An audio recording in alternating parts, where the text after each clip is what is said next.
What's going on? What's the word? What's the word?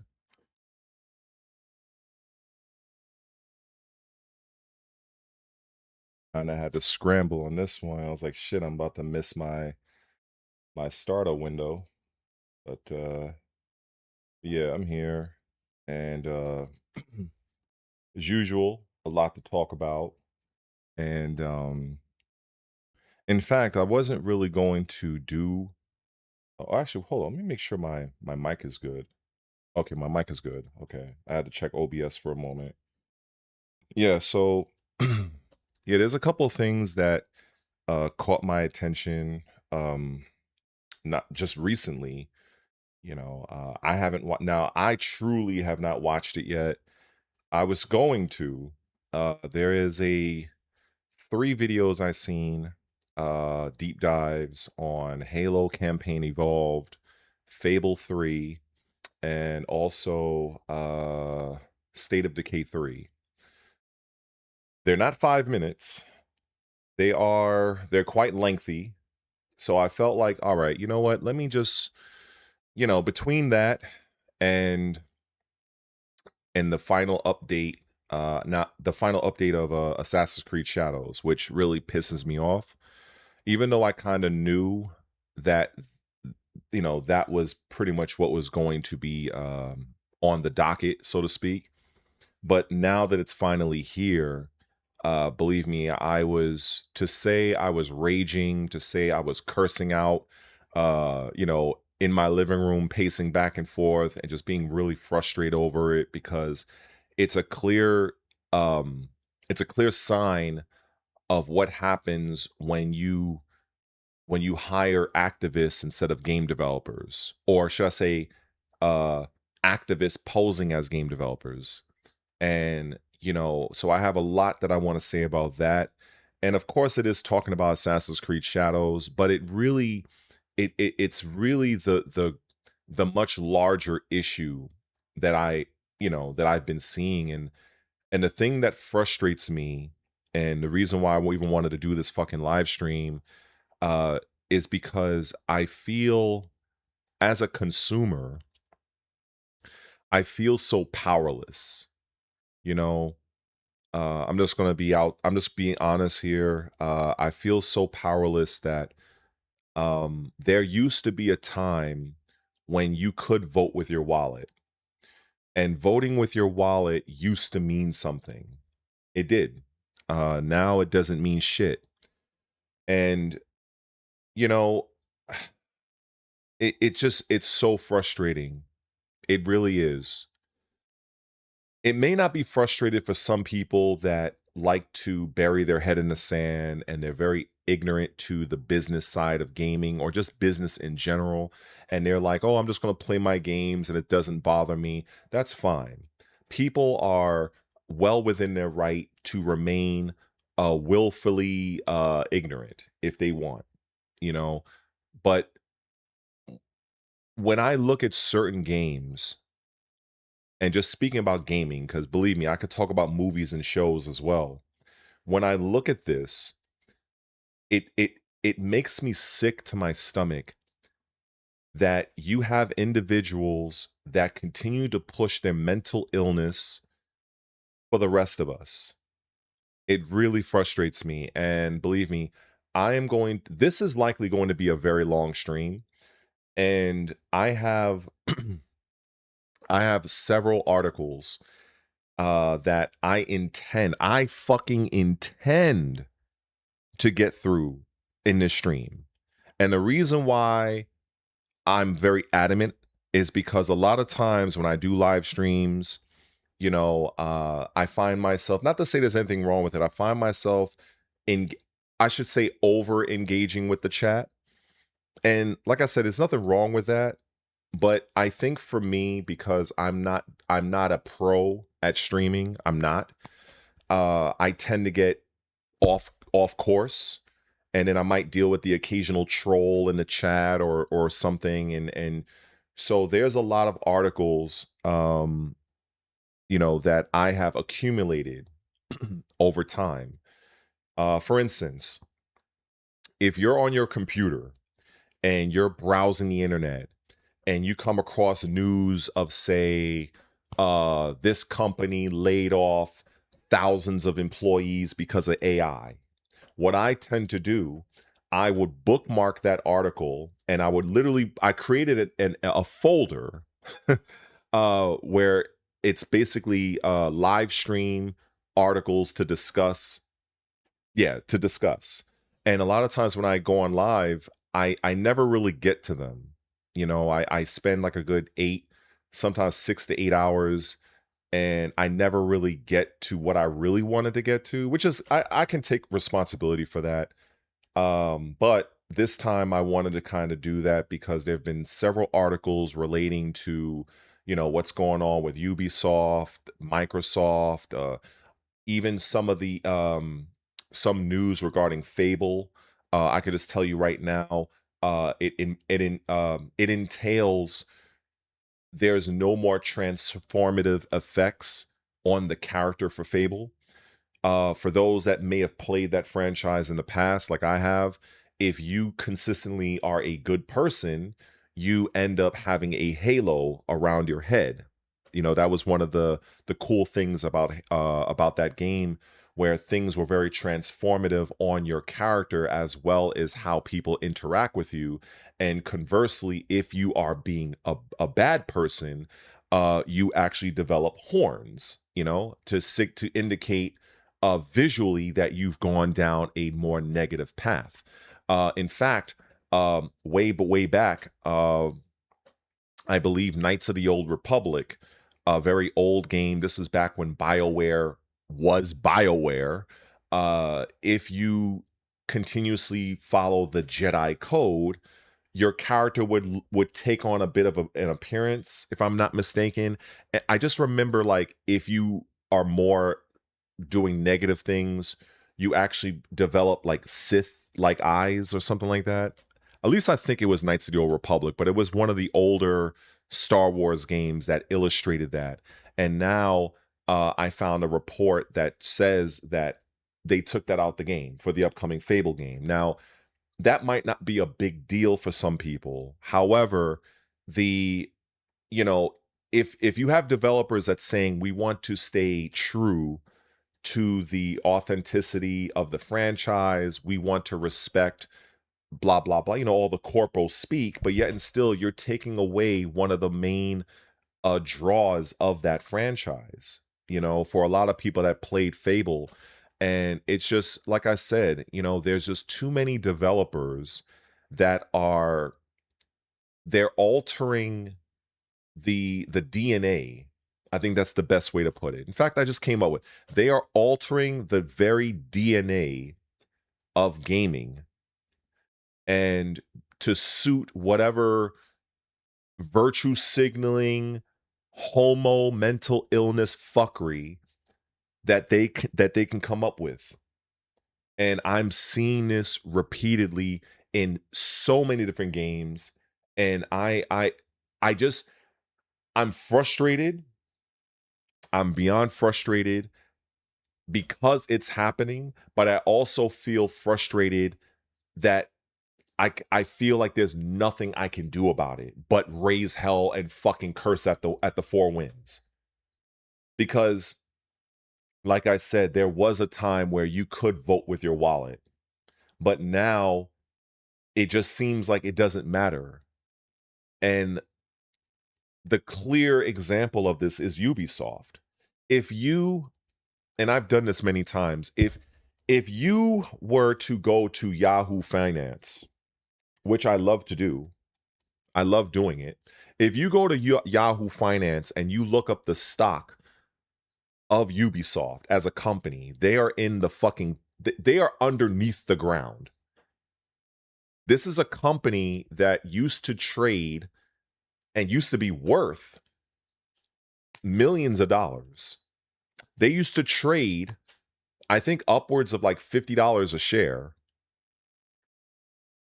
And now they're like about what, $3 to $4.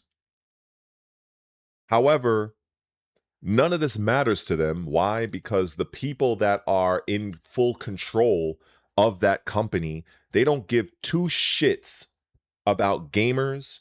They don't care about their games that they're making. They don't care. The people that run Ubisoft, and this ties into my frustration of what's happening with Assassin's Creed Shadows, they are multi-fucking millionaires. Ubisoft, based on what I understand, it's a family business, basically. And run by a bunch of French people. The CEO of Ubisoft doesn't care about gamers. He doesn't care about this industry. He doesn't care about the franchises that him and his team are ruining. Because at the end of the day, what's happening is they are being bankrolled by other interest groups that are pretty much telling them, hey, if you scratch our back with this gay, and I was about to say the F word, because in the 80s, that's what we used to call them. For those who know will know. But these homos, if you want to, keep getting the money under the table that we're giving you, you have to keep doing what we want you to do, which is putting gay, homo. I was about to say it again because I'm that pissed off. So I have to really watch my fucking words for fucking YouTube. So we have to keep doing this. We have to keep virtue signaling. We have to keep the modern audience appeased. These same fuckers that don't buy jack shit. They are a fucking cancer to my industry. That's all they are. They are a fucking cancer. That's how I feel. That is how I feel. There is no other way for me to express how I feel, how upset and rage-induced I am right now. These people continuously affect this industry and not in the positive.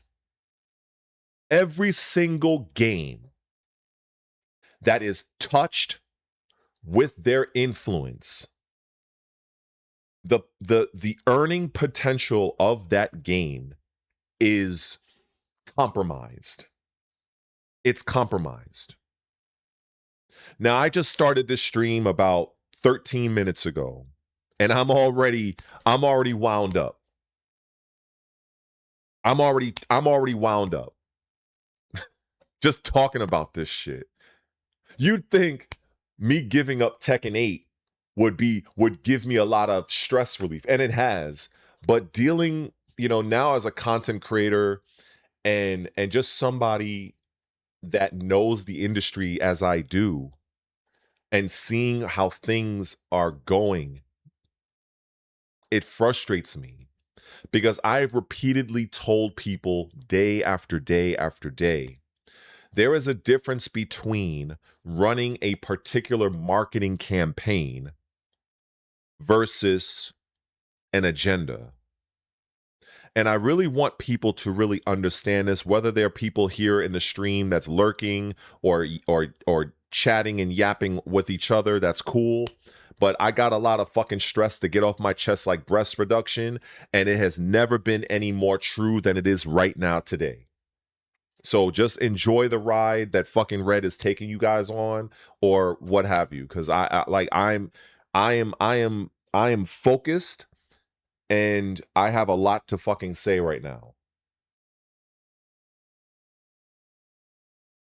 The main difference in business when it comes to a marketing campaign versus an agenda is as follows. In a marketing campaign, people within the team, they are coming up with a new, sometimes creative way in which to target the particular audience that they are looking to target. Hence the term marketing. They are market, the root word, market, like a store market. They are trying to find a way across different mediums, whether it's email, whether it's digital, whether it's a commercial, what have you. Different methods. But they have a certain percentage of their overall budget that is committed to that particular campaign. Whether it's to promote a role-playing game, whether it's to promote a fucking movie, a show, whatever. Everything that you see that is designed to grab your attention, to elicit interest for you as the viewer, as the consumer, that is marketing in practice. There are some marketing campaigns that go well. There's some that absolutely fall flat on their face. After a period of time, the company will evaluate whether or not the campaign was successful in grabbing the audience or the targeted segments of that audience to whether to buy, whether to watch, or whatever the goal is, because there's more than one goal when it comes to marketing. It doesn't always mean to buy, sometimes just to generate more attention, more buzz, and so on and so forth. After a while, a company will reevaluate based on the data. Was this a success or was it not? If it was a success, then they will continue moving forward, or they will alter it in some additional way and whatever. However, if it fails, the company will do a course correction and they will pivot and they will go a different direction. If they still believe that the product or service or game or commercial or whatever, if they feel it's still viable, they may try a different angle. But if that all else fails, they will abandon the campaign entirely. Now, on the flip side, when you have an agenda works almost the same way as marketing. They're almost visually, unless you have an eye, because like I said, I've said this in the past, but I'll say it now for some of the new people that might be here. I have studied years in marketing. I have studied I've dedicated my time to learn I would say the advanced aspects of marketing, as well as public relations and advertising, because they're very different. It's like tigers, lions, and leopards. They're all cats, but they're different. They're different type of cat. It's kind of like the same thing with marketing. So with an agenda, it follows almost the same trajectory, the same what's the word I'm looking for? It looks the same. It looks very similar. However, an agenda does not care about financial what's the word I'm looking for here, because I'm so wound up right now. It doesn't care about financial successes. It doesn't care whether or not the thing that they are putting the agenda behind, if it fails, if it makes money, they don't give two fucks about that. They don't. If you were to put the marketing and an agenda side by side, they're going in the similar trajectory. However, where marketing, depending on the success and failure of it, trying to gain attention, trying to gain money, depending on what happens with that, if it fails, it falls off. An agenda remains. This is precisely why when you have bullshit trash like Star Wars Acolyte, or that fucking trash Star Trek show that got canceled after a fucking one season, or the game Concord that Sony wasted $400 fucking million on. If you look at any of those projects, multiple people within the industry, they observe the successes and failures of everybody else. Meaning, if you're Sony and you put out a product and it fails and it costs $400 million, you don't think Namco noticed that? You don't think Capcom noticed that? You don't think fucking Microsoft? They all see what we see. But yet and still, all of these companies, instead of looking at it as a cautionary tale and like not, this is what not to do, they double and triple fucking down on it. That is the very definition in practice of what an agenda is. And I want you can ignore or disregard everything that I will probably say from here on out, but I'm hoping those that are in this fucking chat right now take that to the fucking bank. Because many people do not understand the difference. This is why in real marketing campaigns, companies will do a course correction. They will pivot if something is failing. But an agenda, nope. And the reason for this is because companies, larger companies, they are being bankrolled under the table to keep the message going. So this is why I bring up a company like Ubisoft. A company like Ubisoft whose stock is in the fucking toilet, but yet and still, they keep that fucking DEI bullshit rolling now, don't they? These games cost millions and millions of dollars. Assassin's Creed Shadows. This game right here cost Ubisoft well over $100 million. Well over $100 fucking million. And this is, quite frankly, the first Assassin's Creed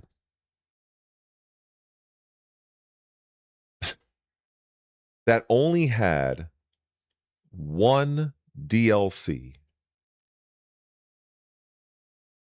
an expansion, a setting that people have been asking for years as Assassin's Creed fans, and we finally get feudal Japan, and they had to fuck it up. It's very frustrating. It's very frustrating to me to no end. In fact, I want to show you what I thought about this in my little tweet, because I'm a very small person in this space.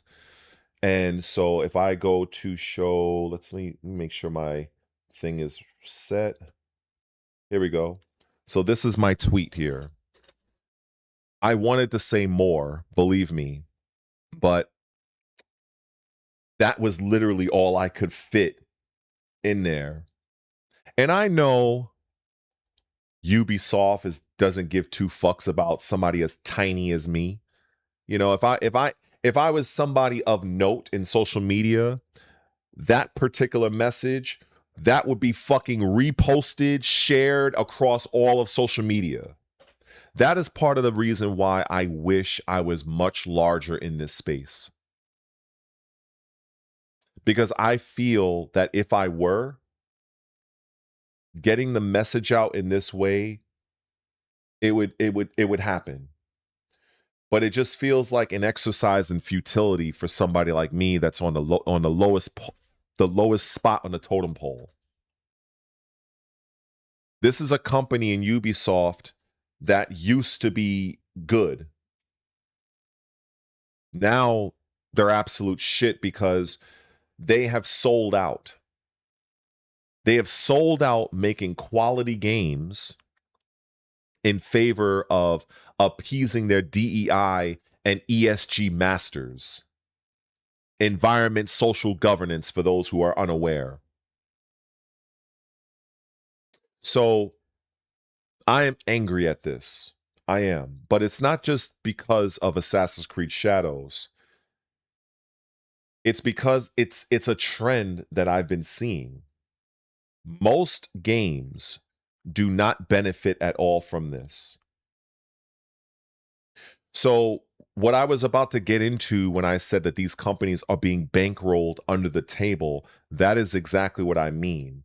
When you spend hundreds of millions of dollars creating these games, marketing these games, distributing these games, paying the motion capture, paying the voice actors, everything in between.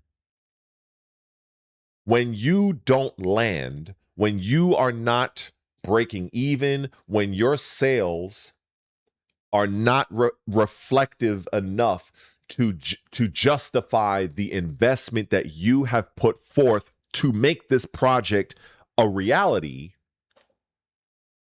if you were not getting bankrolled under the table, your company would be out of business.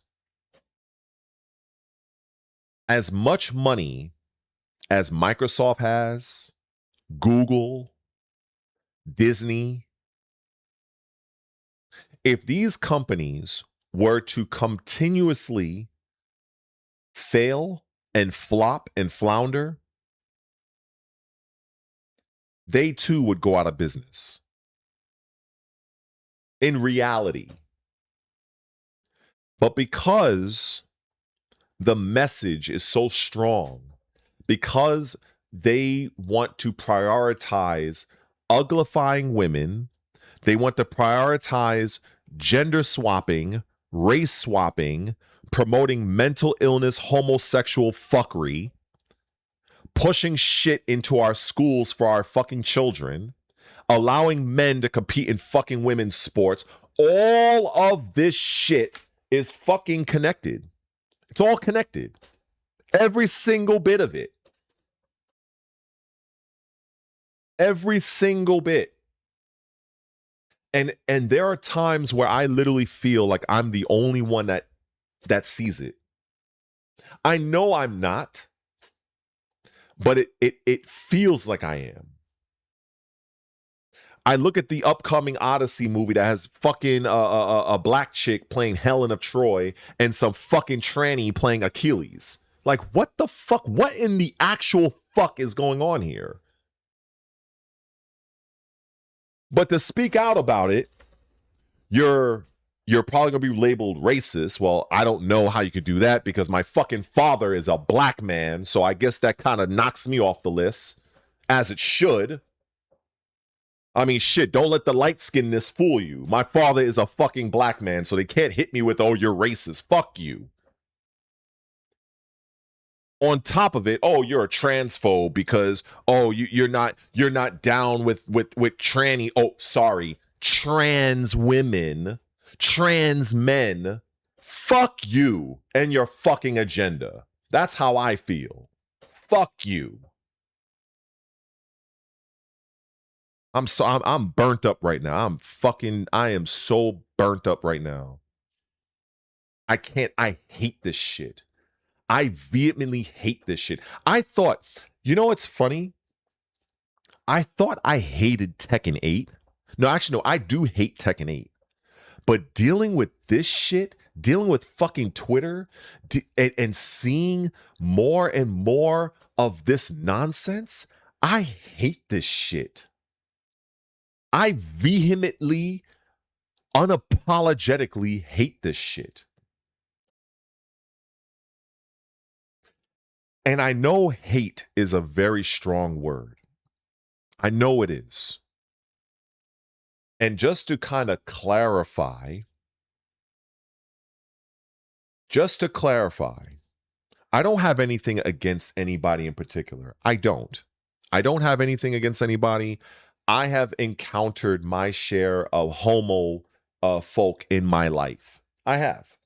In fact, here in Flatbush in Brooklyn, there's a guy when I go to the bodega, he's kind of like outside and around the store. I'll dap him up here and there. I'm not showing no overt disrespect to him. I know what he is. I don't agree with it.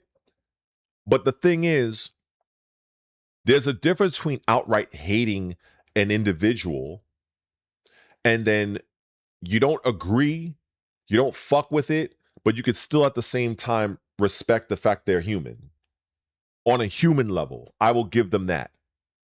I don't agree that, they're getting like, like killed in the street and shit like that. I don't agree with that. But if you corner me and ask me, hey, do you think this is normal behavior? I'm going to say, fuck no. I'm just being honest. I'm not going to sugarcoat it. But the thing that affects me and that frustrates me, and I'm just going to kind of get into that, is these are the same people that are allowed in my industry of gaming. And instead of creating the best game that they can, instead of creating a good narrative, being rooted with the story, they find any and every opportunity to infuse the project with their fucking psychosis, with their unhingedness, with their fucking mental illness nonsense.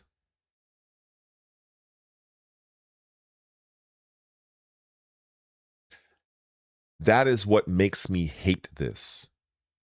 To someone that is of that persuasion in a different neighborhood from me, across the country, across the world, I don't even know these people exist. I don't care. We collectively have our own issues to deal with. But do you know how frustrating it is for me? And I'm going to tell you, if I'm watching let's say if I'm watching a Netflix show, or if I'm watching something on Amazon Prime and I'm getting into it, it's a good show, and all of a sudden I see two fucking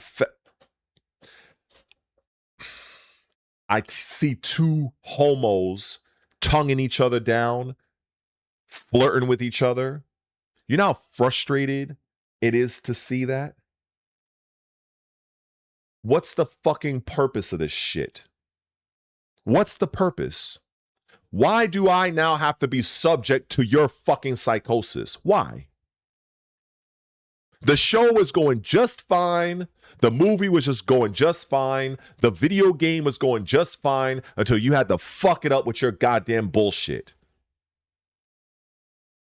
I can't stand it. And it's gotten to a point where it's literally, I have hatred for it. That's where it is for me right now. These are people that literally I have no care in the world for when it comes to the video game industry. Because I have seen time and time again that these people literally fail upward.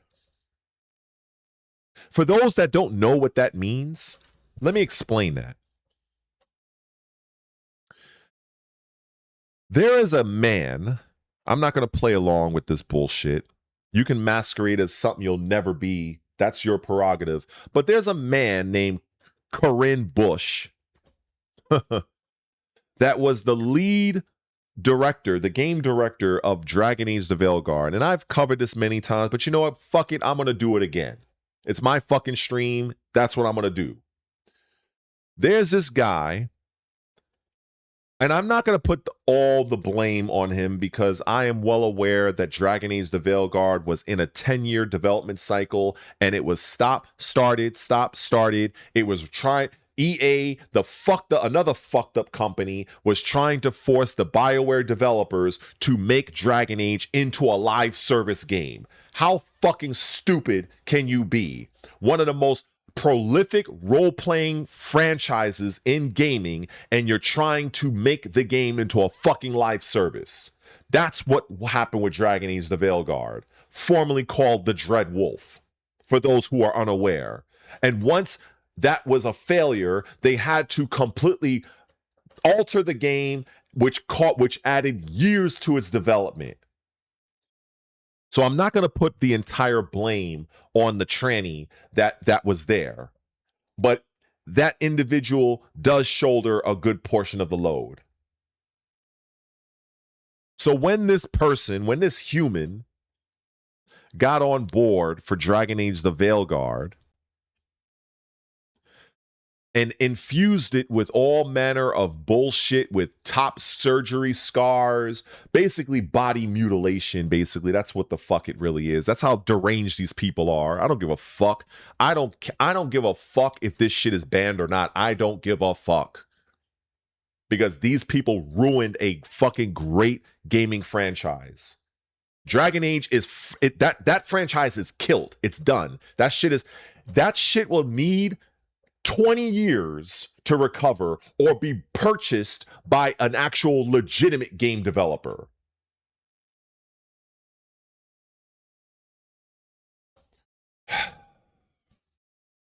So, you know what ended up happening? This dude quits BioWare, moves on over to a company called Wizards of the Coast. Are you people familiar with that development studio? And you know what Wizards of the Coast did?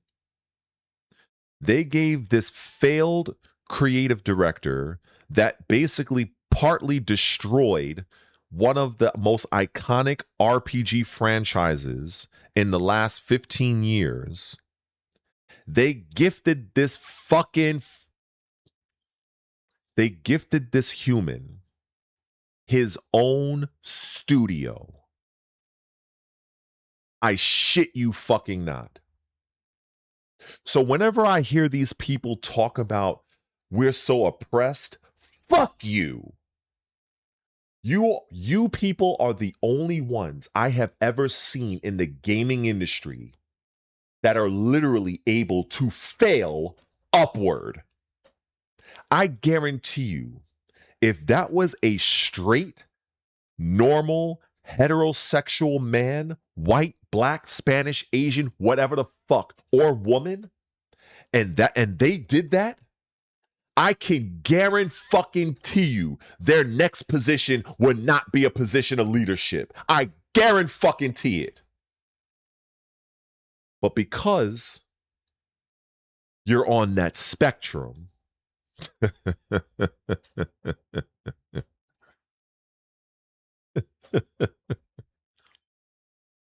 so don't talk to me about you're oppressed. Fuck out of here. When it comes to this industry, when it comes to gaming, these people are the only ones I have seen, again, fail upwards. And it pisses me off. It pisses me the fuck off.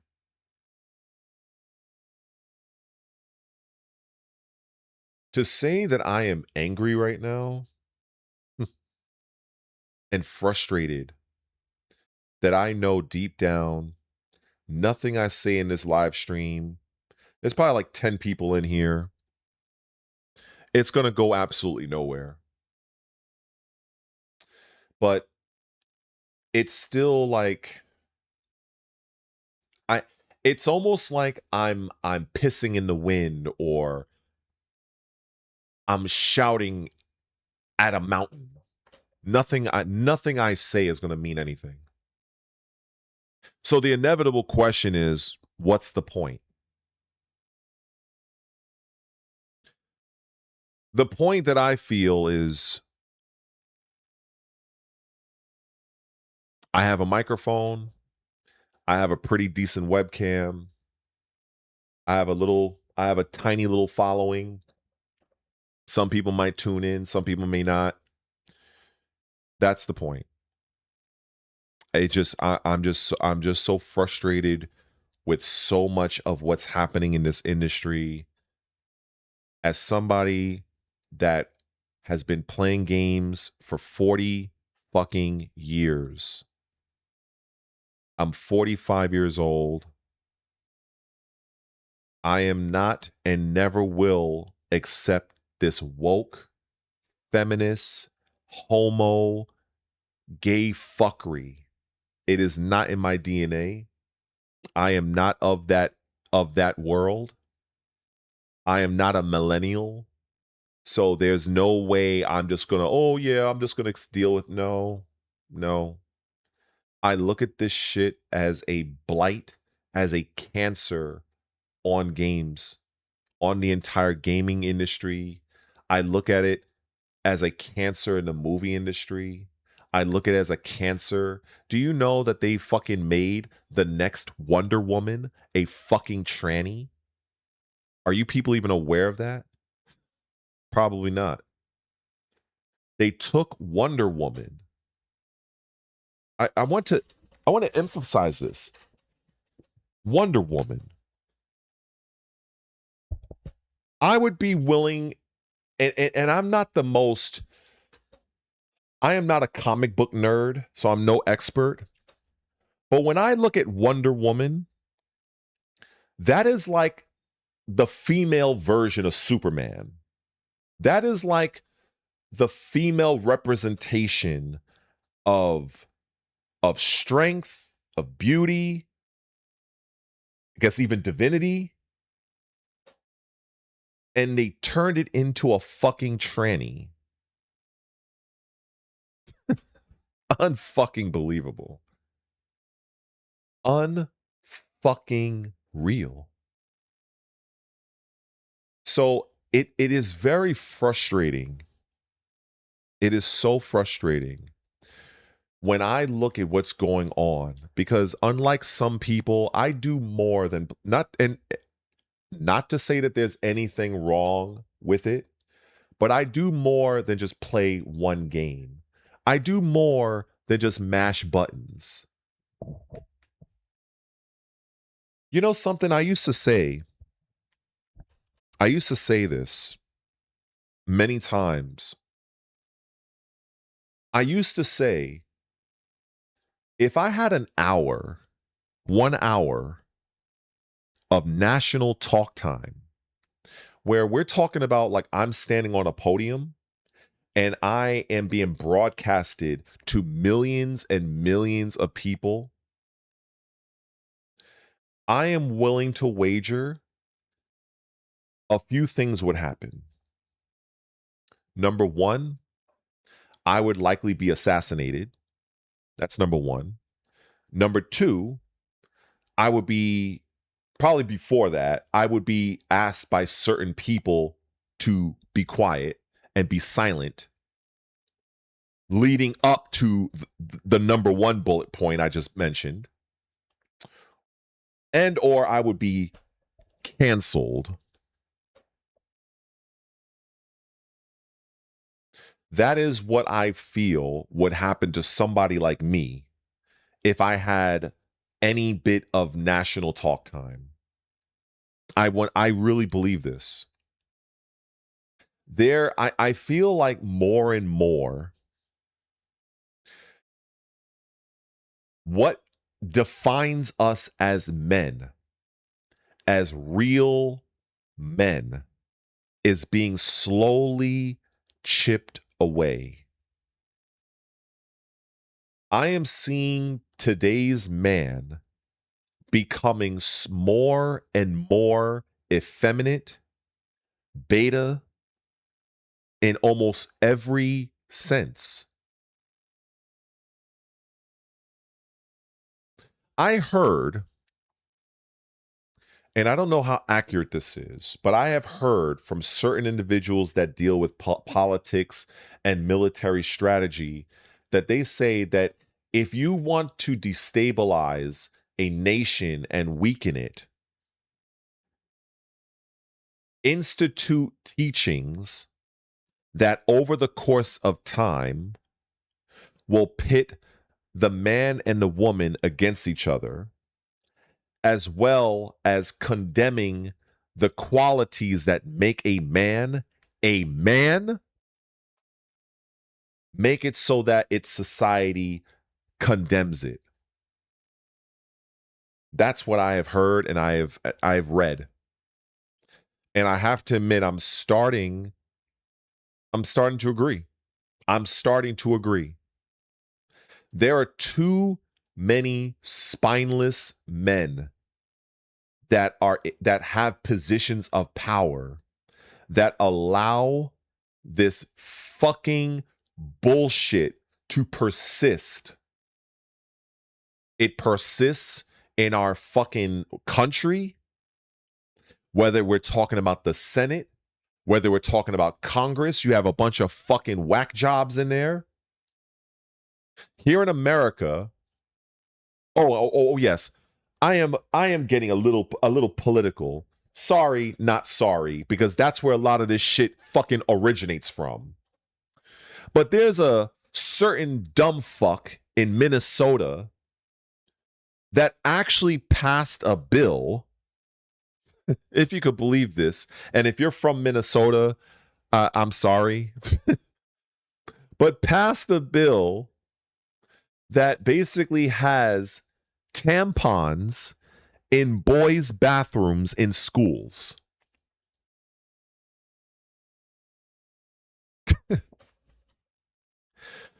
You see, I understand that some people, all they want to do is have tunnel vision, and all they want to do is focus on whatever they want to focus on.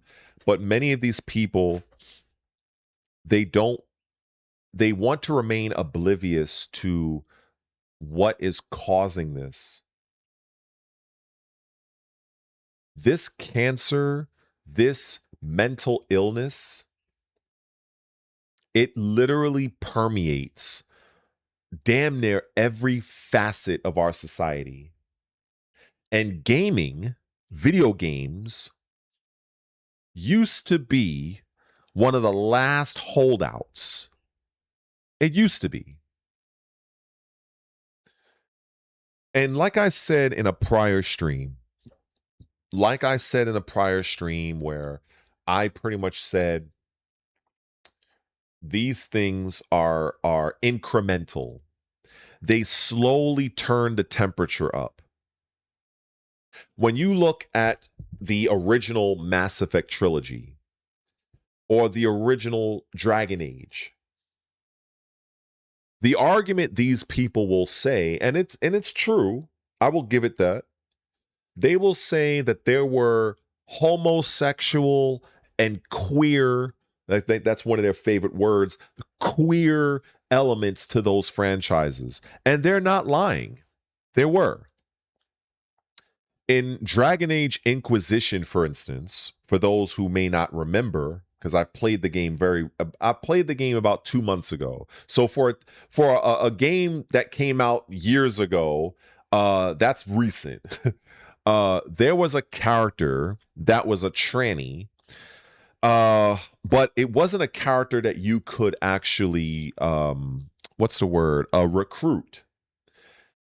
It was a character, so there was a character called Iron Bull, and the character's race was a Quinari. And I'm talking about Dragon Age right now. So if you don't know what the fuck I'm talking about, that's fine. Just let me cook and you'll get it. This particular character was more of like a brute, kind of like a frontline soldier, a tank character, if you will. And it was a mercenary, and it had a team called the Chargers. That character's first mate, or should I say its second in command, was a character, I can't remember the name of the dude, or whatever the fuck it was. Krem. Krem. Krem. That's the name. It just popped in my mind. Now, for me, I didn't even know this. I didn't know this until years after, once the Dragon Age, the Veilguard controversy kicked up. Because I really didn't use Iron Bull that much on my team for Dragon Age. I usually with these types of games, you kind of have your favorite characters a lot of times. So Iron Bull was somebody that I didn't really use that often. So I didn't interact with the Krem character no more than I had to. But years later, I watched a video somebody uploaded that interacted with that character more and more and more.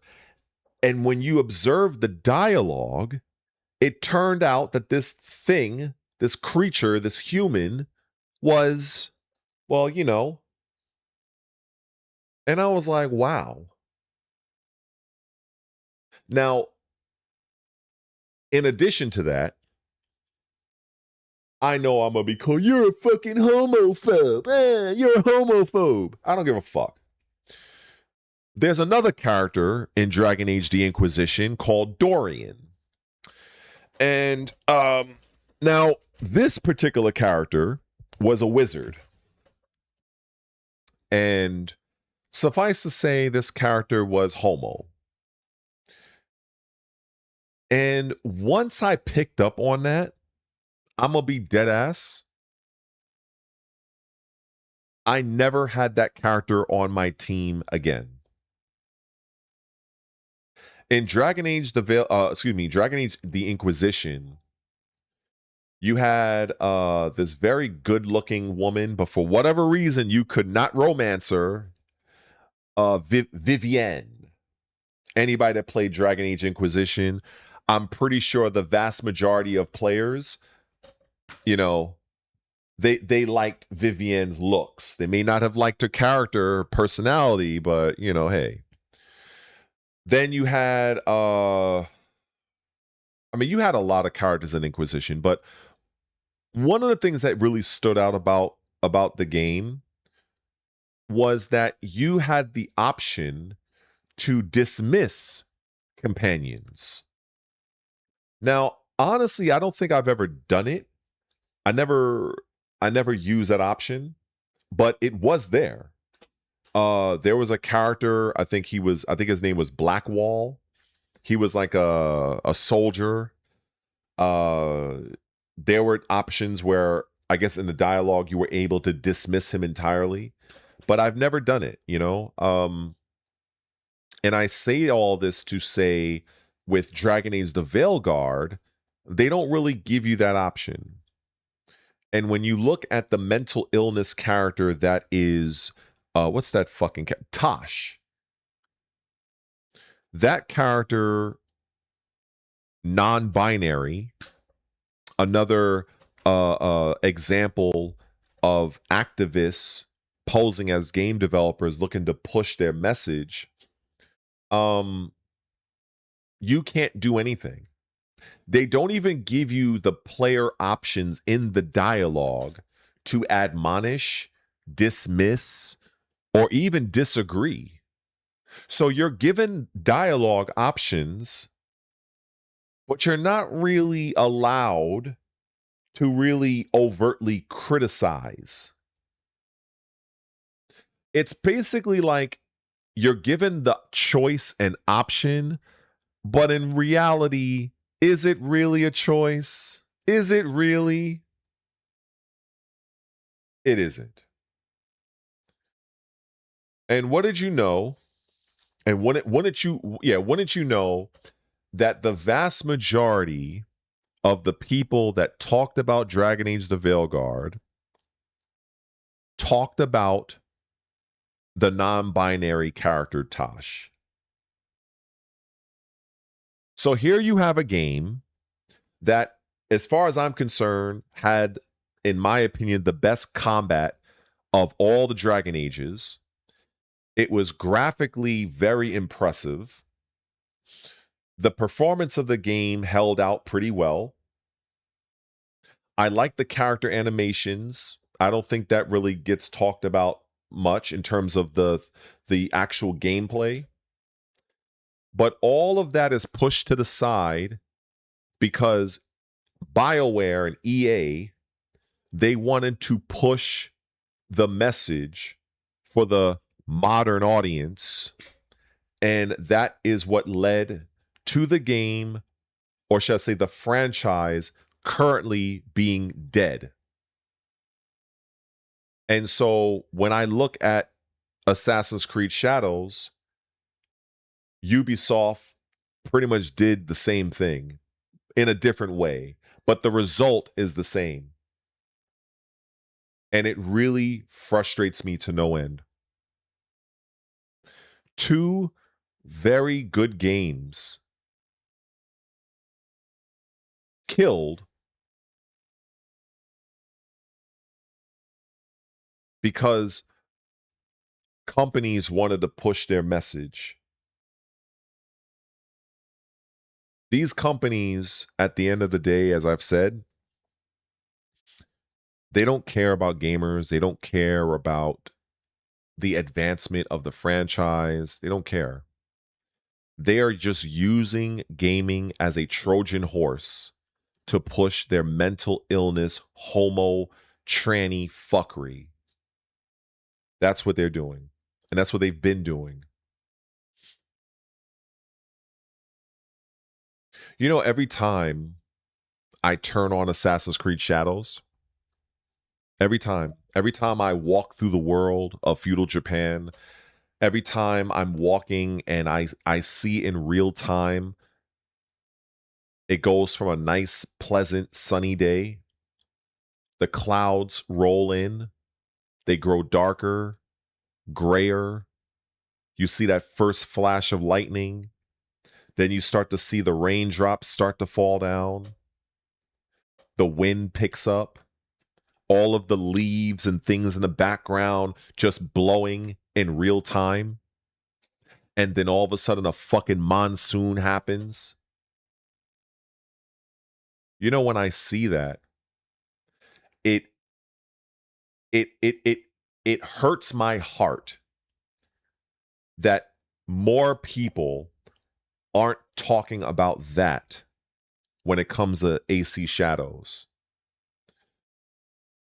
But they continuously bring up the so-called Black Samurai who had no fucking business being in a game like this.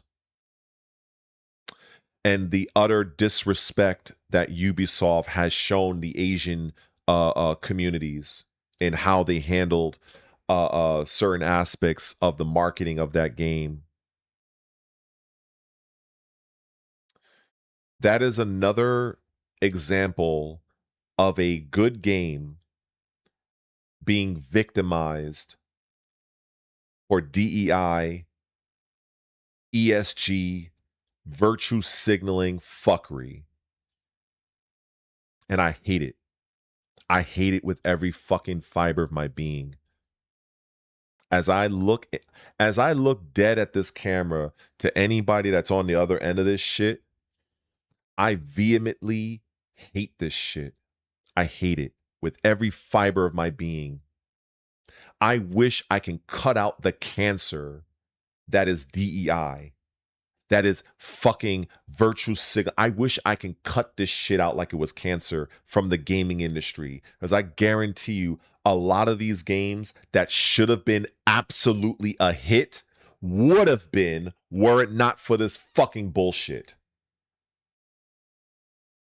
There is no fucking way an Assassin's Creed game set in feudal Japan, there is no way that game should have flopped. No fucking way.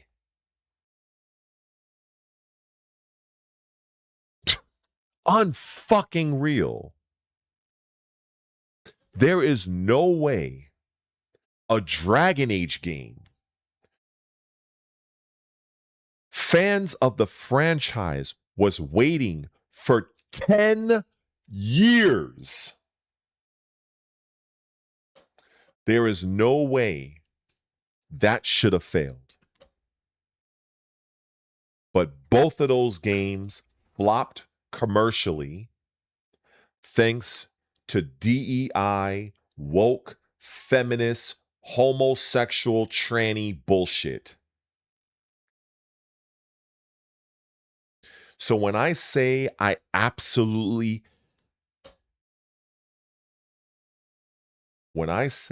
hate this, I have every justifiable reason to do so. Because all I wanted when I first saw Assassin's Creed Shadows all I wanted was a game that was similar to Tenchu Stealth Assassins. That's what I wanted. I wanted to have an open world experience where I can be a shinobi, male or female, didn't matter to me. And I wanted to enjoy and immerse myself in an Asian themed time period, living out one of the things I've always loved as a kid growing up. And Ubisoft couldn't let well enough alone, and they had to fucking ruin it. There was so much that I wanted that game to be. When I look at what was offered for Assassin's Creed Origins, Assassin's Creed Odyssey, Assassin's Creed Valhalla, and to see, I mean, I'm gonna call a spade a spade. The vast majority of people that um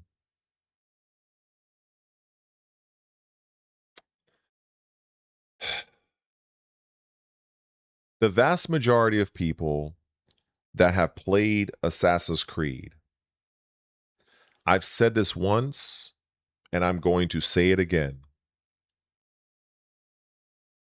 What they really wanted was to go to feudal Japan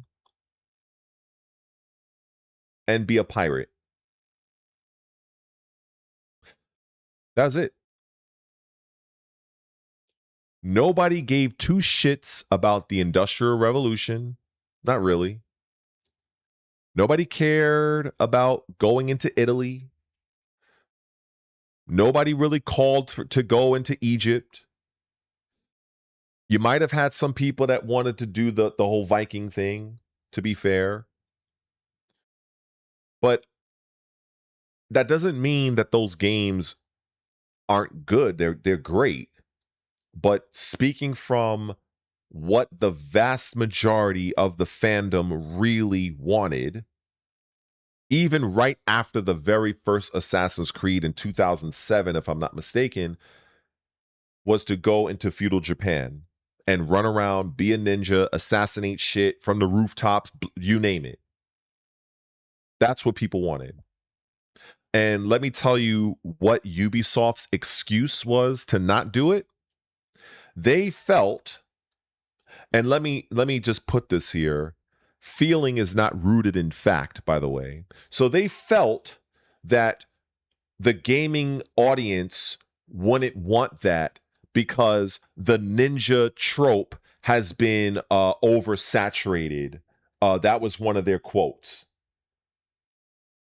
So that's where every fucking game, every time, and I've noticed this, every single time they announce another Assassin's Creed game and they showed off the setting, the initial reaction most of the time was like, we want to go to Japan. I remember when they first showed off Valhalla. I remember seeing those early comments of people like, Vikings? Like, okay. When they did Odyssey, it was like, oh, okay.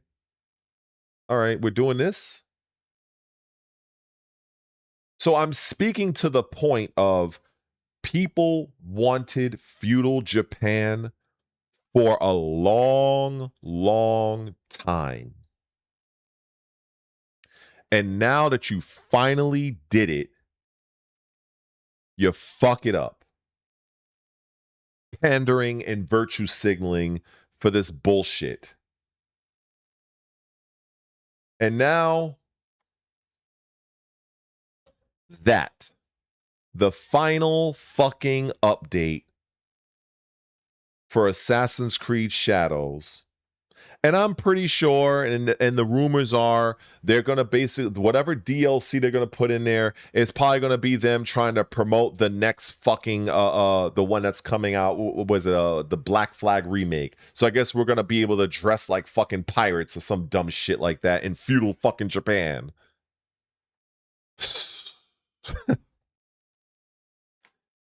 Oh my god, bro. To say I am fucking annoyed and frustrated, it is beyond it's beyond measure. Truly, it's beyond measure.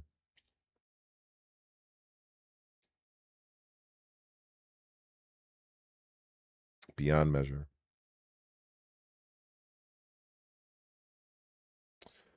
So yeah, it is what it is.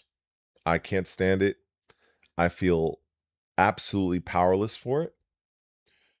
And I'm just ranting just for the hell of it. Because at the end of the day, it just feels like nothing's gonna change. You could pick a controversy.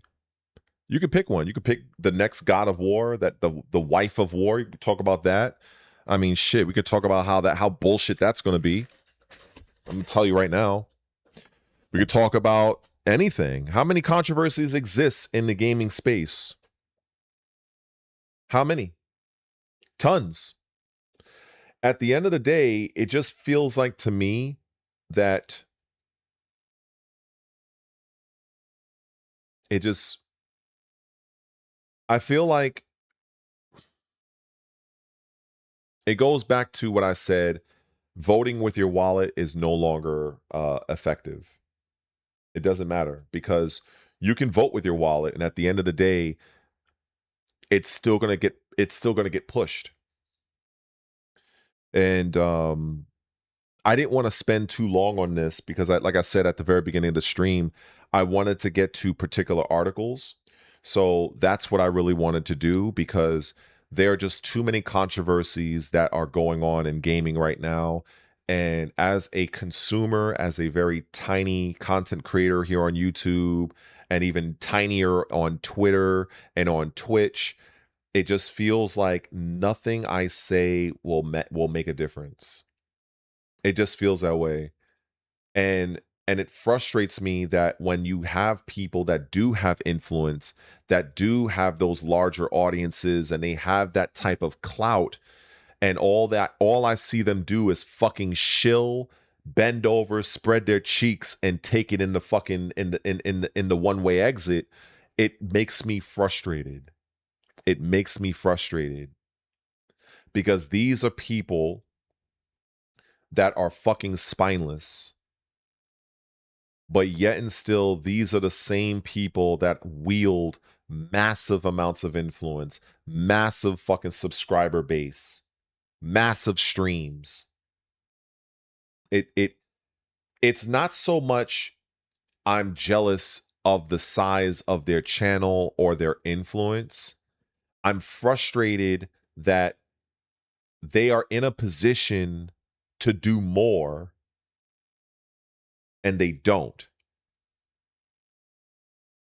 That's the thing that really frustrates me because I'm I'm sick of seeing it and I can't unsee it.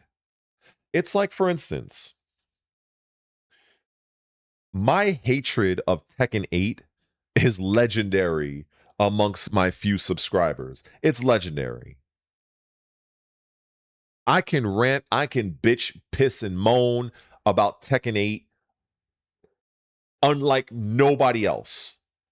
I will literally verbally destroy that fucking game. But at the end of the day, what's the point? That game is the party game that Namco wanted to make.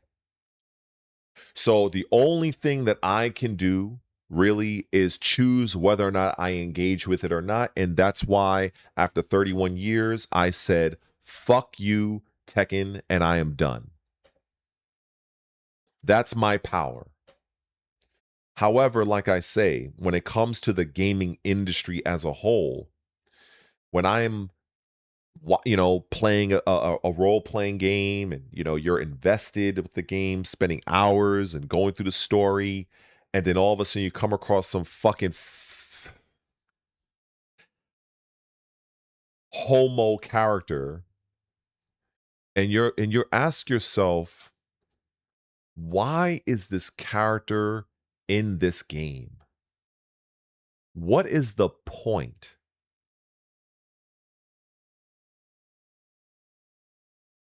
You know, I watch a lot of pro wrestling. And in pro wrestling, we all know that it's fake, You kind of suspend your reality, you understand that the outcome is predetermined and so on and so forth. We get that.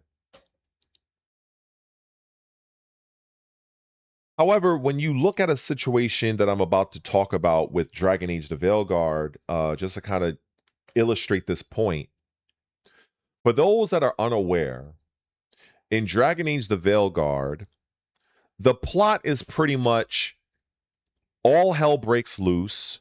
There are two elven gods that have been freed from their prison, and they are hell-bent on fucking up your world. Now, what I am kind of looking at is, in a situation like that, let me ask anybody that's played a role-playing game. Anybody that's played, I'm pretty sure there's a few of you. I'm pretty sure. I'm pretty sure you guys do more than just play Tekken, for Christ's sake. At least I hope so. But if you've ever played a role-playing game and the stakes are like, you know what? We have to band together. We have this ultimate evil to take down. We need to save our friends, our families. We have to save the world. Do you really think anybody in that group is going to give two fucks about their pronouns?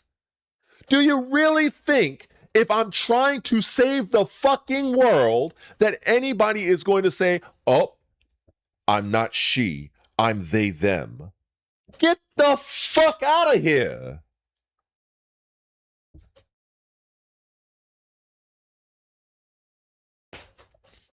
You know what? I think that is worth a clip. Fuck that. I might get a few views on a YouTube short for that. Like, it enrages me. Who in the fuck? This is why I say these people are more concerned with their message than creating an actual viable story for their game. If you want to be gay, but do it away from the product. Keep your bullshit to your fucking self and on that homo ass website, Blue Sky. That's why it's there.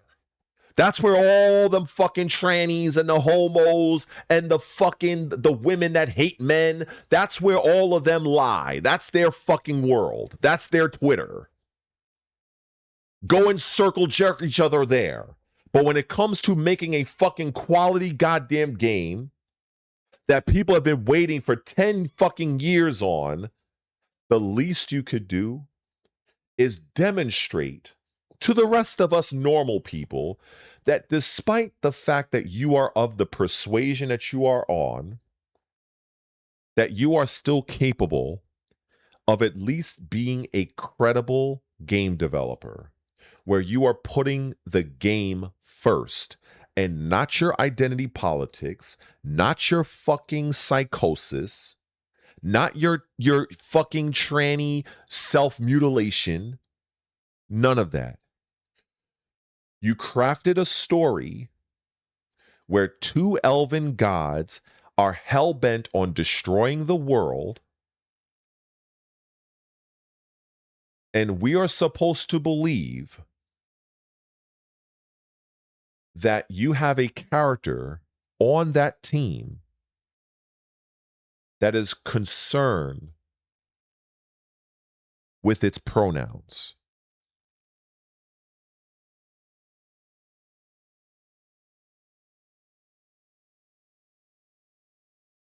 I can't. It absolutely enrages me. I cannot stand this. I hate it. I understand we all have our favorites. We all have our different types of games, right? You know, you got people that love Tekken 8. I hate Tekken 8. You have people that love Fortnite. I'm not really a fan of Fortnite. You have people that love Grand Theft Auto. I could take it or leave it.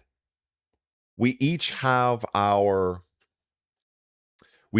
preferences, and that's fine. However, when you are using the gaming industry as a Trojan horse to push your mental illness, that is where I am saying fuck you. With the utmost disrespect and with extreme prejudice. I cannot stand it. I don't respect it. And I'm just tired of it.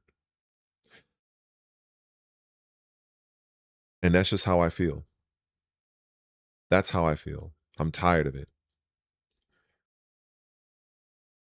And it annoys me that there are certain gaming franchises that are just being slowly killed off. When you look at a game, and I will clip this too, because I want this to come across implicitly, definitively direct. When I look at the upcoming God of War Laufey or Laufey, this is yet another example of a development studio in Santa Monica Studios and its publisher, the Sony Interactive. This is their mission to create a character that I've said this before, and I'm gonna keep riding this. That only 5 people in the nosebleed section gives 2 fucks about in Faye in God of War. Yeah, I said it, and I'll say it again. Only 5 fucking people in the nosebleed section give 2 shits about this Faye character. But she was created and designed, ironically, to be Kratos' equal.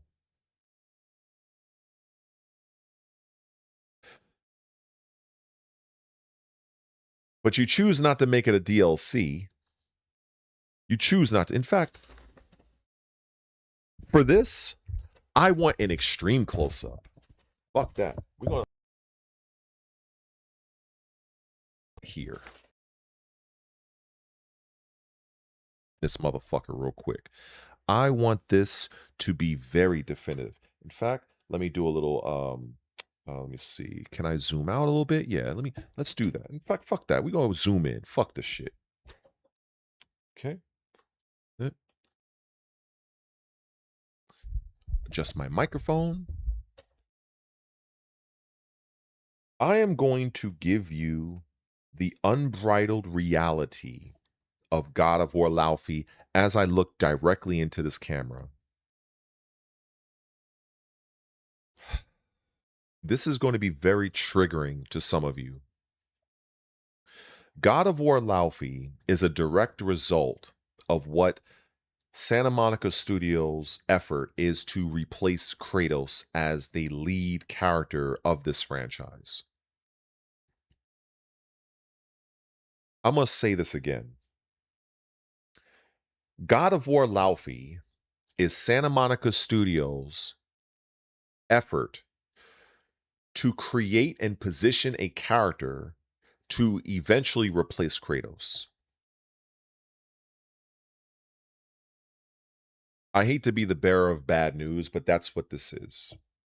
And I highly doubt it's anything else other than that. When you have a franchise that has been going on for 20 years, and we all know who Kratos is, we know his story, we know his evolution, Why now? Why now do you decide to create some other character and give them their own game? Why now? I find this very interesting. Now, I've heard what some people have said. I've heard that people say, well, if you look at Norse mythology and the Fae character is very strong. I'm not talking about that. Because I can tell you right now, when it comes to these types of games, when it comes to the usage of mythology, these companies, they cherry pick what they want to be represented accurately and other things that they sweep under the fucking rug. They take liberties. That's what they do. They decide what to use, what to cut, what to stay truthful to, what to create and pull out of their own ass. That's what they do. This game, God of War Laufey, was in development for quite some time. We've learned that the Alana Pierce woman, she's the one that created part of the story. We've learned that. And many people are not really that much of a fan of her, but she does have her fans. I've heard people say that she is very much in favor of the uglification of women in gaming, and I've seen quite a few evidence to support that.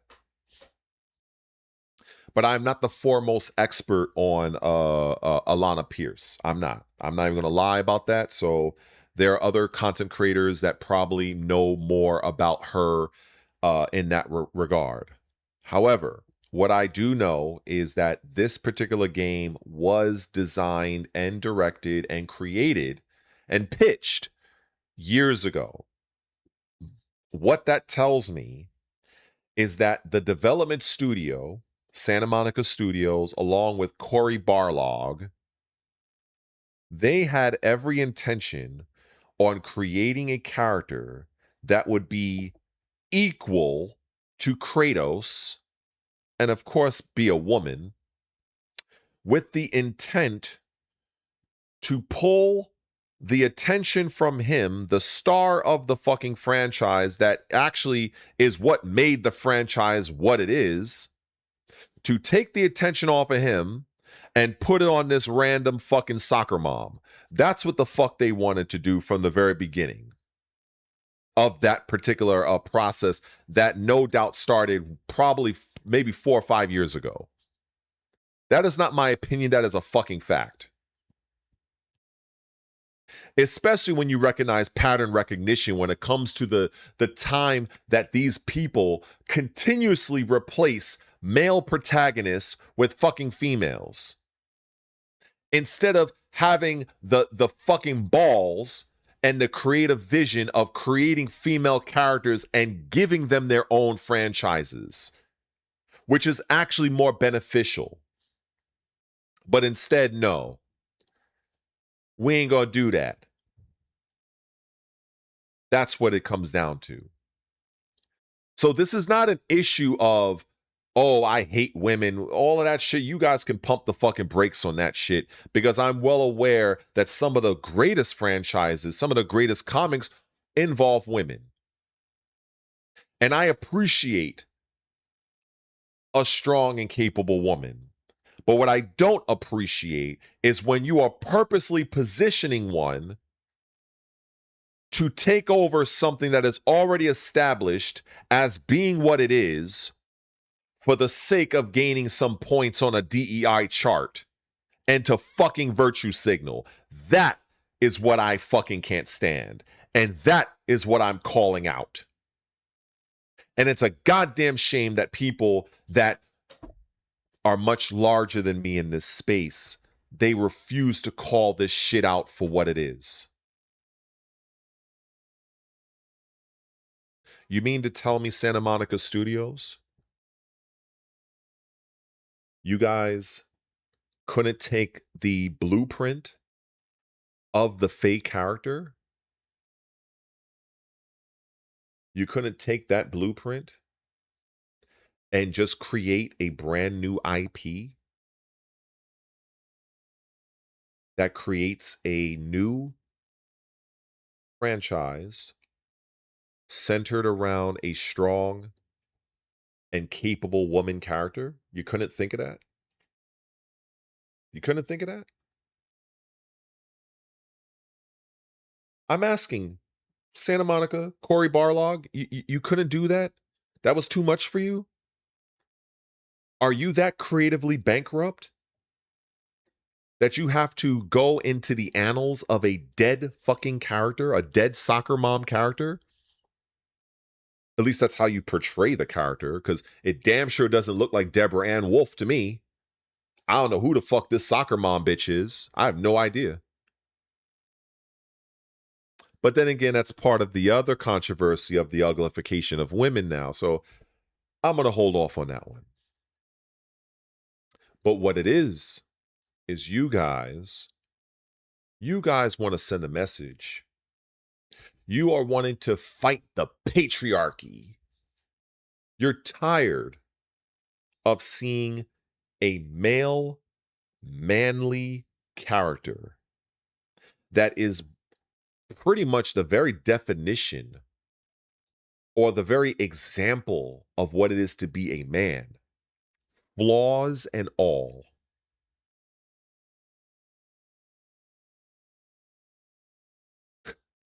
What you really want to do, you want to castrate, creatively castrate Kratos.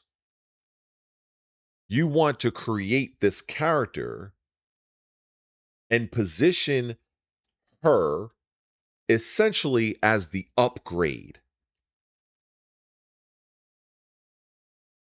That's what you're doing. I don't give a flying fuck about what it is in Norse mythology because, like I said, many times you companies, you cherry pick what you want to be accurate and what you don't want to be.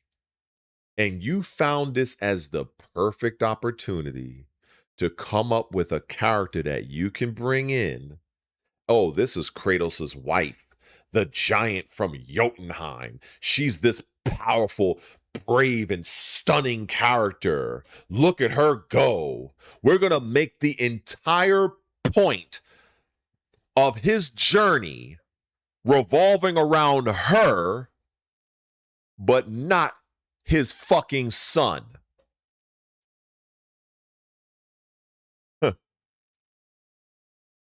Because that is really the background. Some people will look at God of War 2018 and will think, you know what?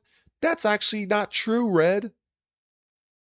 The background is them taking Faye's ashes to scatter them to the highest peak in all the known realms.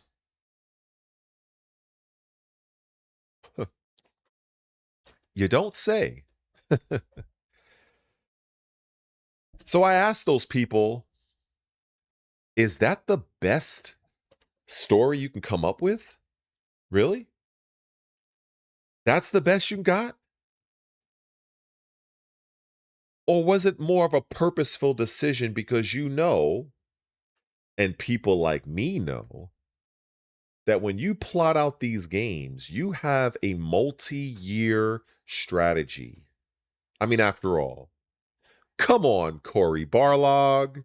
Come on, Santa Monica Studios. You don't think that people like me that have been following this fucking industry for well over 20 years and a gamer for 40 fucking years, you don't think I don't see what's going on? You don't think that I can just look across the way and look at what the coalition is doing with Gears of fucking War?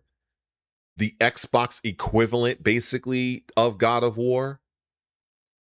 You don't think I did not notice that when the good old coalition was formed, and they created the fucking girl boss of Kate Diaz to basically fucking castrate basically all masculinity out of Gears of War? You don't think I didn't notice that? It's called pattern recognition. And you guys are very lucky that I do not have the power and influence. Because if I did, things would be very different. Instead, there are too many people that are too concerned with not rocking the boat. Too many people that don't call out bullshit for what it is. They don't call out the cash grabs. Oh, and yes, this is a shot against Dead or Alive 6 last round, by the way. Coming out June 25th. Enjoy spending $40 for the same fucking game Team Ninja basically lied about and abandoned 6 years prior. Good. Enjoy buying that piece of shit again. But that just goes to show that people like me, we see a lot. And the main reason why I tend to not report more is because, quite frankly, I just really feel like there's no point. I feel it's like a feeling of powerlessness. I see what's going on. You go all over Twitter, people just, they're oblivious, they are dumb, they're ignorant, they're stupid. They don't understand this business whatsoever. And it feels like people like me are consistently lost in the mix. How can I not look at a game like God of War, Laufey, and not see that the true intention is to replace Kratos? And you're using the God of War name as a Trojan horse to piggyback off of a franchise that millions of people around the world love. Because you guys know full well, if you did not have God of War in this title, nobody would give two fucks about this soccer mom or her little fucking trek through the afterlife. Nobody would give two fucks about it. It would barely get a fucking whisper. At best, it would be one of those, it's a solid action game. That's what it would be. It's a solid, respectable action game. Golf clap.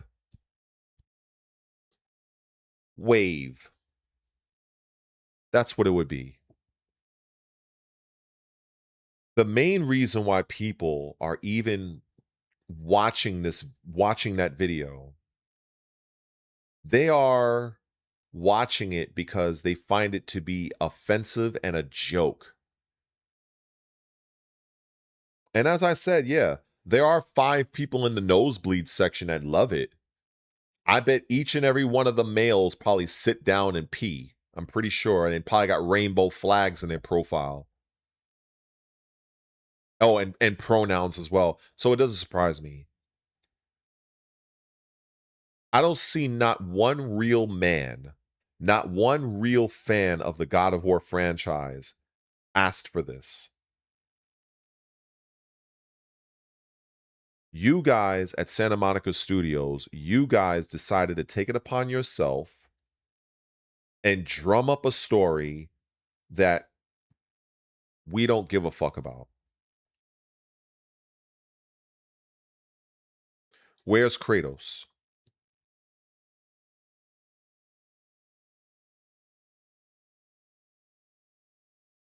Who knows? You decided to go this direction because you wanted to position this character as the new de facto upgrade to Kratos. That's what the true purpose of this game is.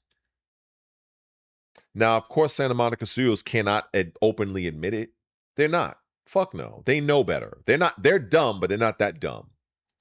So they're basically, this is the equivalent of putting the frog in the pot and slightly increasing the temperature over time. There are going to be people that's going to eventually accept this shit, and I can all but guarantee this is likely not the last you're going to see of the Fae character. That is the reason why this is not a DLC. Because if this was a DLC, it would position the Fae character still underneath Kratos, exactly where she should belong. Yeah, I fucking said it. I fucking said it. He is the franchise player. He is the Michael Jordan of this team. I'm sorry if that kills your fucking feminine and woke sentiments. I'm sorry, but it is what it is.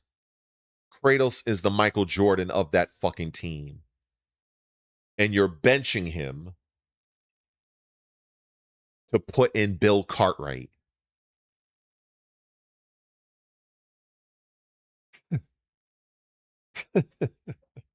Unfucking unbelievable. This shit is unbelievable. It's unreal. It really is. It is truly staggering. Truly. But it's what I've come to expect from some of these companies that continuously they do the opposite of what their community and fan base wants. And you remember when I broke down the difference between a marketing campaign and an agenda? Throw that in the mix.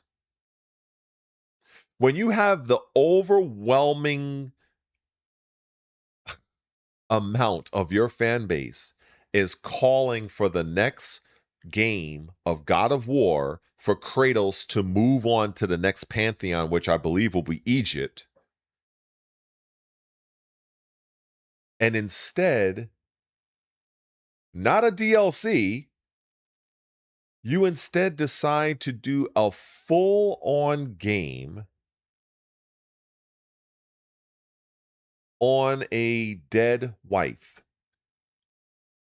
that has a Disney-like character in the game and a gelatinous, pointless cube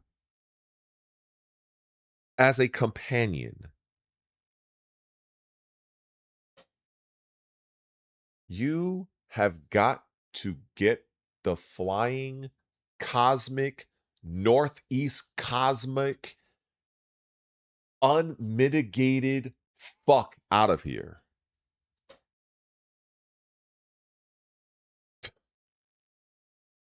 Unfucking real.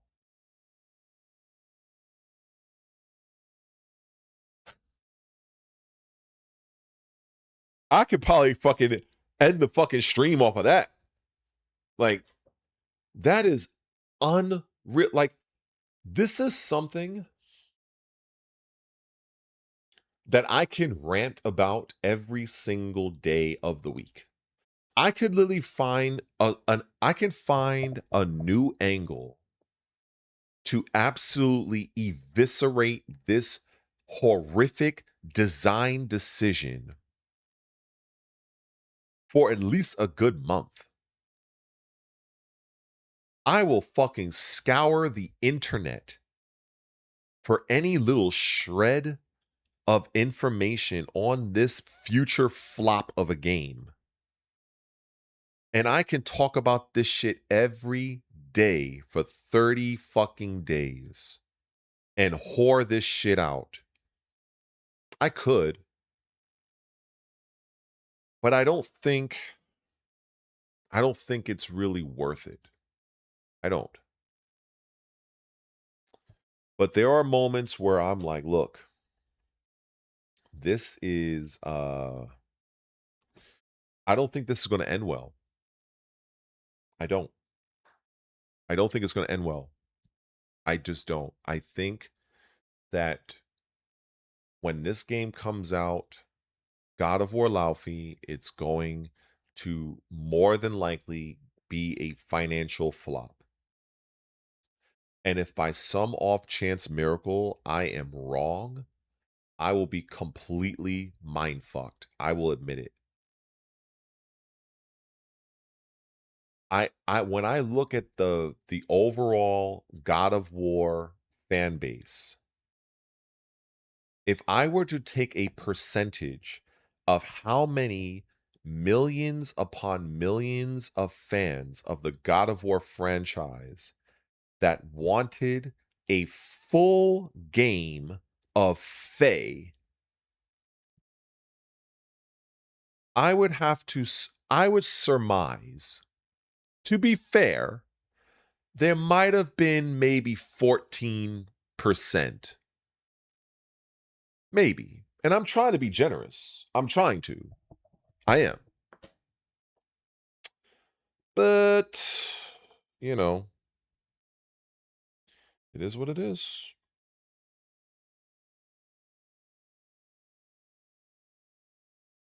It is what it is. And again, I am doing what I said I wouldn't do, but you know what? I couldn't help it. I literally ranted for almost 2 hours so far. And I didn't even get to any of my articles. Oh, man. I guess after 2 hours or an hour and 41 minutes, I can at least take this small opportunity and say, you know what? I appreciate and salute everybody that surprisingly is tuning into the stream. I guess you guys are doing exactly what I'd hope and just enjoying the ride that Red is taking you on. Whether you guys find it entertaining or not, you know, hey. But I opened up with my frustration on the virtue signaling and the gay and the other nonsense that's happening in the gaming industry, and I wanted to kind of talk more about that. However, if I were to go and just use some of my articles, which is what the original plan was, now that I feel that you know, this is just really what I wanted to do on my stream and do my little clip and, whatever, whatever. So I'm going to do that. So I am looking at, so I have an entire segment of, I title it live stream topics and articles. And so I'm going to go right on down the list. And we're going to talk about Assassin's Creed Shadows real quick. And I even want to show some aspects of the game itself because I just want to do it and it will be clipped. And so if everybody leaves the stream, I totally understand. But this is what I want to do. And that's just what it comes down to. So I'm going to activate the remote feature on my Xbox because I do not have a capture. Well, I do have a capture card, but it's a pain in the ass for me to really utilize it. So I run my console stuff through the remote feature, and I OBS the Xbox app. So I want to start Assassin's Creed Shadows, and I want to just show some of the things that I love about the game, and I also want to talk about my feelings surrounding the final update of this game because it does bother me, it frustrates me, and it's a shame because a lot of people, all they know about this game is the woke bullshit, which, hey, you know, it is what it is, you know. Um, let me see here. I want to just do this. Let me see. Trying to get it organized here. Or wait, oh, I think it didn't. Okay, I have to reactivate it one more time. Okay. Let me see. It should, okay. There we go. So let me put this like so. And exit that. Take that off the screen. Go back to OBS. And let me go. Oh, that's why I'm on this. Oh, okay. I see what's up. Okay. There we go. Add this. Up. There we are. So, okay.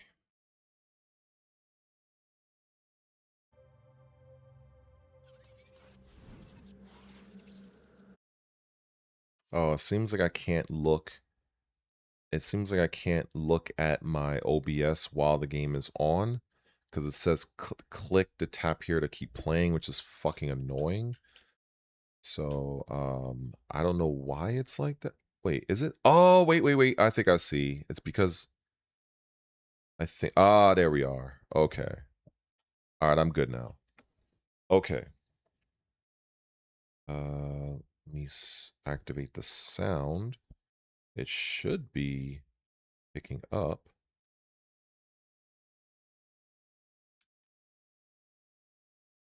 That's weird.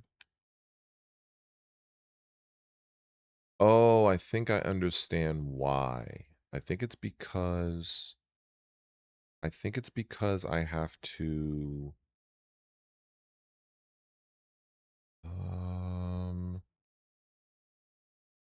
all right, let's that there and let's change that. And let's do because I try to get the audio yeah, for some reason it's not picking up. Oh, wait a minute. Oh, I think I understand. Oh, okay. Maybe I think the last time I played this game, I think I know what happened. I think I turned the volume all the way down for some reason. Did I? Did I do that? No. So why the hell? Wait, I'm not.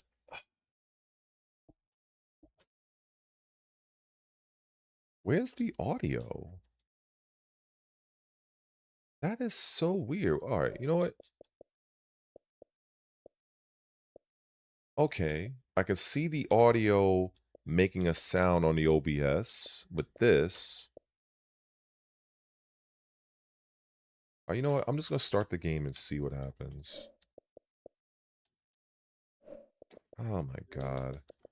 I'm glad that the power of editing, I can just kind of just handle this. So I put 54 hours into this game.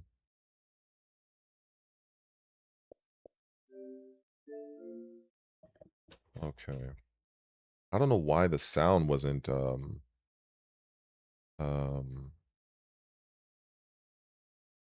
I don't know what was up with the sound.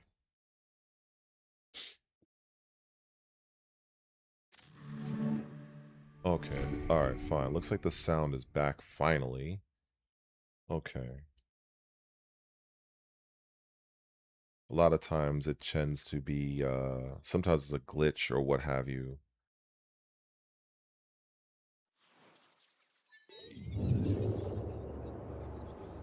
Okay, now it's working.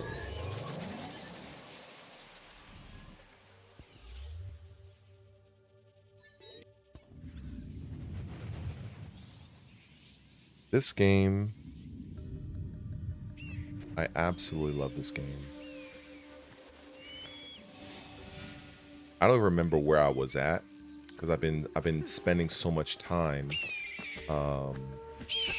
pretty much just doing my own thing.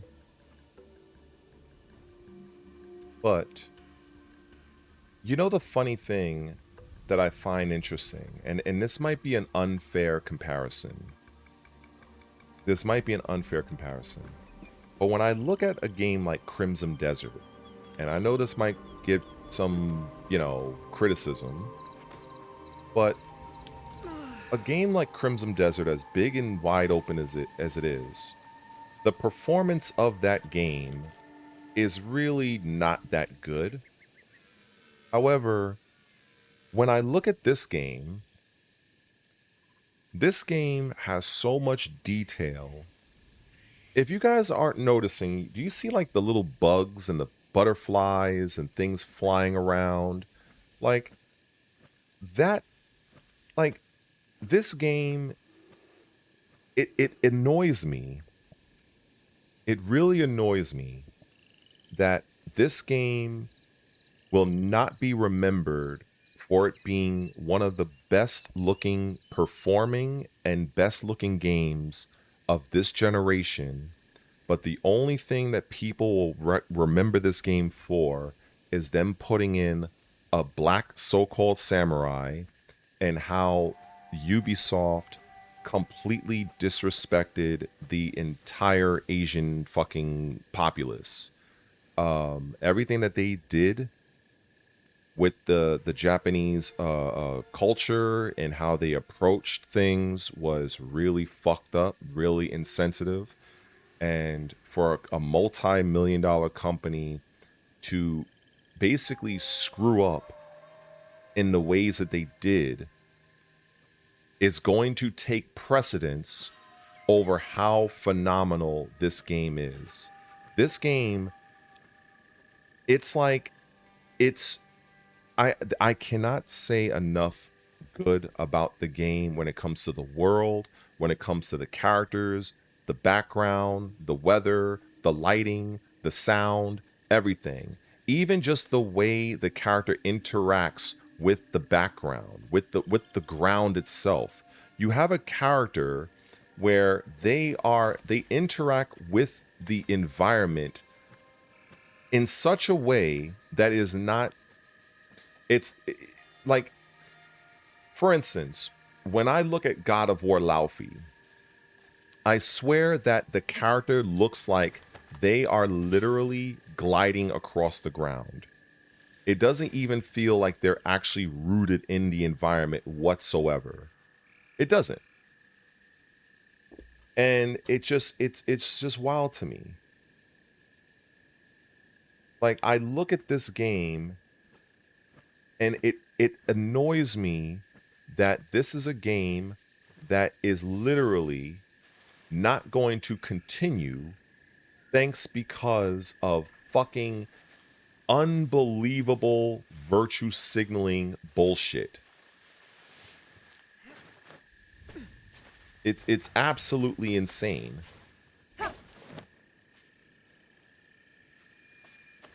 No game is perfect, of course, but at the same time, you know what? It just becomes one of those situations where you're like, this game should have done more and should have been more, but it wasn't because a company wanted to push mental illness.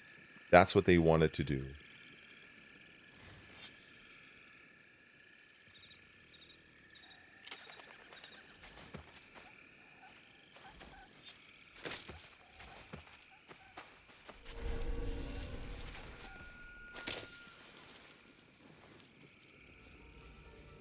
Best if I remain unseen.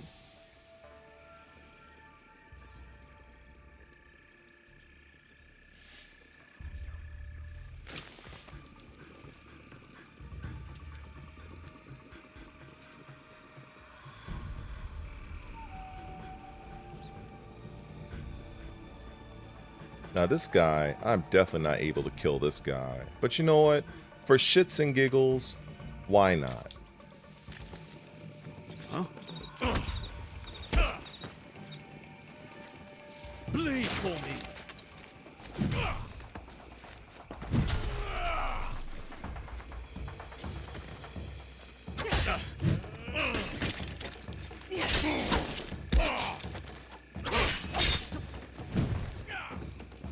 No one can save you.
Well, that was fun.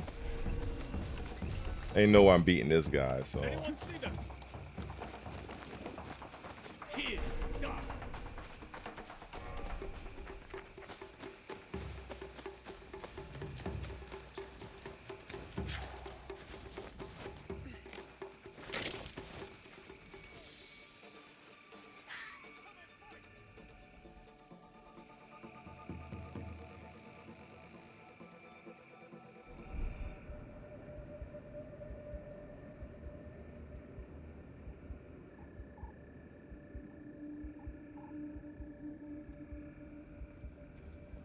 Show your face.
Well, I really went off on the whole industry agenda thing.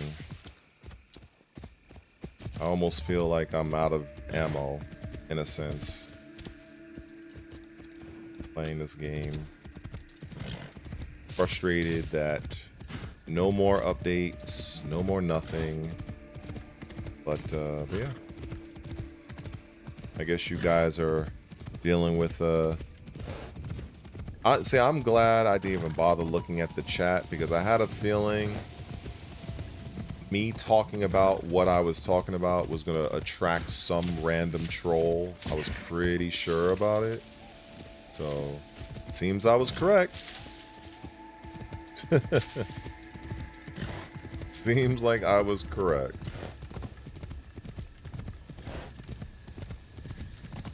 Overrun by bandits. I Like am everywhere else. I'm not feeling better, but well, I mean, it depends on how you feel, right? So I'm still frustrated that this game is in it's like whatever they're gonna do, that's it for this game. It ended prematurely, and you know, I guess it's on to the next. That's basically what it is. It's on to the next. I wish it wasn't like that, but you know, it is what it is. That's precisely what happens when you have development studios that prioritize mental illness and virtue signaling. You know, this game right here should have just been an open world shinobi experience. Oh, okay. I see. So it wasn't a troll. All right. Or it was a troll, but it wasn't somebody I attracted. Understood. But, you know, all I really wanted was a game where, you know, an open world shinobi experience. That's what I wanted. That is what I wanted. And you know, and this game for the most part it gives me that with this character Naoe. And but you know, unfortunately, you know, they wanted to do some mental illness, and unfortunately, you know, this game is now dead, basically. If I'm seen, I'll have to fight my way out.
Hey.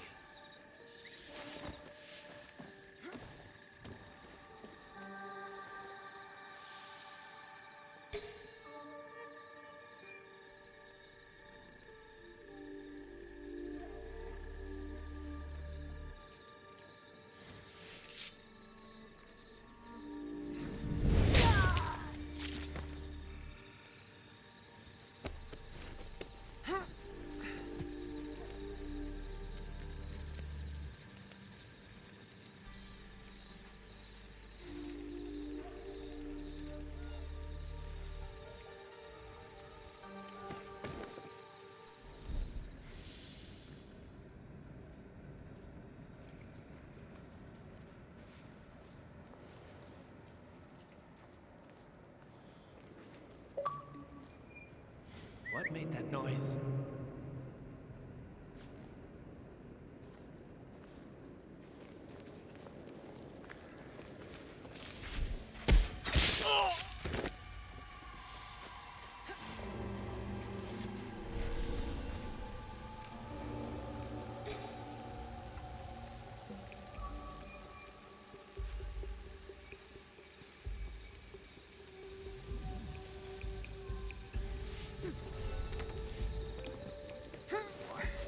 What's out there?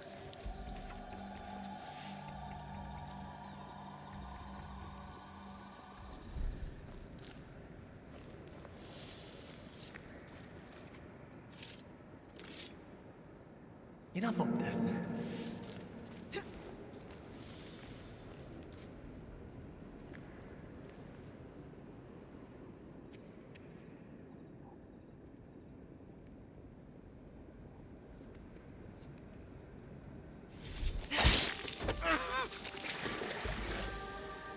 That was definitely something.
Somebody's around here. Oh.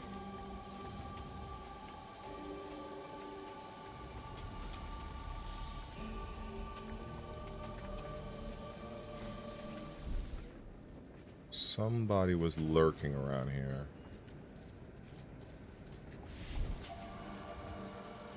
Might have been that guy? Oh, wait. Oh, there he is.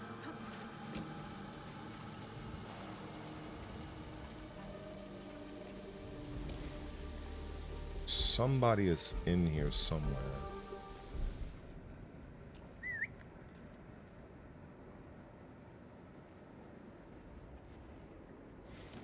Maybe there's somebody inside.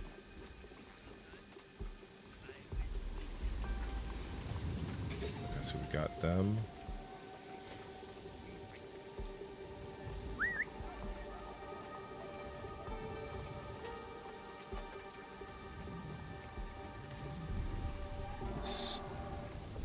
I don't know.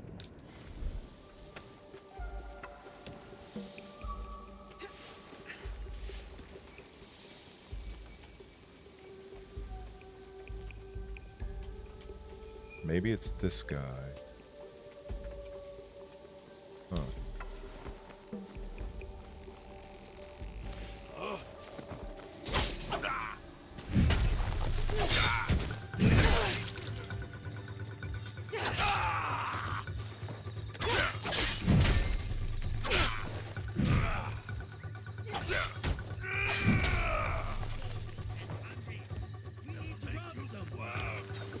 Oh, I didn't go as much as well as I planned.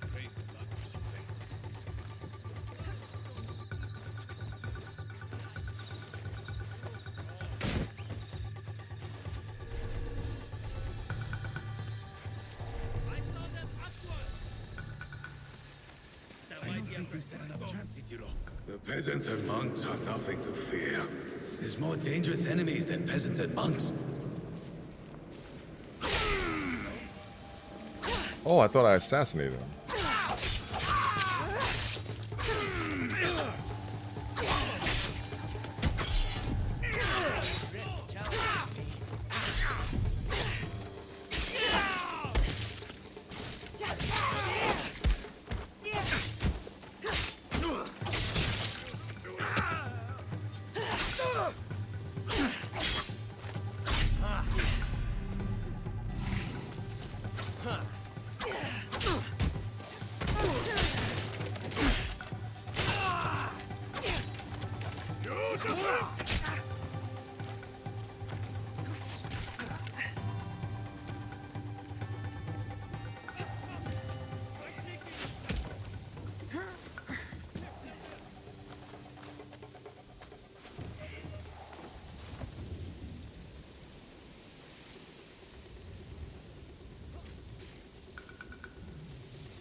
Look at how she stands on the roof there. You see how it's slanted? That's pretty cool. Like she's like they actually animated her to stand at different points of elevation.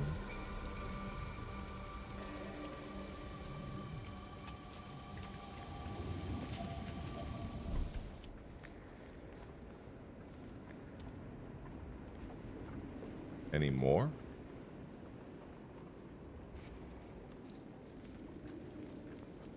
Come on.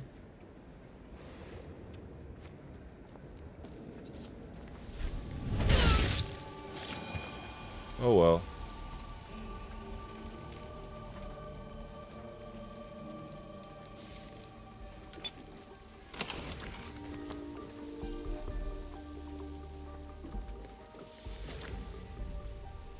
I wonder, do I have my...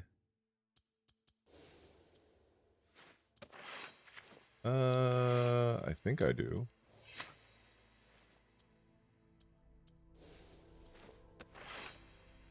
Okay, I do.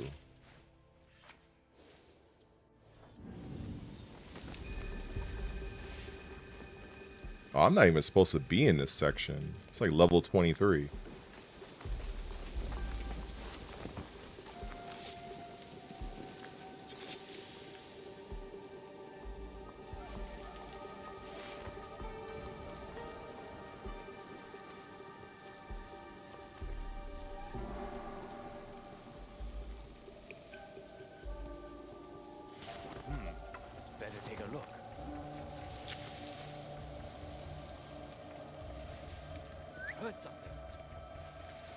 Come on.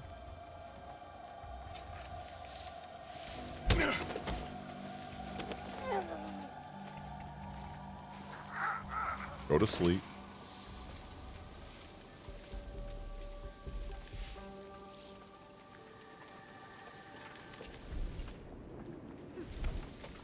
Something's out there.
Oh, I can't kill him.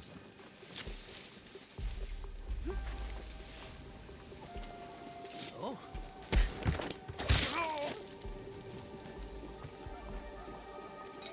Shindong, you've caused a lot of trouble.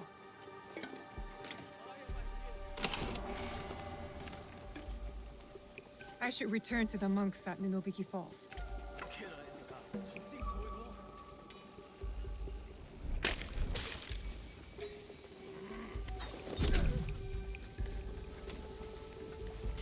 Better find nothing here.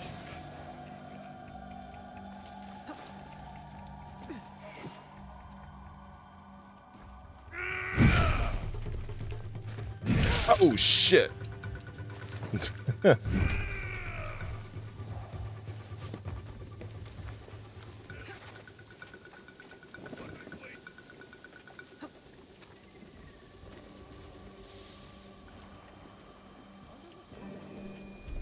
Who did this?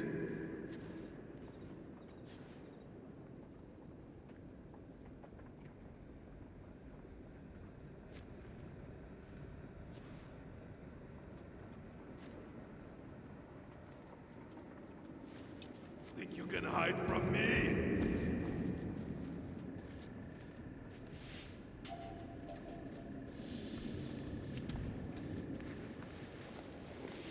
You're so tiny.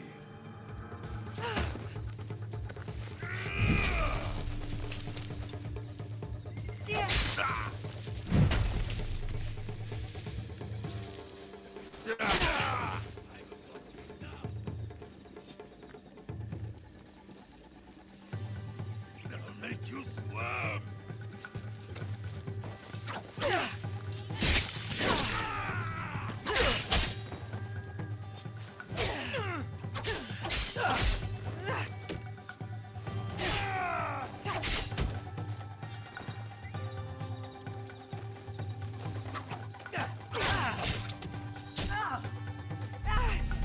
Oh, really?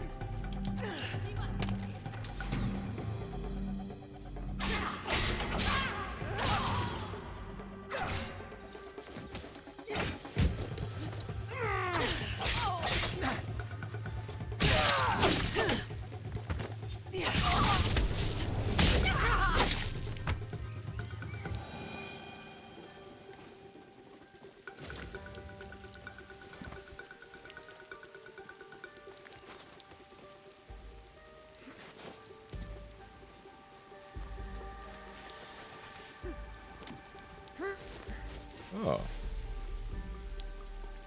Did I see something?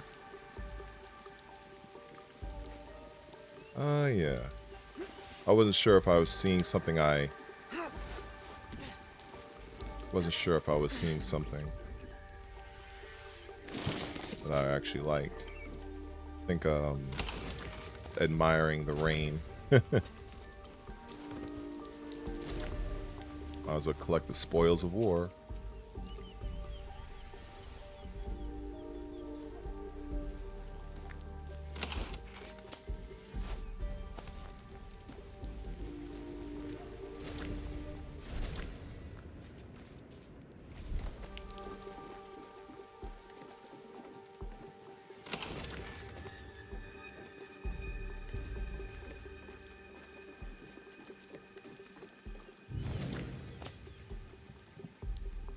That sound was strange.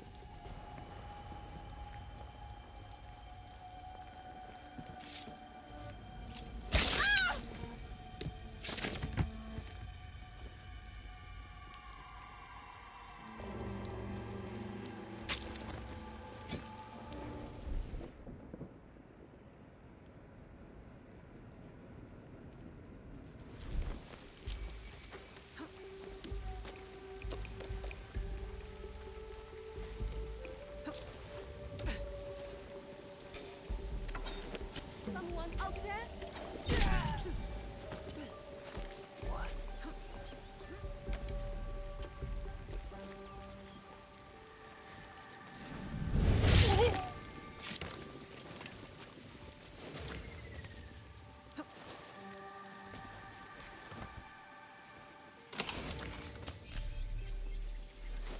I'll take all that.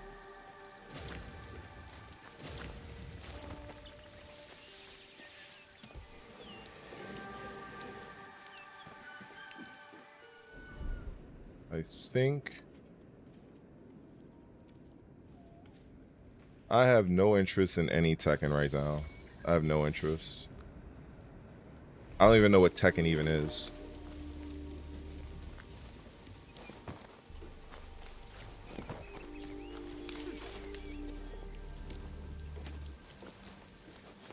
Oh, that was an accident.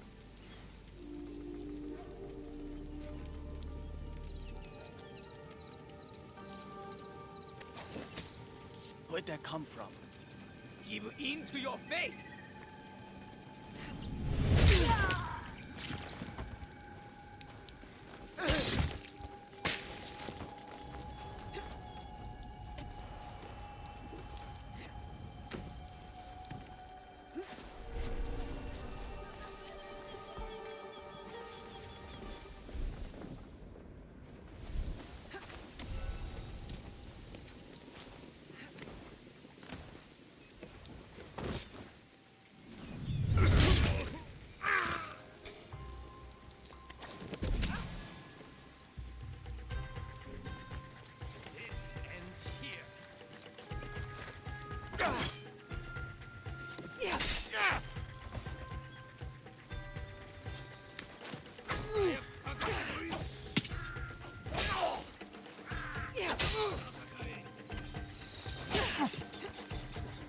I will not bend to you.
I absolutely love this game. I love this game. It is one of the best looking games. I don't know, it probably, I don't even think the stream is even doing this justice. You have to play this on your own 4K TV. Like, this shit is fucking, like, it's just, it's one of those games where no matter what, thanks to the DEI initiatives of Ubisoft, this game is just never going to get its fair due. The lighting of this game, the fucking environments, the character movements is just very, very well done, very polished. Weather is just probably the best weather effects I've seen in a game yet. Look at this shit. Like, look at the wind, like, blowing all this shit in one particular direction. Like, this is, like, you don't see shit like this in gaming like that. And then if there's a fucking storm coming up, like, like, everything reacts as it should. Like, just walking through the environment, you would find it hard-pressed to say, oh, this game is outside of, like, the issue with the fucking DEI shit, like, everything else about this game is like from a design standpoint is absolutely insane. Absolutely insane.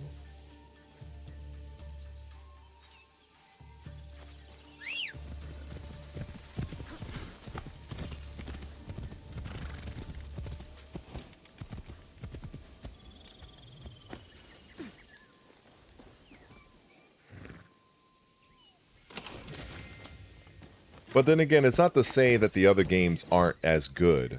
Like, you know, for instance, when you had, like, if you look at, like, Assassin's Creed Valhalla or Assassin's Creed Odyssey, like, those are also games that are very, very great, like, very good. But this is just takes it up a different notch. Like, there's just so many little things that I see that maybe other people don't, you know, like, for instance,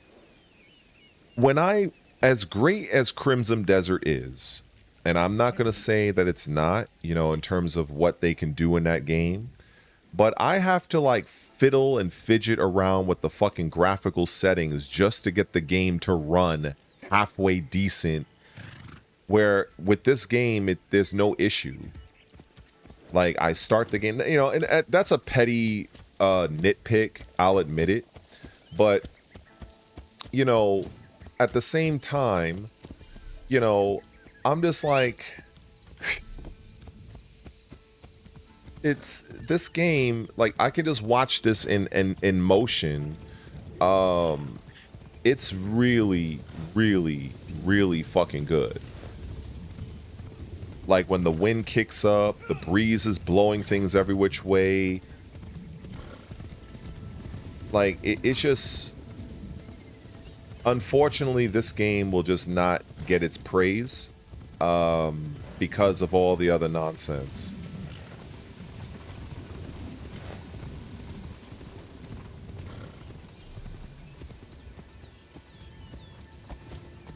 But again, like, getting back to Crimson Desert, like, I'm definitely a firm supporter of the game, but in terms of performance, like, you have, like, for me on a Xbox Series X, I have to turn off the 4K option. I have to turn off a lot of the graphical settings just to get the game to run smooth. And when it does, it looks great. But I don't have to do any of that with this game. And, you know, it's just... I don't know. Like I said, it's a petty nitpick.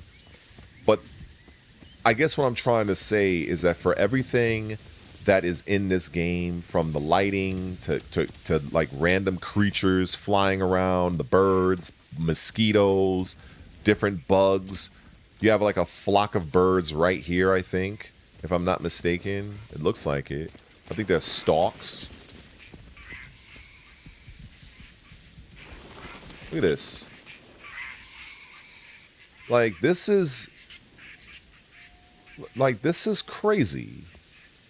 So regardless of what I feel about, you know, Bethesda, I mean, not Bethesda, how dare I say Bethesda? You know, Ubisoft. At the end of the day, the people that were responsible for this game, you know, they really put together an amazing world. So when it comes to like the animation and stuff like that, it's really, really good. Really good. I'm actually hoping that there's a storm that blows in, so you can kind of see like it transition from it being nice outside to like fucking stormy.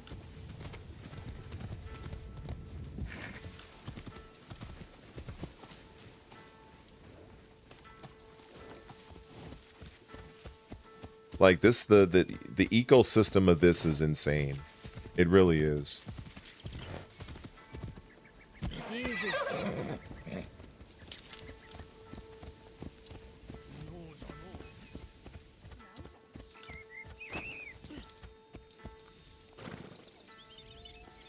And pay my respects.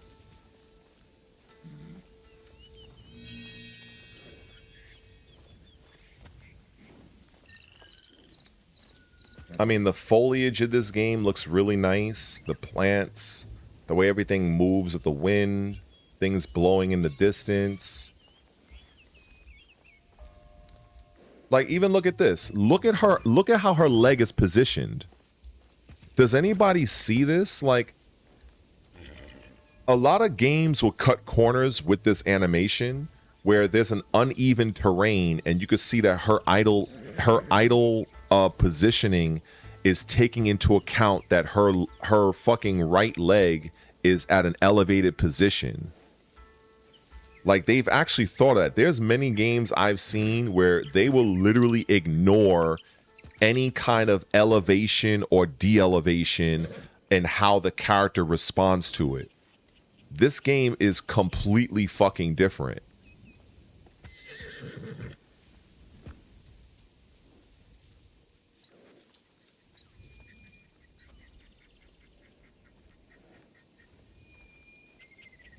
Like, her foot, her right leg is literally on the step.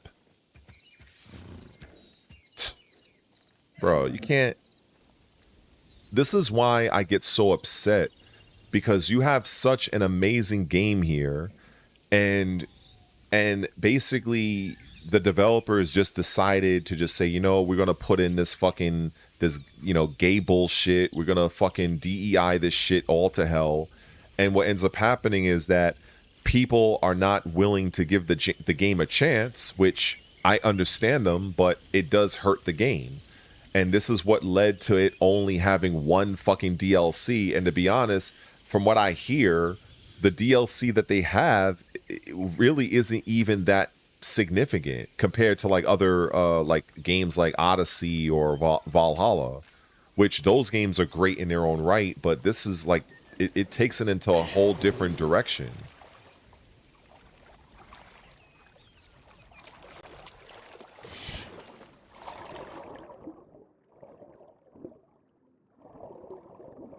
Like, what other people may not know is that the upcoming Black Flag remix, or whatever the fuck they're calling it, a lot of the actual, you know, the lighting, the parkour, all of that, they're basically using the same systems from this game for Black Flag.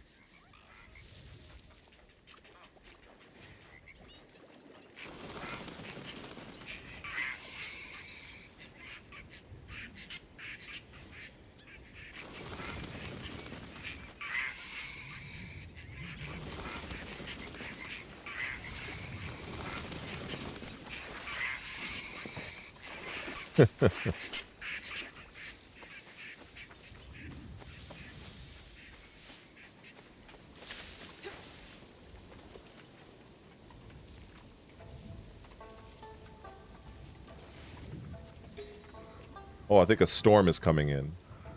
I'm gonna keep looking at the sky, and you're gonna just notice. Look at that, bro.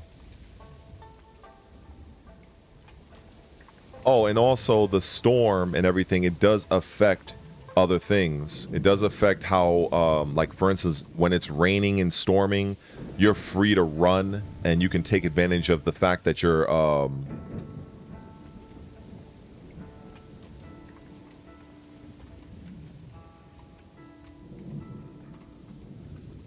gonna start raining soon.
I forgot, you know, he's probably, you know, trying to relax and shit, you know what I'm saying?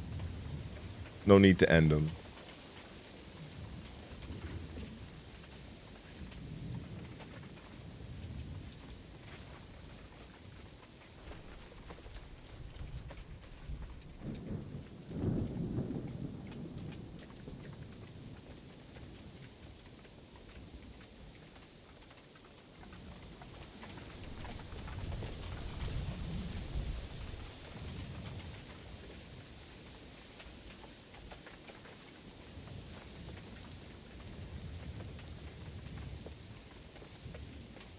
I have no interest in Tekken whatsoever.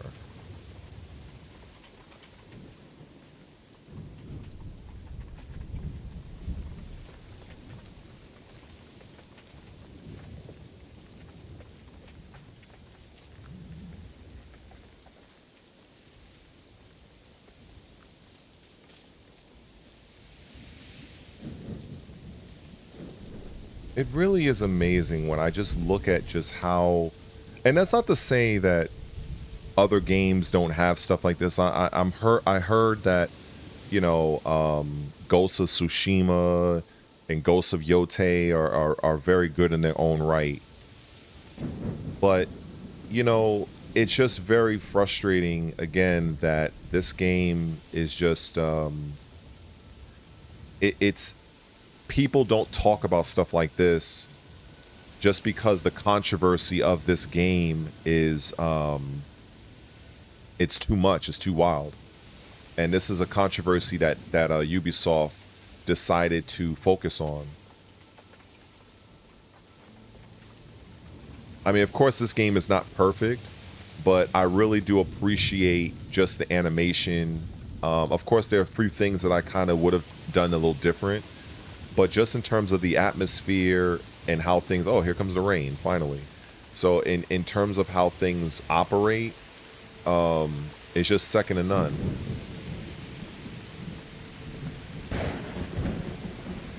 The sound, the everything, the wind, the debris.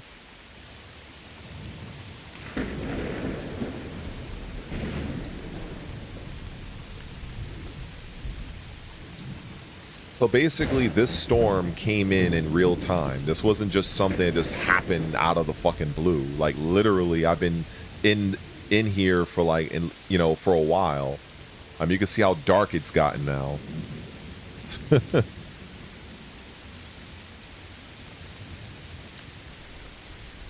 I mean, it's fucking raining like cats and dogs. Her fucking outfit is soaking wet.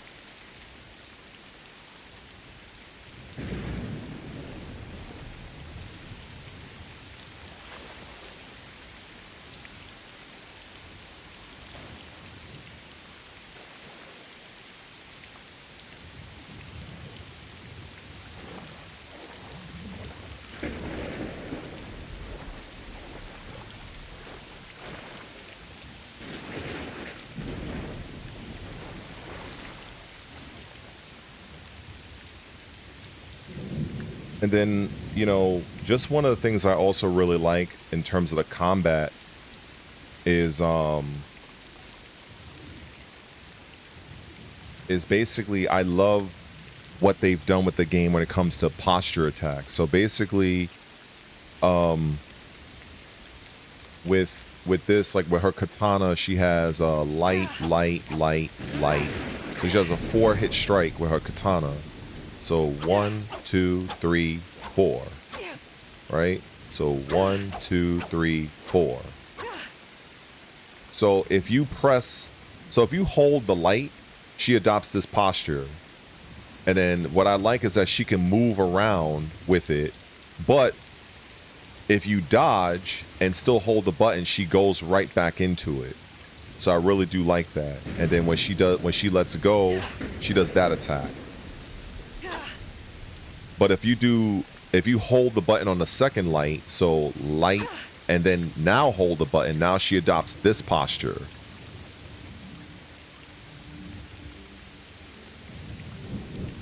And he lets it go, she does that attack.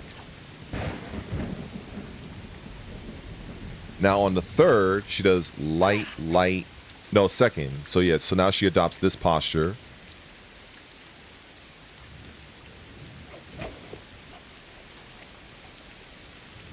Now, if you do the third, so if we do 1, 2, 3, I really like this one. This one looks really fucking cool. Look at this shit.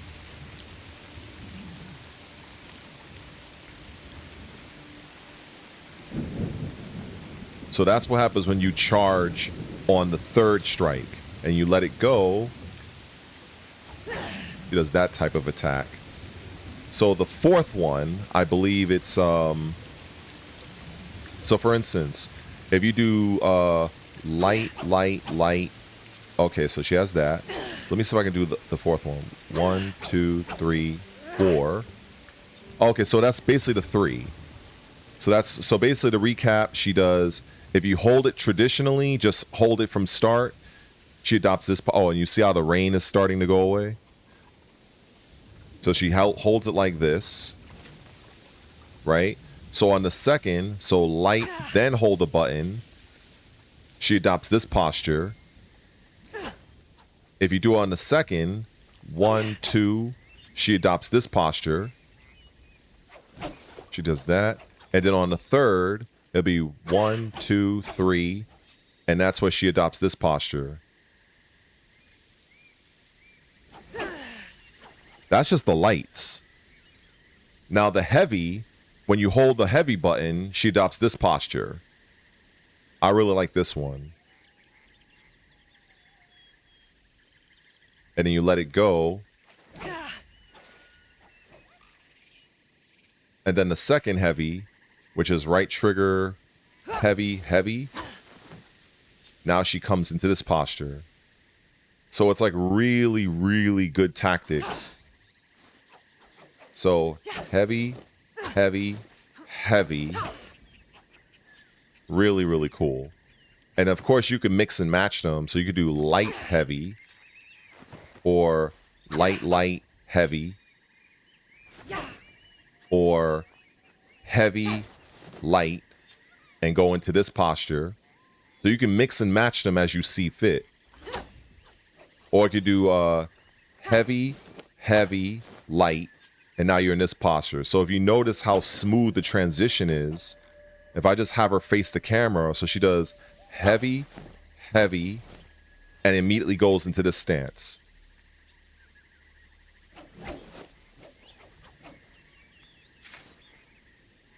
And that's not it. She also has a different weapon. She has the Tanto, which I kind of wish I had the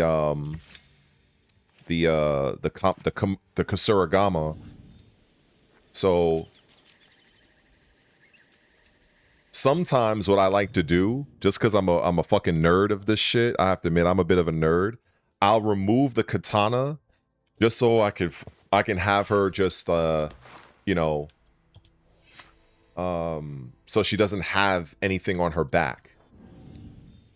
And the only thing she has is the Tanto across her back like this. So with the Tanto, it's a little bit different. Same posture, but different moves.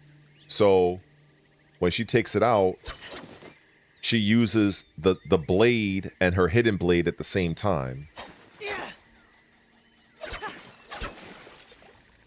And that's one of her postures here. So she has her hidden blade act like at the ready, and the Tanto in her right hand, and for a double strike. And then her heavy attack. So she leads with the hidden blade. And then if you hold the heavy button, she adopts this posture.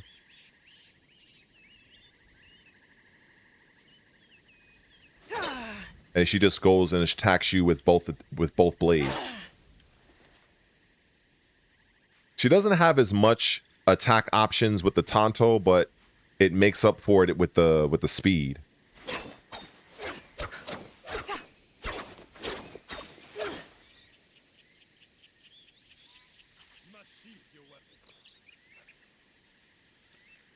All right.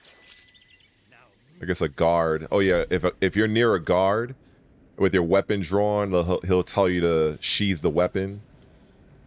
So this is a Ronin right here. Yeah, I should have some fun with this guy. Yeah, let me have some fun with this guy. I like when the guy tells you to put the weapon away, and she just says, I don't think I will.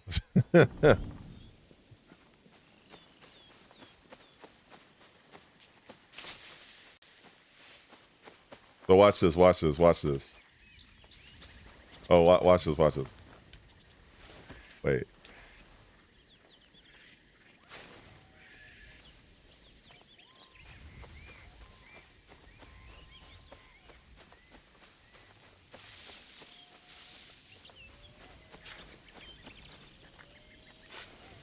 I won't ask you again.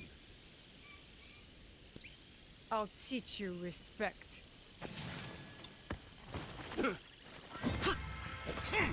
See, the red you can't block. And right here, he's vulnerable to a counterattack. So that's what the yellow means.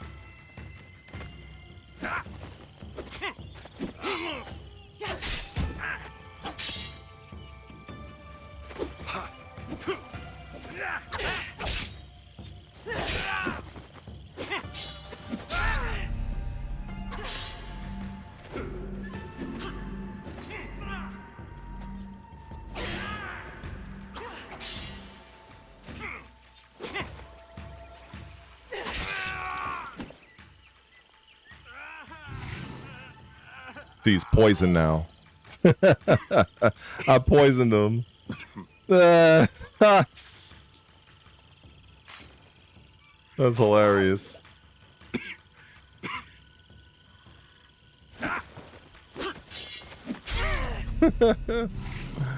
Oh shit.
Woo!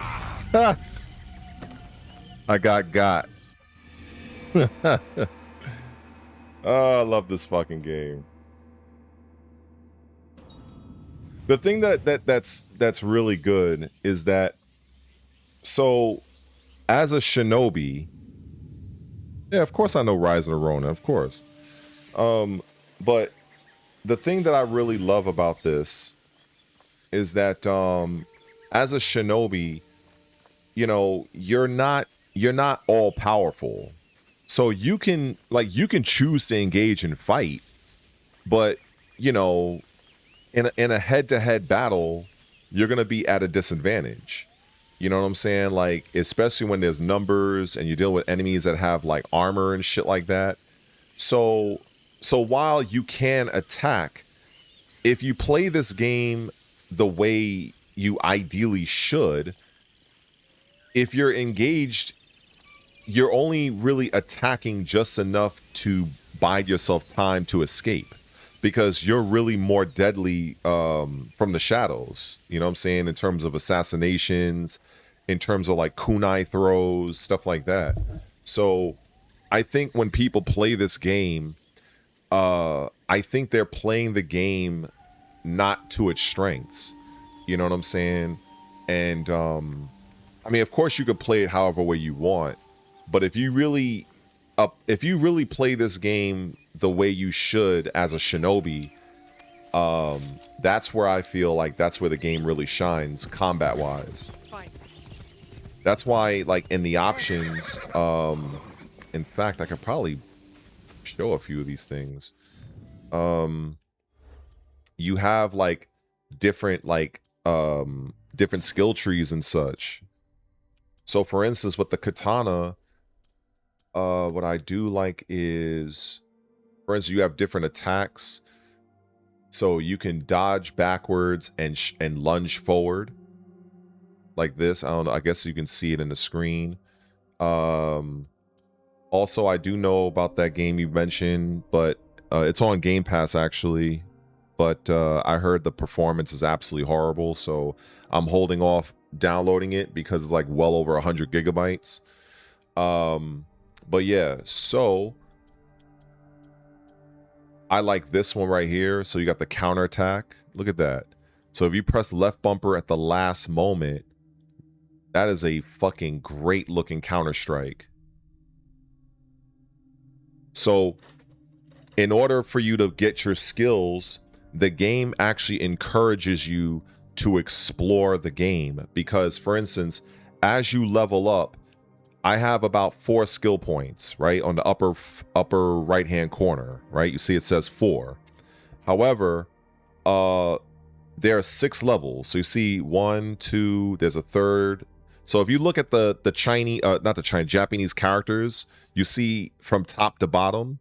So that means that there's 6 different levels and you have skills at each level.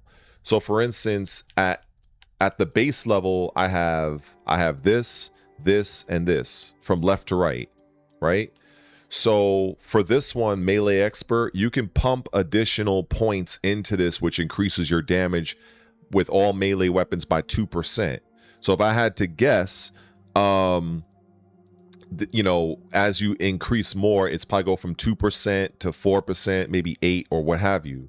Then at level 2, you have these skills.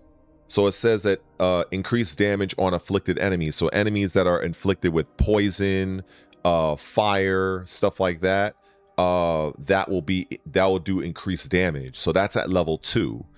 So even though this only costs me 1 ability point, you see it's not highlighted because I have to increase my mastery level.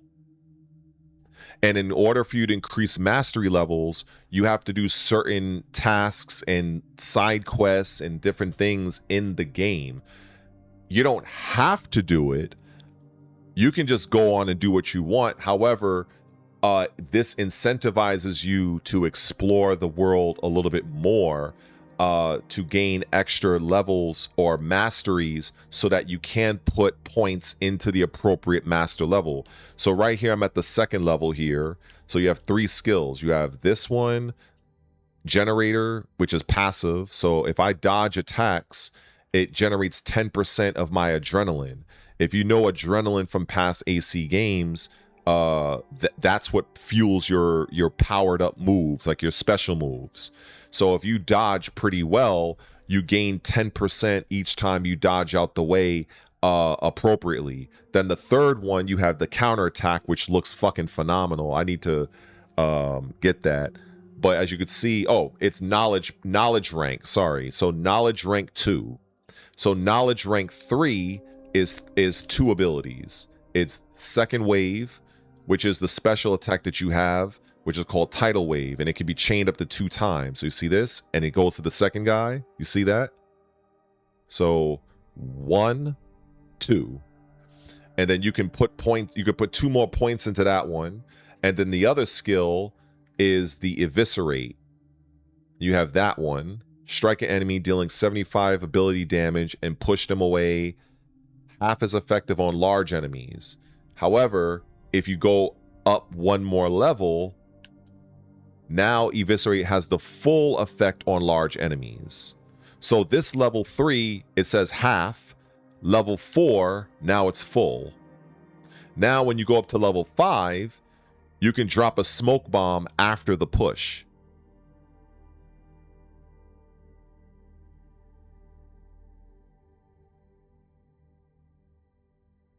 So that would mean, for me, is if you're engaged with a bunch of people, you can just do that to one enemy, and then you can just get out of town with the smoke bomb. So that's at level 5, it looks like.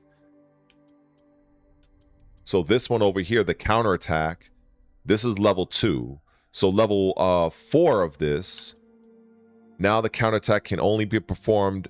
No, the counterattack can be performed on flurry attacks. So I guess this one, it can, because the enemy can attack you with a standard strike, a flurry strike, or an unblockable. So this looks like it only applies to the standard strike. But when you level it up, now you get for flurries. Now if you go another rank, now you can parry unblockable attacks. So that's pretty much what you know. So I really like that.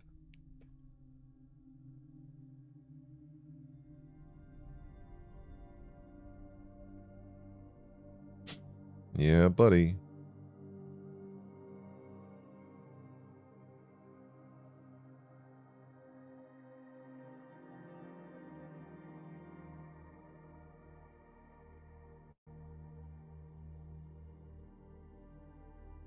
You know, I had to do my stuff with obviously you had some fools here.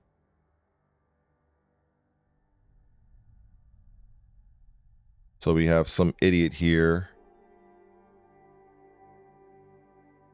doing my cleaning up of my stream because we have a bunch of fucking idiots on here. So I had to hide them.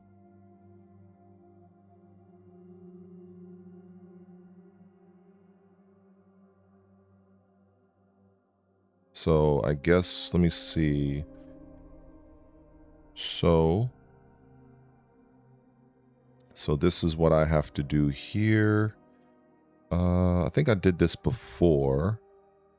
How did I do this again? I'm trying to remember how I did this. Oh, wait, I think I have to... wait a second, where is it? There was a way I could, like, reset this. I think it was... I think I have to go to the... So I can't even have fun. I always have to deal with some random ass trolls. So let me kind of see if I can reset that, because I remember I did it before. Because I got rid of them on YouTube, but in the actual, like, in the sidebar, it's still there. It's like I have to go to stream elements to reset that, but I am looking for it.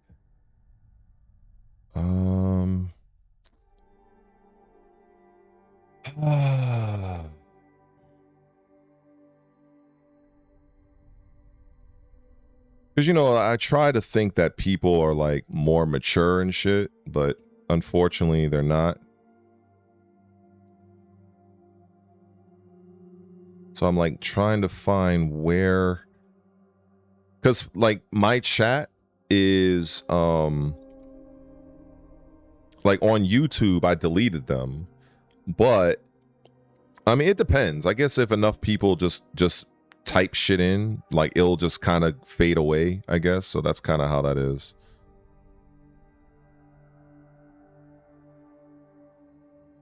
But it looks like okay.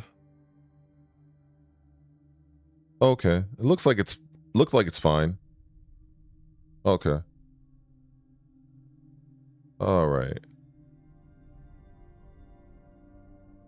Okay, so I'll delete that one, delete this one. Okay. All right, so I really do appreciate you know, the skills that's in this game. But that's only the katana. So the katana, that's this weapon here. Now if you go over to like your Tanto skills, the Tanto skills is actually pretty good. So the Tanto mastery, I have to admit, it's pretty cool. So you have this, as you can see, so you can literally throw the Tanto, you can dash toward them, stab them, and make them vulnerable, dealing 40% damage. So basically, while they're vulnerable, you can take advantage of that and go for a secondary counter hit strike. So that's what you can actually do there, which is really, really good. And then not to mention, there's another ability. So look at that. Bro, do you see that? Look what she can fucking do. Look at this Ultra Instinct Dragon Ball Z like movement. Look, it's crazy. I have not unlocked that yet, but I'm sure when I do, I'm gonna have a good old fucking time. But just looking at this looks fucking crazy. That is wild, man. And then you got this one. Each kill while Shadow Berserk is... look at this.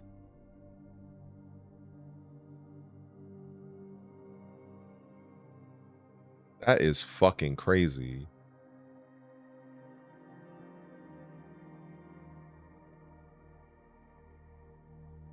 Yeah, that's wild. No, I just had to deal with a few trolls talking some shit.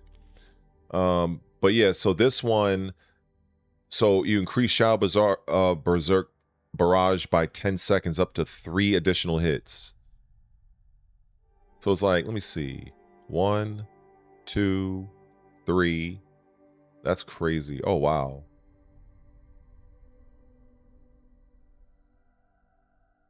That's the thing, like, you know, a lot of times people, you know, due to time, or maybe they just have a game and they just haven't really played it.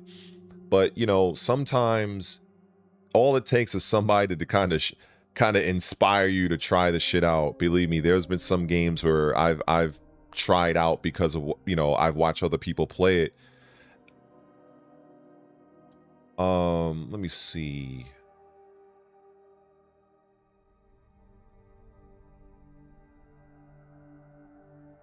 But there's like so many cool things that you can do in this game.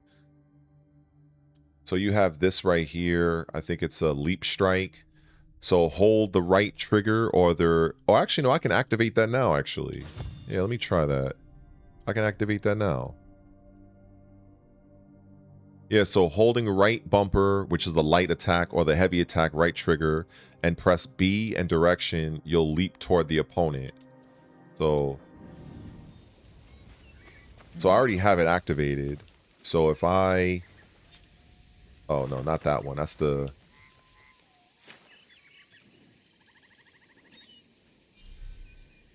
Let me see.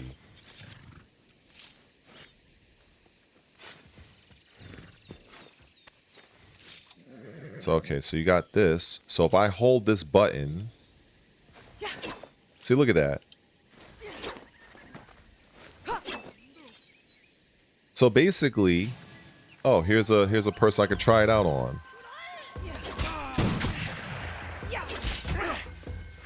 Oh, this guy is doing some crazy shit. Oh, I might take this seriously. And this other person's has a gun.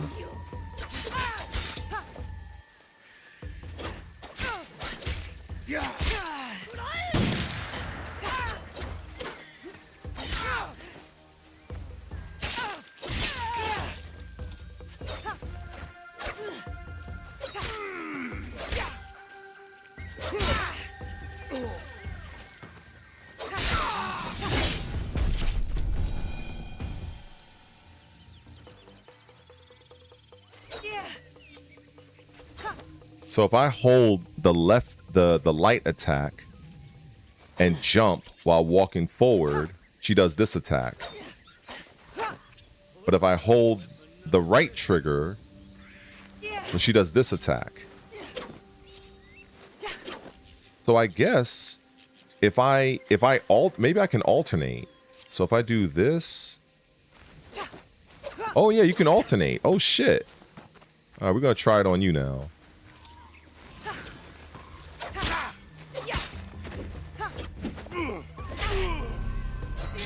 Oh, but I think I kind of did it. Let's try it again. Oh yeah, he's blocking.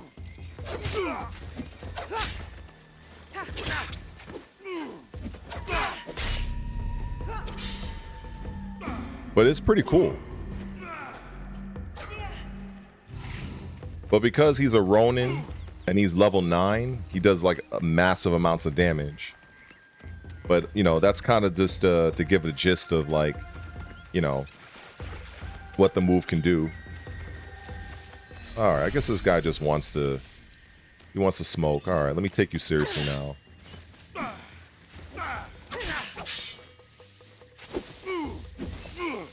Oh, shit. Alright.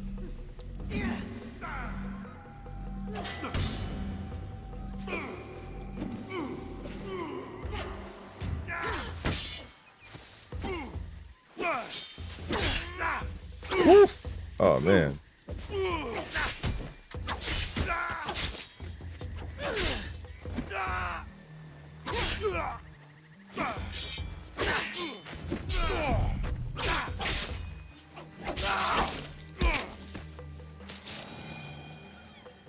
He died from poison.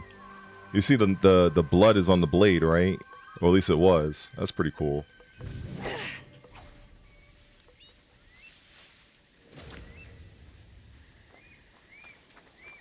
And that's another thing. So this particular katana, it also has like poison on it. It has a poison effect.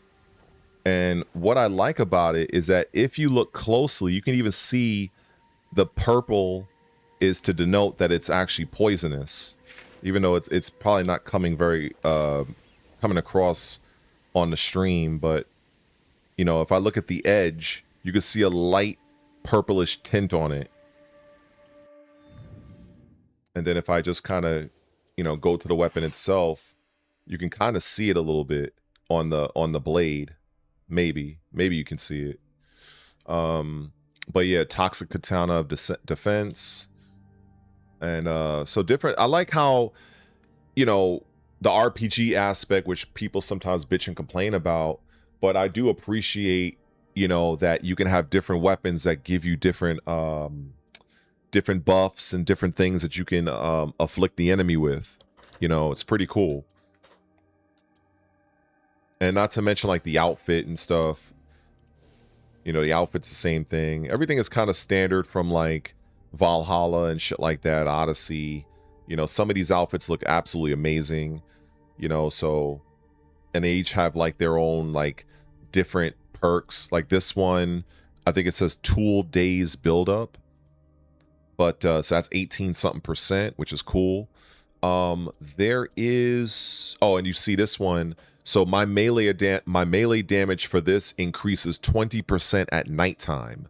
So if it's night, you could just throw this on if you want an extra 20% damage. And then during the day, it's like, you know, it's like whatever, you know. Hey, Mike, I appreciate that, man. Yo, believe me, I love this fucking game, bro. I love this game. It's not perfect, but I appreciate what they do with this game. And, you know, by all accounts, I should literally be streaming this shit like for hours and hours and hours, but I get sidetracked easy. So, but this is like the first time in a while that I've actually talked about this game at length in a while. And I guess I was inspired to from, you know, the fact that Ubisoft already confirmed that this is the last the last update that they did for the game, you know. But this game is absolutely massive. I'm actually curious to see which is larger. I think Crimson Desert is larger. But I mean, this game is pretty massive. I think the largest Assassin's Creed game is Odyssey, which makes sense. But you know, if looking at this entire map region, when you zoom in, you know, it's kind of like, holy fuck. You know what I'm saying? So, but I really love this game, and it's just, you know, now don't get me wrong, you know, if I were to go, which is very easy, if I were to go and put on Crimson Desert, you know, that's also still a very great game, you know, but at the end of the day, I've always wanted a game that I can really like sink my teeth into, so to speak, and have that ninja experience. Because if anybody has ever played something like Tenchu Stealth Assassins, you'll know what I'm talking about. You know, and I feel like this game is the most accurate representation of that. You know, there's just so many things going on in this game, so much detail. It's beautiful, so many different weather patterns. You know, it's really, really good. And I really like the combat as well. You know, the combat in Valhalla, I don't have Valhalla installed to kind of show, because it'll take like a good 20 minutes to download. But Valhalla is a good game in the sense of when you put a weapon in your, let's put it this way. In Assassin's Creed Valhalla, the combat is more direct. It's more brutal, as it should, because you're a Viking. But what I do like about that game is when you put a weapon in your left hand, it will operate differently than if you had it in your right hand.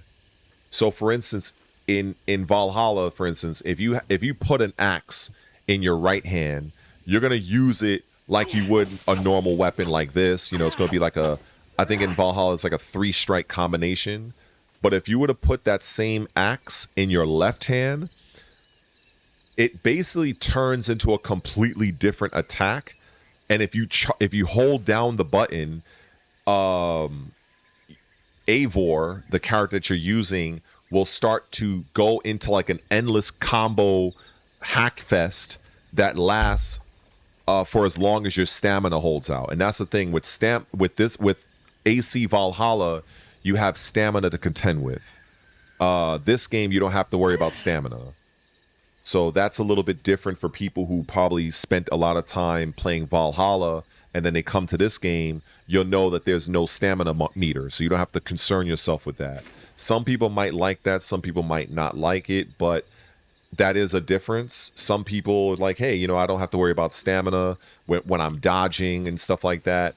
But obviously you have far better movement in this game. The lighting is better, the parkour is better, the stealth is better. But I will say that Valhalla is still a very, very good game. If you haven't played it yet, definitely you owe it to yourself. Especially if you're one of those people that really like Norse mythology, that's, you know, and just the Viking culture. It's just really, really amazing. So, you know, when Ubisoft does games like these, you know, it's really, really impressive. It's just, I kind of wish that they didn't do all the DEI bullshit associated with it.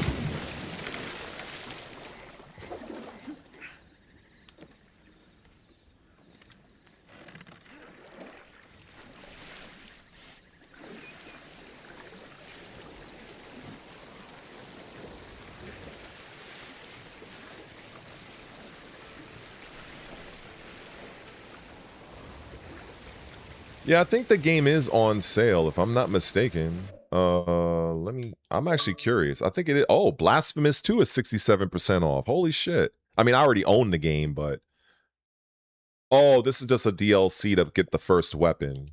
But yeah, I think Assassin's Creed Shadows is on sale, unless the sale ended. I'm not too sure. Oh yeah, so this ends at 8 hours. So, what is it? Let me see. Assassin's Creed. Yeah, so you see right here.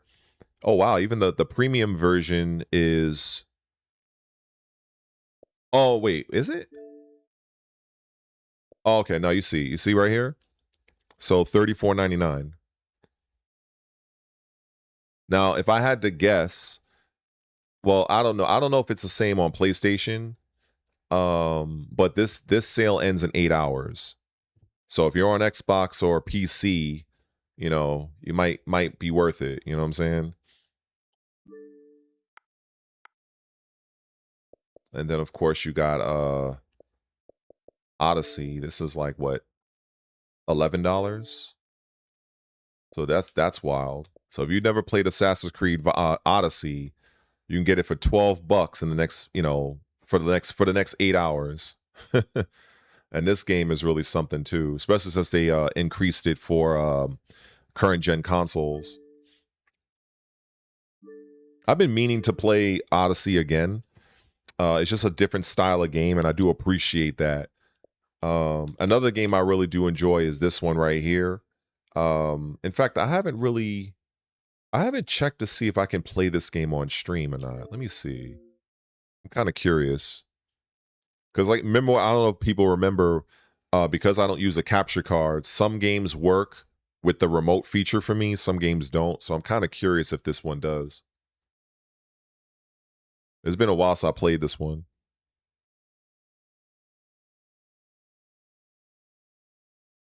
I'll know pretty fast. If I'm pressing the button and nothing is happening, then I know it doesn't work for me. Oh, it works. Okay, so that's good to know. This is another game I really do enjoy. Continue. I don't know where the hell in the game I'm at. It must have been at least a good 2 years since I played this game. Yeah, Wolong, this is like more like a Chinese-based, I don't know if it's mythology. I guess it is mythology, but it's definitely Chinese-inspired. More sword, magic. It is difficult. It does have some Souls-like aspects to it. But I think overall the game is really, really solid. I think it came out a couple of years ago. They did announce recently that they're gonna have like a sequel or something. You can pick up companions. You know, you have gear. I think it's been 2 years, if I'm not mistaken. I'll check right now. Like, this is pretty easy to check. This game came out 2023, so it's 3 years. So I spent 16 hours in the game so far, and so yeah, this game it's really, really interesting. It's not as detailed as AC Shadows, but it's still very, very, very good. The combat can be a little bit tricky. I would say the combat is definitely more difficult than Shadows, just because it has that Souls-like aspect. The big-ass weapon that you see on my back is from a boss character I beat. So it looks like when you beat some of the bosses in the game, you gain access to their weapon. Let me see what else. God, it's been a while since I played this game. So yeah, so there's like a lot of stats. You know, so if you're like into like stats and shit like that, you'll love this game. If not, you'll probably just, you know, kind of just grit and bear it. So you have spirit, attack, and martial arts. So for instance, if I can remember right, all right, so you got your bow and arrow here. So left bumper is the block, as you're seeing. If I tap it, that's his parry. So if an enemy was attacking me, that would be a parry. Let me see. Attack is like your face button. So X or square was like light. You got that one. Like, the weapon attacks are pretty good. But there is stamina in the game. There's dashes. Different weapons handled differently. Let me see. I'm trying to like remember. All right, let me switch a weapon. Pudgil. Let me see. God, it's been so long since I played this.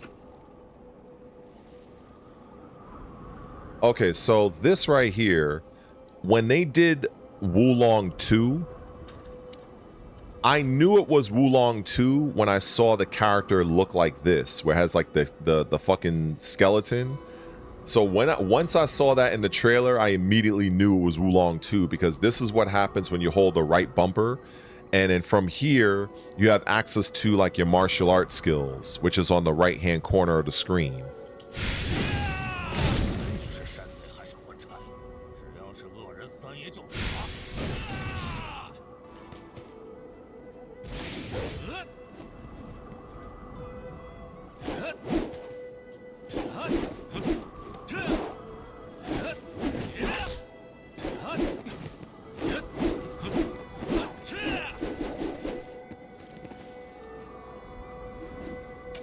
So this is a really good game. I think if you're like into this style of game in terms of like the combat is, like I said, it's not easy. Obviously, if you learn the game and you properly equip your character, it can get easier. But picking up and playing it, you're probably gonna get fucked up. But if you stick with it, it's definitely well worth it. Like I said, they have so many different moves, so many different characters, and so many different attacks you can use. And then you can switch between different weapons mid-combo. Like you saw, I switched to the massive fucking whatever this thing is on my back. So basically, as I'm hitting X to use the staff, if I press the B button, or the circle if you're PlayStation... How did it go? Oh wait, is it? Oh, okay. So I have to hold the right bumper and hit the B button, and that's how you switch between the weapons. So it's basically staff, bop, bop, bop, bop, and then go into this weapon, go back into the staff.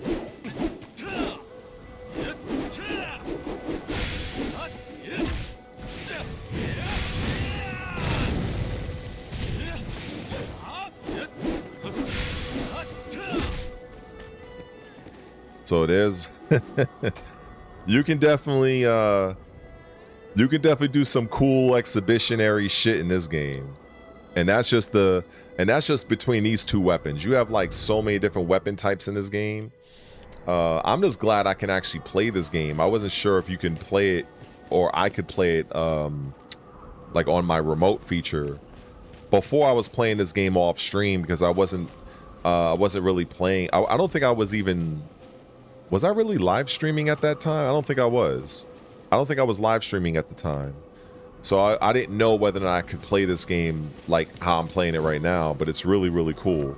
So again, you know, you have your light attack, which is the X button, and then Y button or triangle on PlayStation is the heavy attack. So you can just do this attack right here. Can you do a follow-up? Okay, so that's basically it. So if you hold the light button while you're doing the bow staff, you could do this. So you can just hold this if you want. And then you can swap to the other weapon in like real time.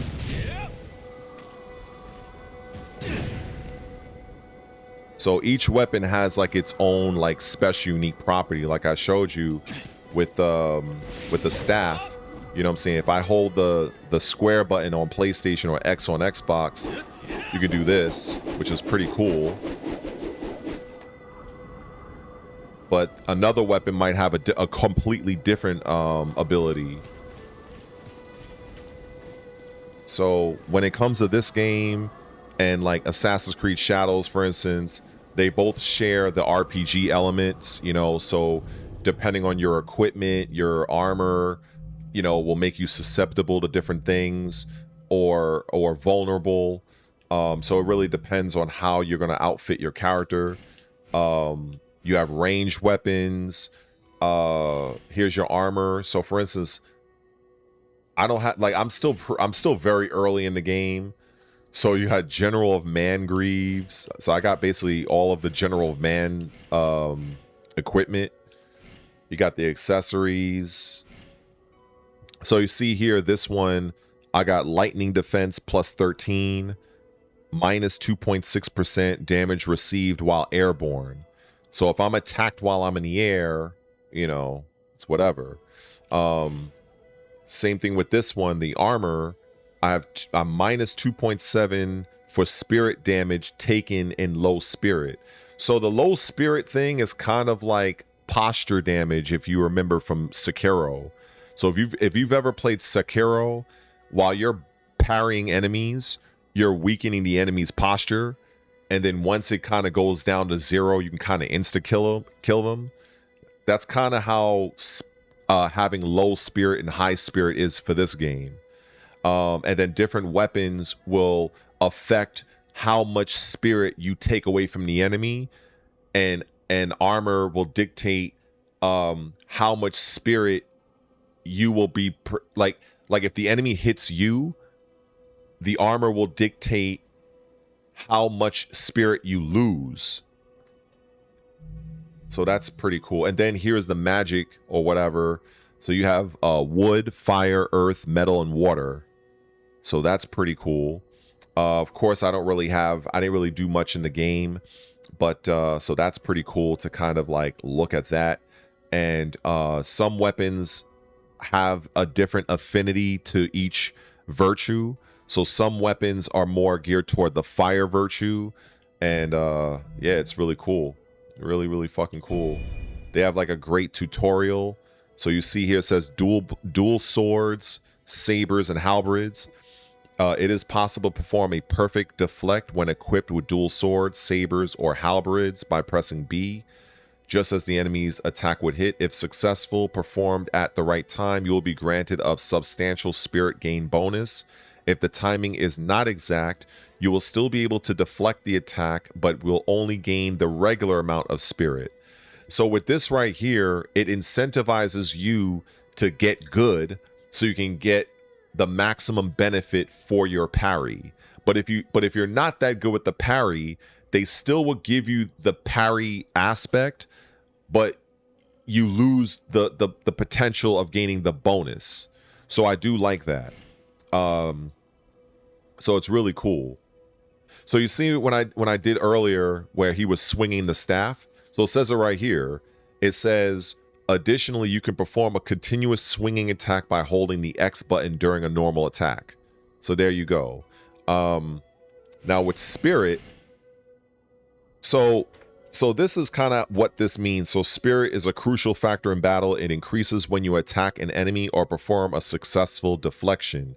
Spirit allows you to dodge, deflect, perform martial arts, cast wizardry spells. When your spirit is positive, it will be consumed to increase the power of your attacks.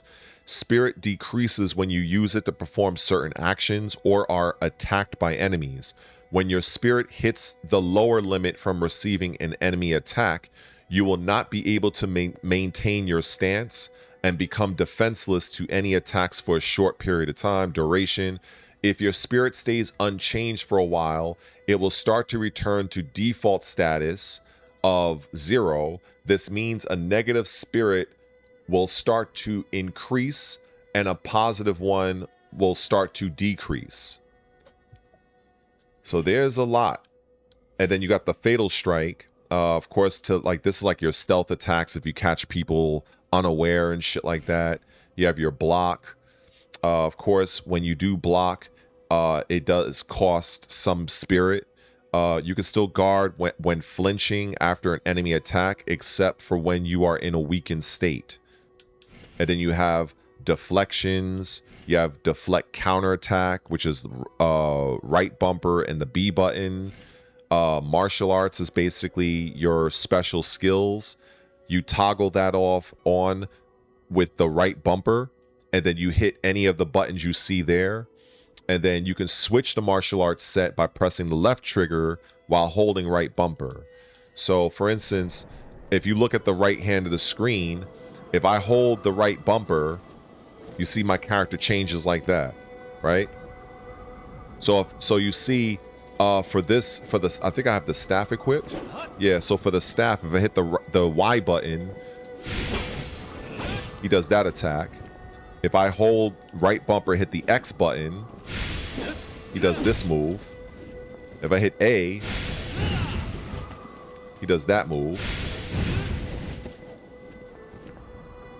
So you can decide which martial arts you want, but each weapon kind of comes with their own martial art styles, which is kind of like their special moves.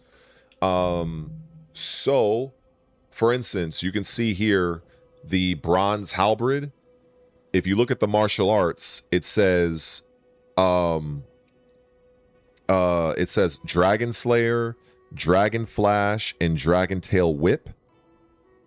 So basically, if I were to equip the bronze halberd, I can decide which weapon I want to get rid of.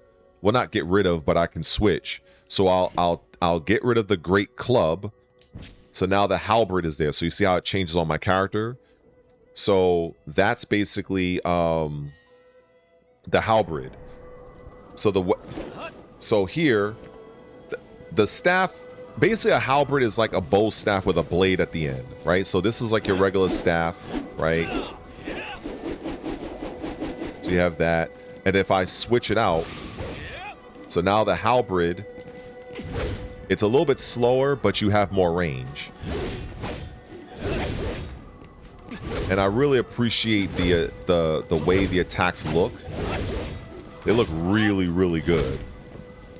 So that was the light attack. The heavy attack, which is Y or would be triangle on PlayStation, would be that. So of course, like heavy attacks do more damage. They do more spirit damage or whatever. So if you hold the right bumper, yeah. So if you hold the right bumper, and if I press the X button, he does that attack. If I hit the triangle button, does this. So you see that little the orange bar that built up? So once it gets maximum, I can't use moves anymore. So if I hit the A button, that's actually in martial arts, that's actually a favored kata that people use when they're doing staff attacks, staff weapons. So that's pretty, pretty cool. But yeah, there's a lot of weapons in this game that I probably haven't even come across yet. And then of course you actually meet a few real life people from Chinese history in this game. I know that you come across a guy named Lobe, I think his name is. I think he was a real Chinese warrior. And it's really good. This is Wolong, yeah. And so I really appreciate this game. I really do. And it does have like a Souls-like aspect. So when you rest, all enemies you killed will come back. And this is how you level up. So I think, I don't know how many, let me see. Yeah, so you can decide which virtue you want to level up. And each virtue has a different it'll boost specific stats. So for instance, the earth virtue, you can see it affects HP, deflect, max. But if I move so for instance, wood affects spirit defense and spell duration. Fire affects attack in martial arts. Metal affects spirit sustainability and wizardry spells. So this game, it can be a little bit technical, but you know, I think it's one of those games where if you kind of like nip at it and you mess around with it here and there, you learn the systems. I think it's definitely something that respects your time. But it's not something you're just gonna pick up and play and just, you know, it's not an easy game to just get into. But for that, I appreciate that. I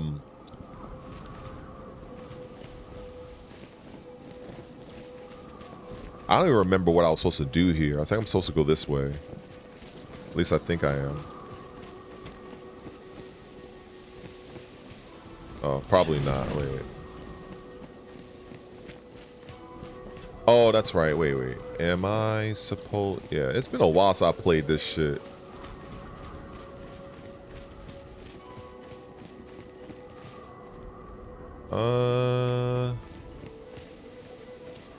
I don't even remember what I was supposed to do here.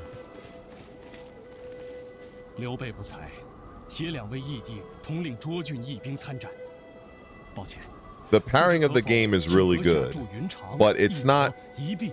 I wouldn't say it's like Onimusha good. You know what I'm saying? I don't think it's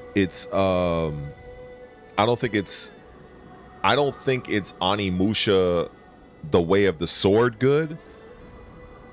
But, you know, for this game being a 3-year-old game, I did enjoy doing parries and stuff like that. You do feel satisfied that you made that connection. And also this game's story is, well, it is very deep, I would say. There's a lot going on in the story, but I haven't really done much with it. So I guess it's going to show me how to do magic or whatever. So you can see wood overcomes earth, earth overcomes water, water overcomes fire. So I'm just going to just see what I can do here. As I said, it's been a while since I played this game.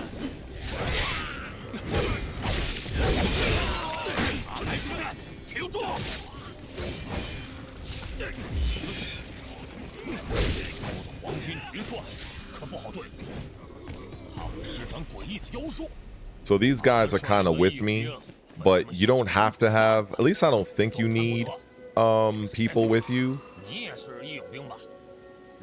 Oh yeah, there's a lot of magic in this game, but I don't think I've learned any yet.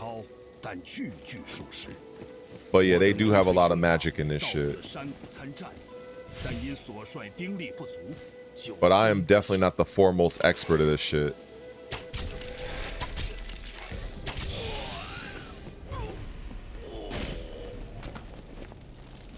Because I'm still very early in this game, so I don't think I've gotten to a point where my character learns magic yet. But there is magic in this game.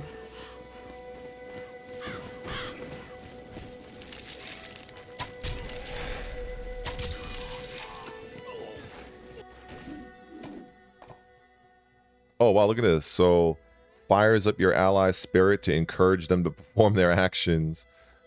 So, what action an ally will perform depends on which of the 5 phases they adhere to. When you are accompanied by 2 allies, press up and down to select which ally. So, you can actually encourage your allies to do certain shit. That's pretty cool. That's different. That's pretty fucking cool.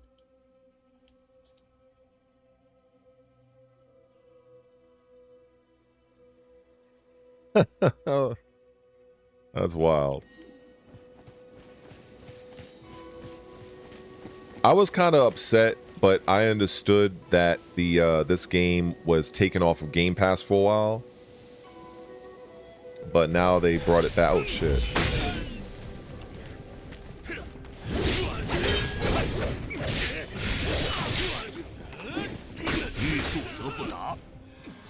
Yeah, it's this game is I'm very much out of practice. Very much out of practice. But what I'll do, which I think will probably make more sense, is I'm gonna go through the beginning of the game real quick and kind of just show what this shit is all about. Yeah, it's definitely like Neo in some respects, but definitely Dynasty Warriors. I mean, hell, it's made by the same company that makes Neo. So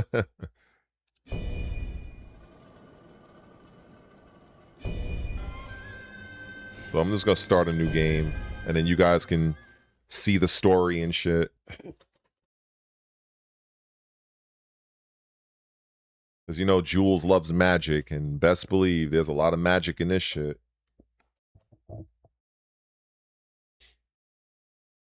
Yeah, buddy.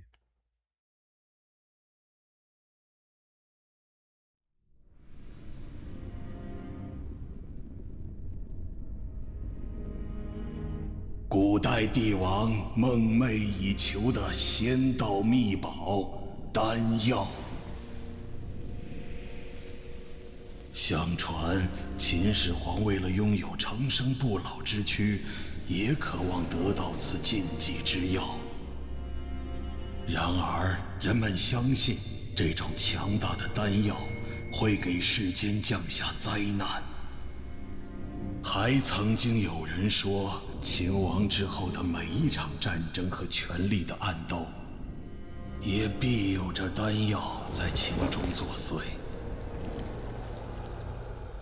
时过境迁，大汉也逐渐衰败，散发着丹药光芒的阴霾再次笼罩天下，即将唤醒沉睡于各地的龙。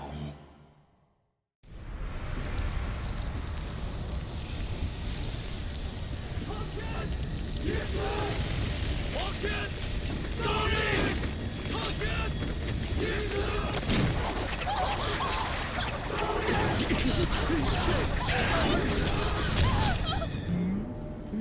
兄长，眼下三弟势不可当，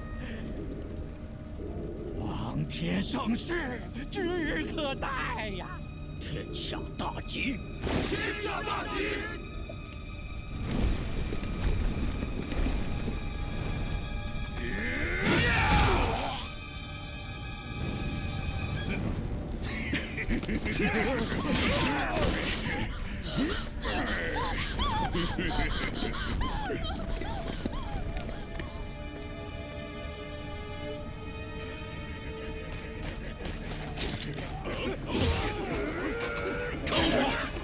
世界有兵！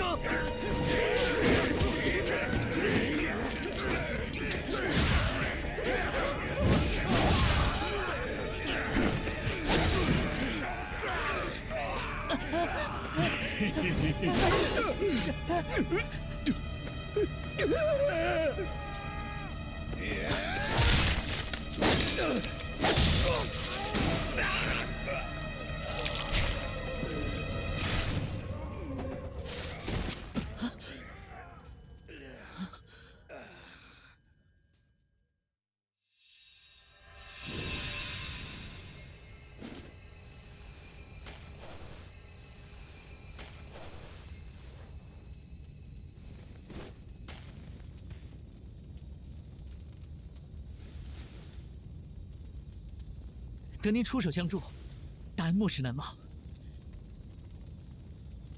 很高兴看见您伤势痊愈。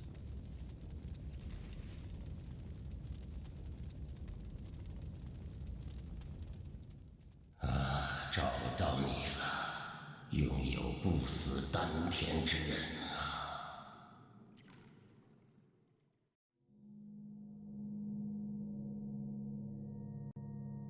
And now you make your character.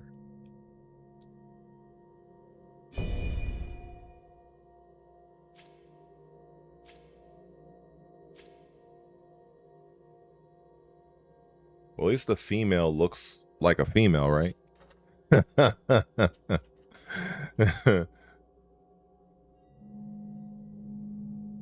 Hello, pretty lady.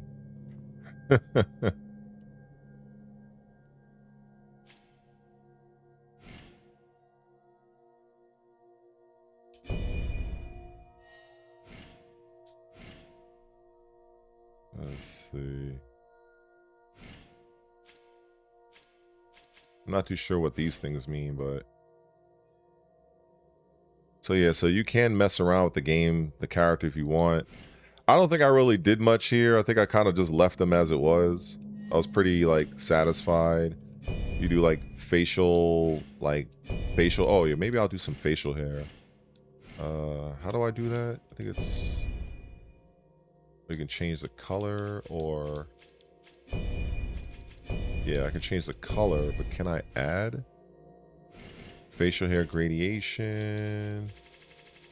I guess I didn't really mess with this before.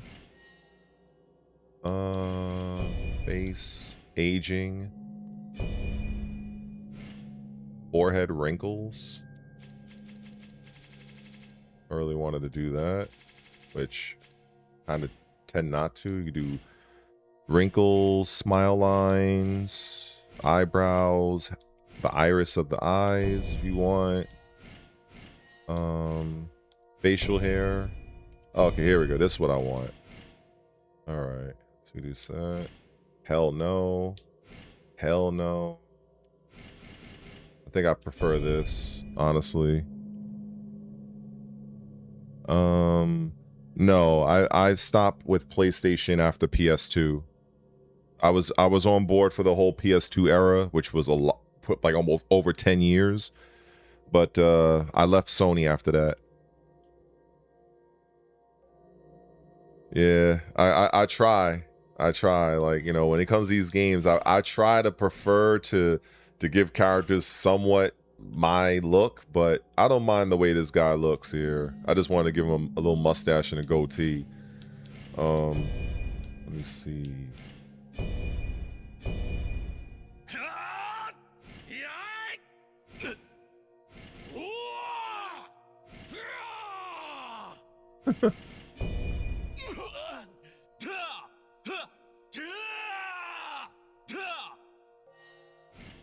All right.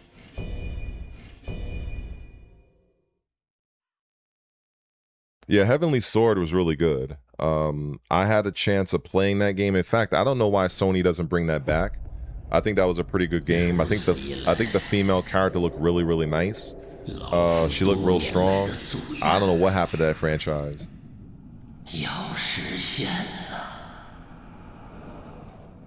若是和你一起，想必圣迹尚存，请佩戴此玉石，用以护身。相信其定能助您脱离险境。不能再让他们为非作歹了。我们走吧。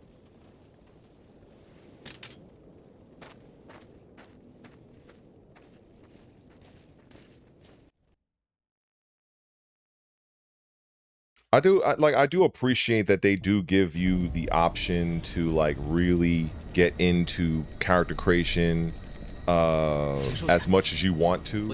Like for me, I've never been one to really go that deep into it, but you know, I like that it's there for people to do you know, for their enjoyment.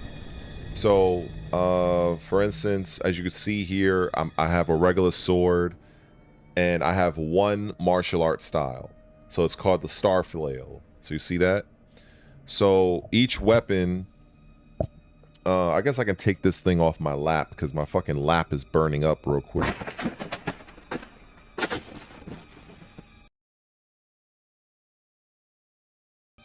So let me fucking adjust myself. Because I'm fucking been in this position for like last 4 hours. Yeah, so... oh yeah, that's right. You can still move while you're making your selection, so you have to probably bear that in mind because I think you can still be attacked by an enemy. So you have to bear that in mind. So you can see here, the attack is 100, the attack power, base attack is 52. Spirit attack 25 and so on and so forth. So the Star Flail is the martial arts ability, right?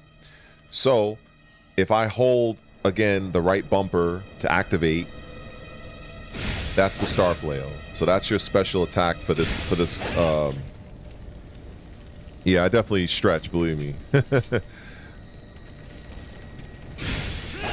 So while you're attacking, right? So X, X, X, X.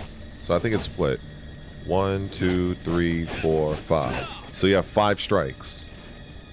So you got, let me see, 1, 2, 3, 4, 5, yeah.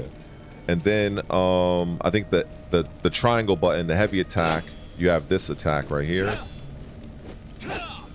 So it's good to kind of finish off with this one. Oh, actually, no, you can mix them up. So it's light, light, heavy, light. Okay, so it's so the heavy attack changes if you add it with a light string. So yeah, and then of course parrying is the B button or the circle button, which are PlayStation. You do that. Even though you can standard block just doing this, which is the left bumper, but you can tap it. So I guess it's like two different types of parries. So you can either try doing your parry with the B button, or you can tap the left bumper to try to deflect. But if you hold the left bumper, you will block.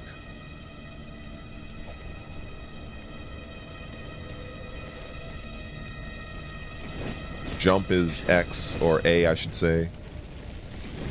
You can double jump, but yeah. So here you go. So yeah. So normal attacks are fast. It can easily increase your spirit. Spirit attacks are slower, but deal more spirit damage, which can reduce the enemy's spirit gauge. Furthermore, when you have positive spirit, you can consume the surplus to increase your damage. You will also not falter during attacks and will penetrate the enemy's guard.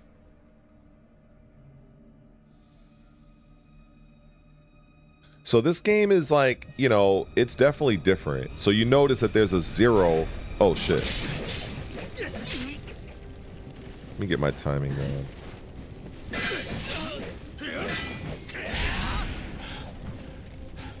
Oh boy.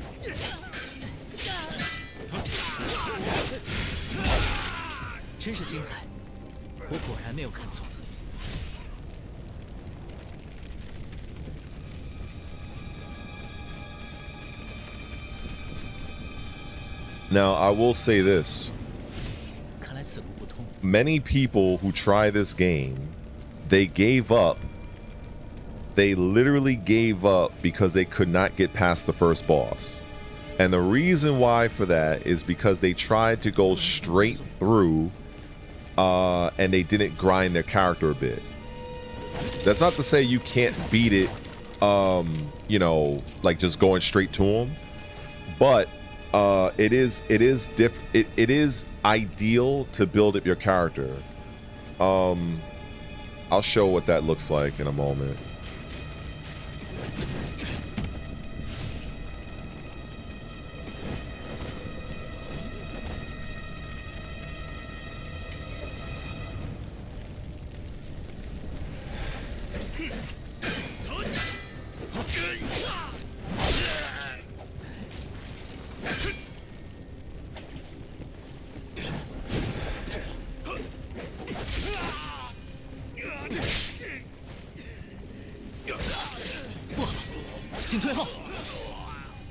So I did parry there, but it was very fast.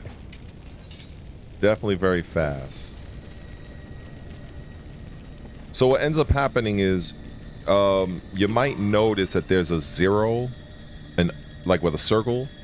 So as you fill up this particular meter, that 0 becomes a 1, that 1 becomes a 2, and it ends up happening as that increases, your character does get stronger. So here's the deflect. So I'll let that rock out for people to you know to watch. I'll play it again. So the deflect is very satisfying, but it does take some timing though. It says using B will allow you to redirect your enemy's attack. Timing this action will meet the enemy attack. Not only allows you to redirect attack, it will also lower the enemy's spirit and shrink the lower end of the enemy's spirit gauge. At the same time, it will increase your own spirit. Press BB to dodge and put some distance between you and your enemy. So basically what that means, the timing I would say is a bit strict, but what I've learned in games like, you know, that require parry timings is I don't try, well, I try not to, but I don't try to parry the first attack. So most of the time enemies are going to attack more than once in a chain. So I'll block the first and I try to block the second, as opposed to trying to time when they attack. I know when they start, they're going to largely do like a 4-hit combo or something. So I know the second hit is on the way. So that's kind of how I like to do things. Unless I know that enemy type and I know when they're going to attack. But if you're just trying to, you know, mash deflect, you're probably going to get blown up. So I'll try it with this guy. So I'm going to try to block a few of his moves and then try to attack in between. So you see 1, 2, 3. See that? So you attack 4 times. See that? I parried. Parried. I'm going to parry him again. There you go. There you go. Parry on the second. There you go. There you go. There you go. That's how I like kind of like really enjoy it, because honestly speaking, I don't know how realistic it's gonna be for you to just really have that parry timing when you first encounter the enemy. It's almost like boxing. In boxing, you know, you can try to like, you know, catch counter, right? So if you're orthodox, if somebody throws a jab, you basically, you catch the jab and then you fire off your own jab. Well, or you slip, right? So the jab is coming, I slip out the way. Well, the thing is, it's much easier to just put up a guard. They're gonna attack, and then now you can like weave underneath. But if you're trying to do that before they're attacking you, you're just gonna look stupid. So it's kind of like the same premise. It's much easier to stay safe and adopt, either be distance or defend, because they're gonna fucking wail away at you. They're gonna like bop, bop, bop, bop, bop. So okay, so instead of trying to like act like you're fucking Neo from the Matrix, if they're gonna do all of that, then you know if they're gonna be left, right, okay, well if I take the first strike, boom, a block, now I put distance between me and then I counter.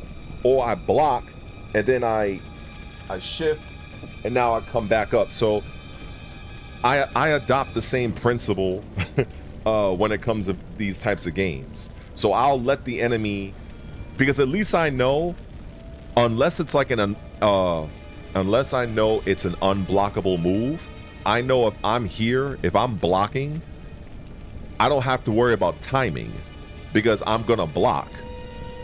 If it's an unblockable move, the enemy will give me like a tell sign, like maybe the attack is like red or something like that, but I don't have to worry about trying to do this and try to guess when the attack is coming, and I'm taking all kinds of fucking damage. So I felt like, all right, let me block a few attacks and then parry. Because a lot of times, even when playing games like Dead or Alive is really like crazy for this, because in a game like Dead or Alive, it's a fighting game. People are trying to hold, which is kind of like counter. Well, if you're dealing with an enemy that's doing like punch, punch, punch, and their final attack is like a low kick, then all you got to do is just simply block all the strikes and basically just parry the low attack. But if you're busy trying to counter a 10-frame attack, good luck with that timing. You're better off defending, and then see how your enemy is attacking you, pick up on the pattern, and try to parry the attack that you've seen your enemy favor. So if they're ending their string with like a mid attack, then you know, okay, so I'm gonna block these strings, and then if I'm gonna take the chance to counter, I'm gonna go with the mid counter because he's already shown me that this is what he kind of prefers to do. That's kind of like how I think if I'm playing Dead or Alive, because a lot of times people that play that game, they're constantly trying to throw out counters, and their enemies are just picking them apart. And then what ends up happening, people say, "Oh, Dead or Alive is trash. It's a suck game," because you're not really approaching the game properly at it. So that's the thing I like about these types of games, where you can kind of block, and then you can decide if you want to parry while they're striking you. But anyway, let me continue on here.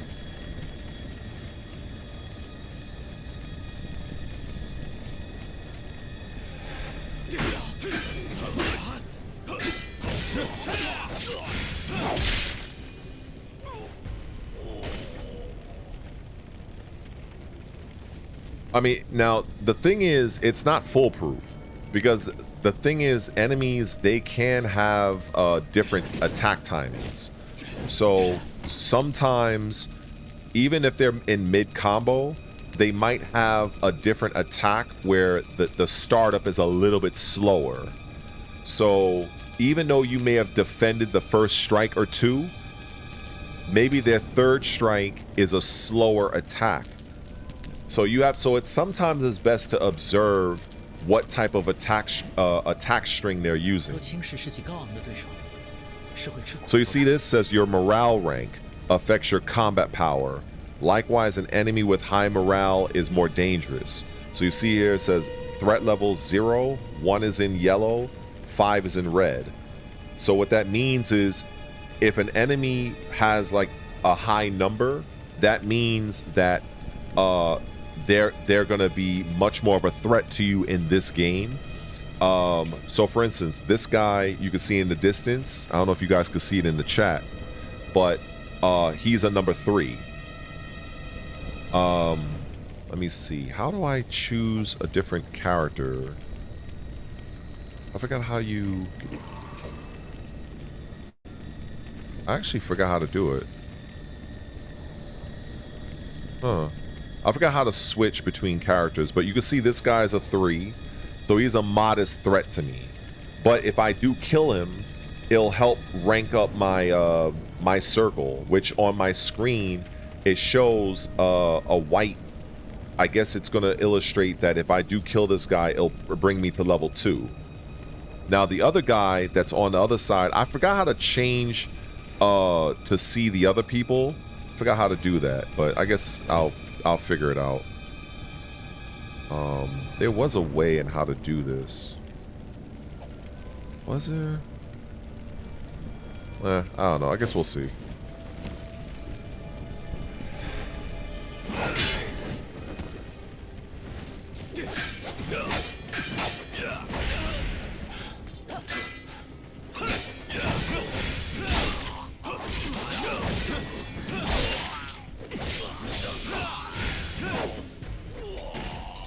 So now I got to level 2. So now my character's a little bit stronger. Now this guy here, it's possible that I can walk up to him if I'm careful, and I can literally stealth kill him.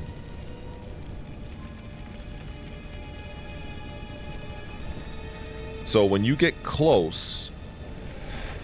Oh, I messed up. I think I was supposed to lock on to him first.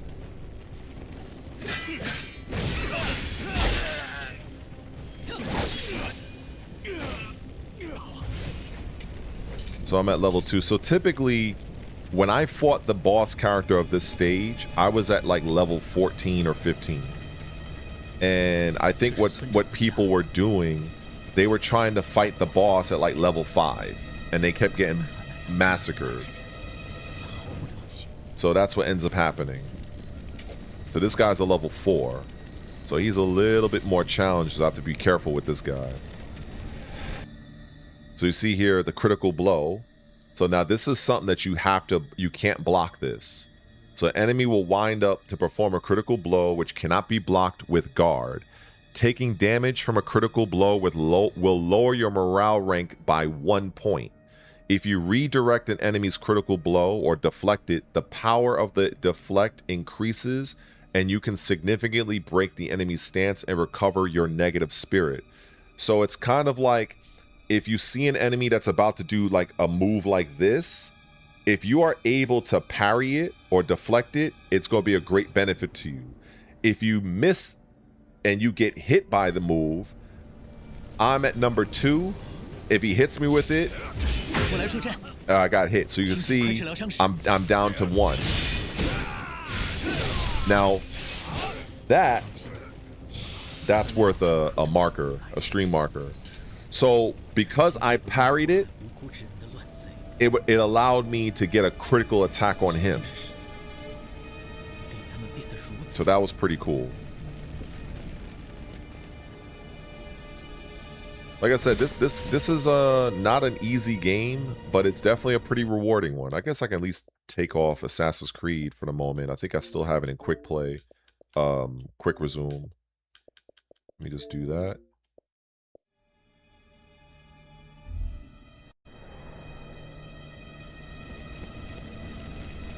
But I think whenever people are maybe having difficulty with parrying and stuff like that, I tell them, just don't focus on trying to land a parry. Focus on how your opponent is attacking you, because it's easier to block the attack than try to deflect it. Try to get used to their timing and what attack they're using, because a lot of times people are creatures of habit. They are likely going to use the same attack again. So once you're able to make that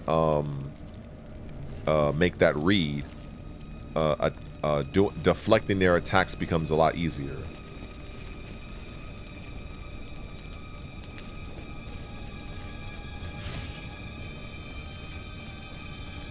So this right here, much like any kind of like Souls-like game, the minute I go and raise a battle flag, which is kind of like a bonfire of sorts. So basically, by raising a battle flag, I fortify my rank. Your morale drops when you are killed, but it will not go below the fortified rank.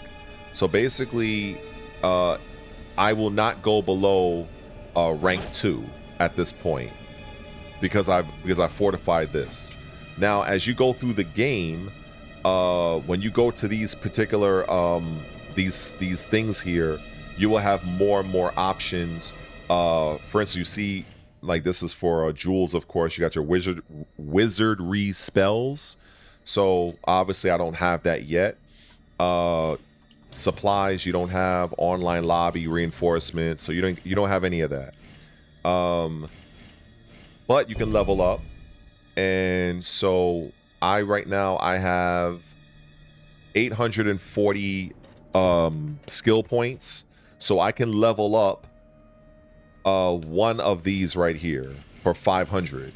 But what I tend to do, I tend to grind out a bit, and then I start spending my stuff as I see fit. But I know that's a little bit boring on stream. I already know that, because I'm the type of guy, I will fucking grind. I will grind enemies like it's no tomorrow. And I think when I played this, I think I got up to, like, I was able to use up to 15 or so skill points. So, you know, I just kept fighting enemies over and over again. So much like Souls-like games, when you rest, all the enemies come back to life. So you can see this guy, he's back to life. So he's number 4. But because he's number 4, it's possible for me to walk up behind him and stealth kill him if I'm pretty careful. So you see this little red dot on his back? If I press the Y button or the triangle button, it's an instant kill, or it will do massive amounts of damage. But if I back up, you see it goes away, so I'm out of range. So the minute you creep up on somebody and you see this red dot right here, you press the Y button. That's it.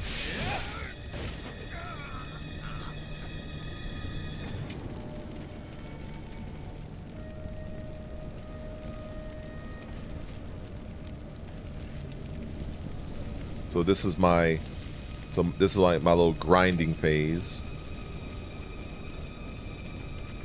Even though I try to see if it's possible if I can lure one enemy at me at a time.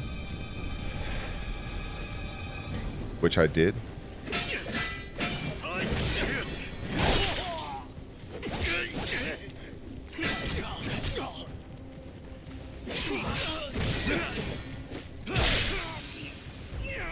So now I'm at 3. And now we'll take care of this guy. But it might be possible for me. I don't think it's... No, I don't think I can get around him. I don't think so. Is it? Oh, I think I might be able to. Oh, good. Oh, no, I made too much noise.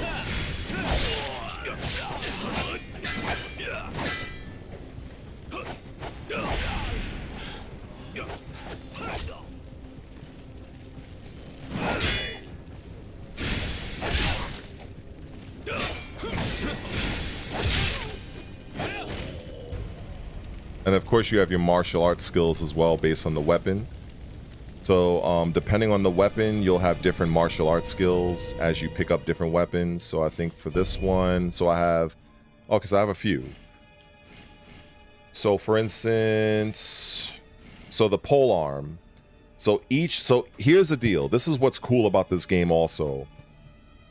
Even though these two weapons are the same, it's both a pole arm podal, right? But they both have two different martial arts. This pole arm, the martial art is Dragon Tail Whip. This pole arm, it's Dragon Slayer. So it's up to you to see which martial arts style you want, you know, in terms of the special attack it has.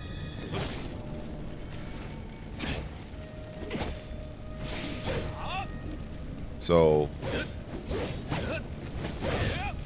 now if I hold the right bumper and hit the X button, so this is the special attack or martial arts skill of this weapon.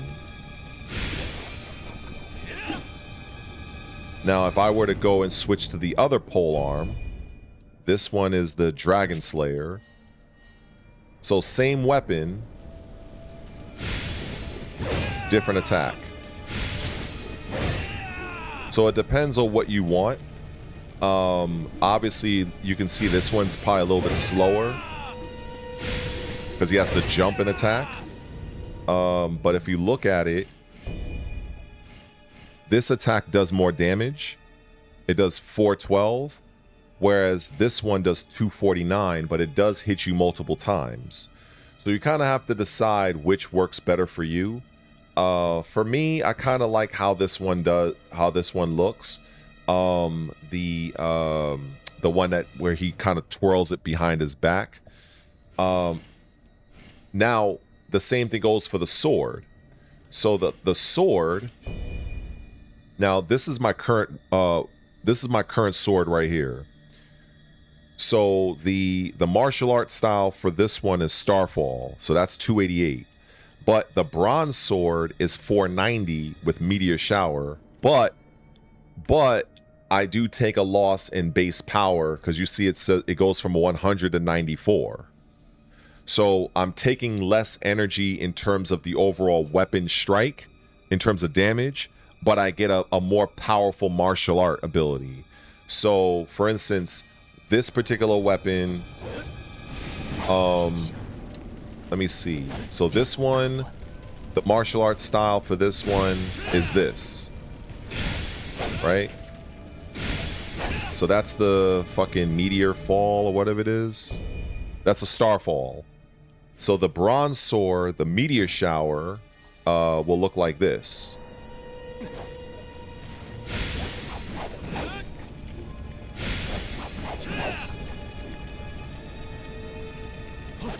Actually, the attack is a little bit different.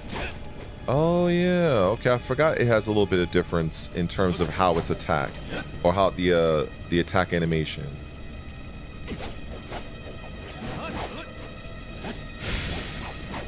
Okay, I'll probably stick with this one then. All right, all right.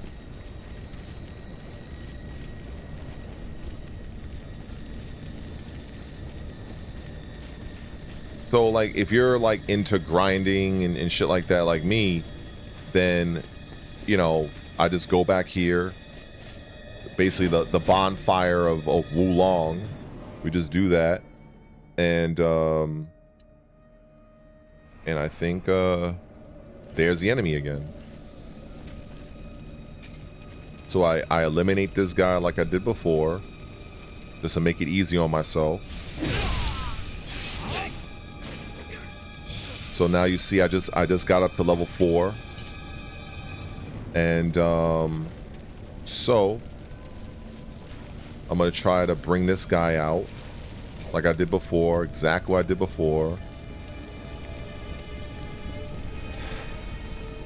Okay, it didn't work.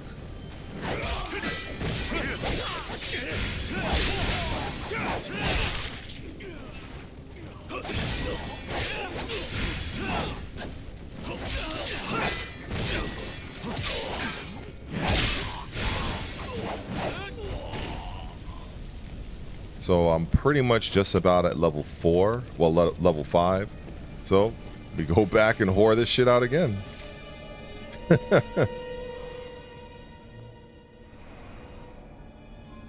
Who gave me a ninja pass? I am the ninja.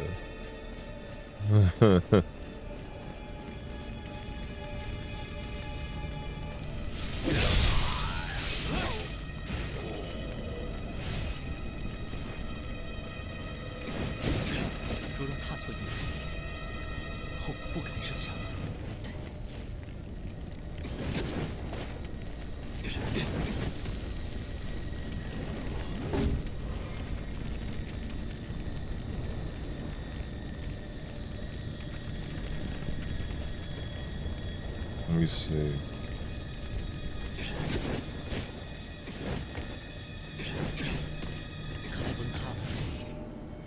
Oh, okay, so I got like footwear or something.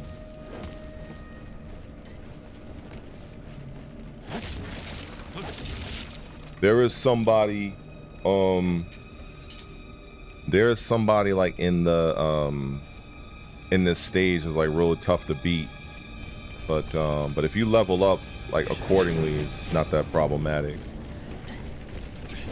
But like I said, like when you're building levels, like that's what's key about this game. Like Sekiro is a completely different style of game. So I don't even compare the two. Only fanboys will do that. Sekiro, there is no like real RPG elements. It's more like an arcade style. It's just there is no like leveling in that way like AC Shadows or this game. Sekiro is more like on the rhythm of combat. It's definitely more difficult and more unforgiving, I would say, but it depends. I mean, there's different strokes for different people. And then also Sekiro is more fantastical and more Japanese centric, whereas this game is more Chinese. So totally different style. But you know, each to their own, I guess. So right now I am level 5.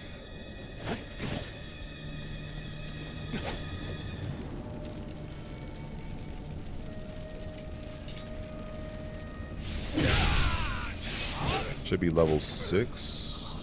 Yep, level 6 or no, I'm not yet.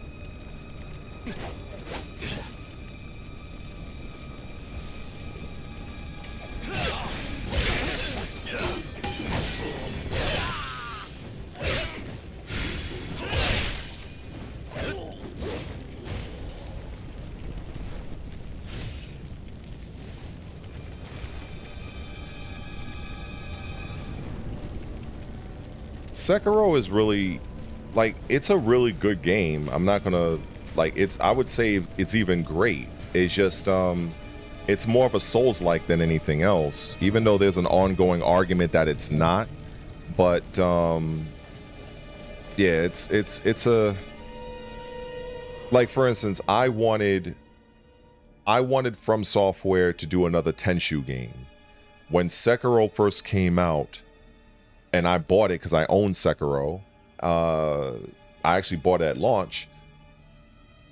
It's not the Tenchu experience I was looking for.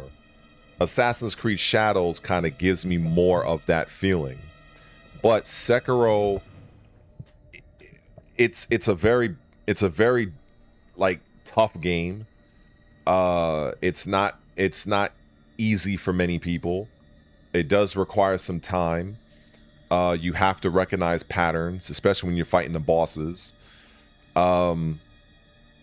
The game, it has a lot of replay value, I'll tell you that. It does like every time you replay the game gets more difficult. Enemies will do different patterns. So there's people I've seen that replay the game on their 7th time.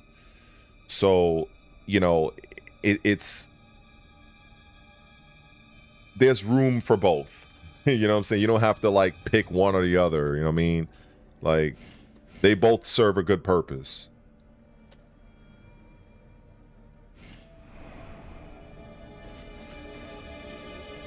Like, you can choose to play the game and make it more difficult. You know, it's kind of like, for instance, there's a game called Deus Ex, Mankind Divided, right? So you can play the game for the most part, if not all of it, by not taking any cybernetic enhancements or anything. And in fact, you'll actually get a completely different ending, and I think you unlock like a different achievement. If you do fully augment yourself in that game, same thing, you have access to different attacks, different abilities. So you can play the game however way you really want. And I like the fact that they do give you options on how you want to approach the game. I am not saying anybody is saying anything bad. I'm just merely giving my statement to it, that when comparing one game to the next, there are similarities, there's differences. They both do things good. They both do things that could probably be worked on. I think that there's room for both games. You know what I'm saying? Everybody has their taste. For me, I love both games because they offer something different. I do appreciate Chinese-based games like these, but I do prefer being more of a ninja and sticking to the shadows. But this is a good departure from that.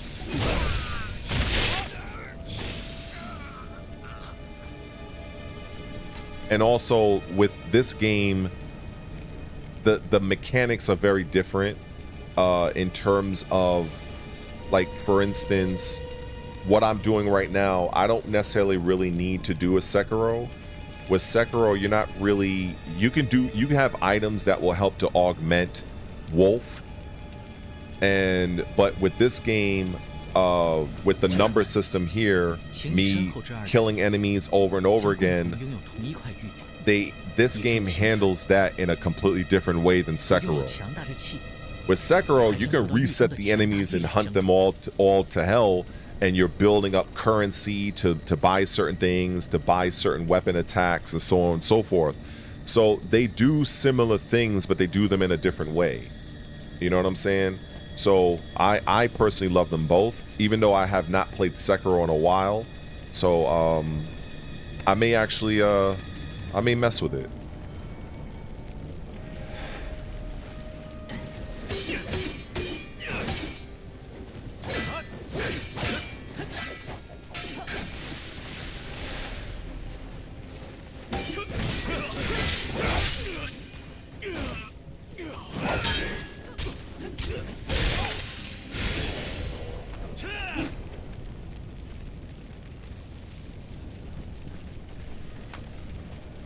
But this game is very, very different. I think it's a good departure, you know what I'm saying? Like, if you're just stuck on Sekiro and that's all you want to play for the rest of your life, then, you know, that's up to you. But I like variety when it comes to these games. So when I play AC Shadows, I enjoy exploring that world, you know, and I enjoy being more of a traditional shinobi. With Sekiro, it's not quite like that.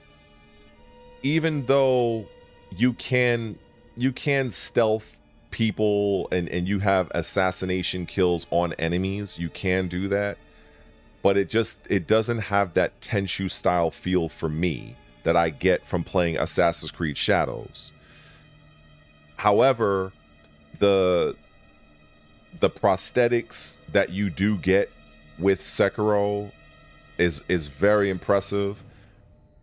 When you do figure out how to play the game around the prosthetics, there are certain combinations that you can use that are really, really cool. The game doesn't really hold your hand, so a lot of times you may not even know what a certain item even does. There's certain power-ups that you can consume that will completely turn the tide of an entire battle. And you won't necessarily know that when you first play the game. And then every boss has a particular pattern. If you can't adjust, you're gonna get mauled. And so Sekiro provides a very good challenge and that feeling of overcoming something. Whereas Assassin's Creed Shadows, I really appreciate just being that ninja, being in the moment, and where combat is not something that is something I combat for me in Shadows is more of an option. Whereas in Sekiro, I have opportunities to do stealth stuff, but for the most part, I kind of feel like I have to go through and engage in the combat. This is why, even though they want to say that Wolf is a shinobi, and he does say it, but if I'm really being honest, the way you approach Sekiro is almost more like a samurai, if anything, because you're constantly fighting. But like I said, again, there are times where you can assassinate the enemy, but I understand that there's some people who are so fanboying over Sekiro to say anything that's not high praise will trigger some people. I'm just saying both games do things differently. Like, I like them for different things. But sometimes you get some people that are a little bit, you know, they're a little bit over, and they're like, you know, they're a little bit like, they take any little deviation from saying one particular something is like the absolute peak. If you're saying, hey, you know, it's okay, it's like, oh, what do you mean it's okay? Well, this game is godlike. Right, give it a break. Like, shit.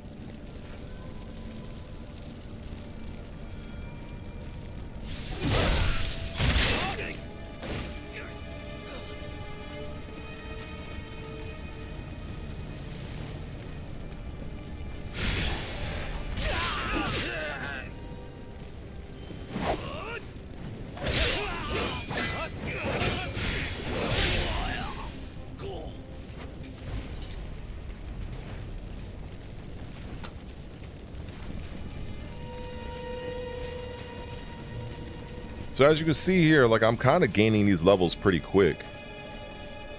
I'm already at 9. So when I get to 10, I'll move on.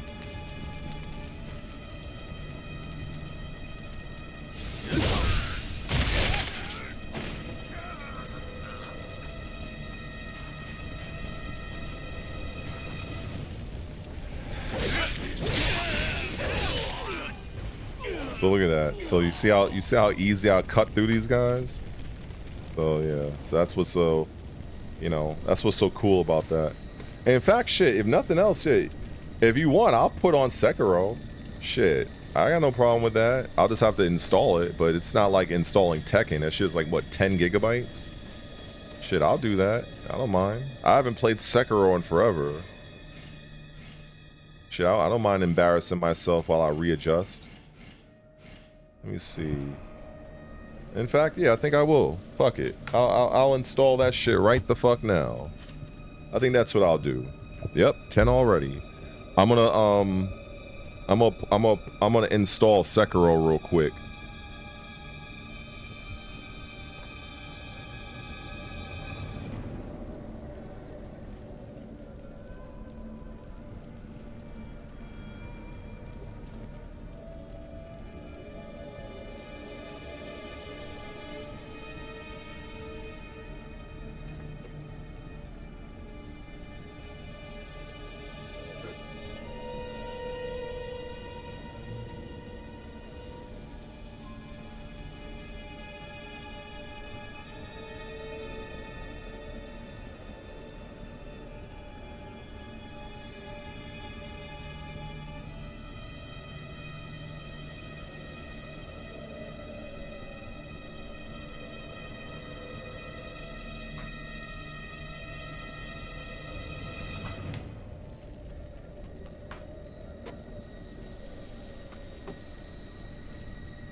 Alright.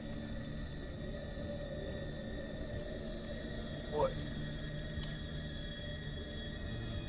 I haven't touched this game in forever. Alright, let's see. I know I'm gonna have to do like an update or something. Wait, do I? Wait, did I download the game? Oh, I think I already had it downloaded. Oh shit. I actually think I forgot I had the game already downloaded. Okay. Works for me. Alright, Shogun. It's nice of you popping by, man. Salute to you.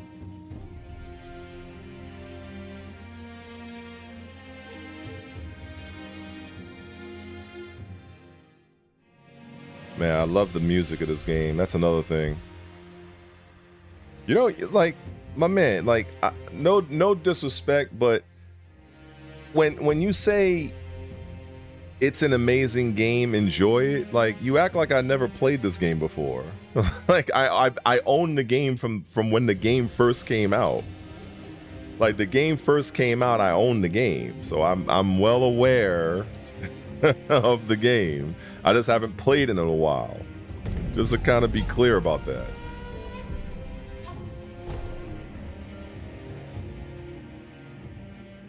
Because the statement is like I've never touched the game before. That's kind of like, you know, it's just kind of weird. So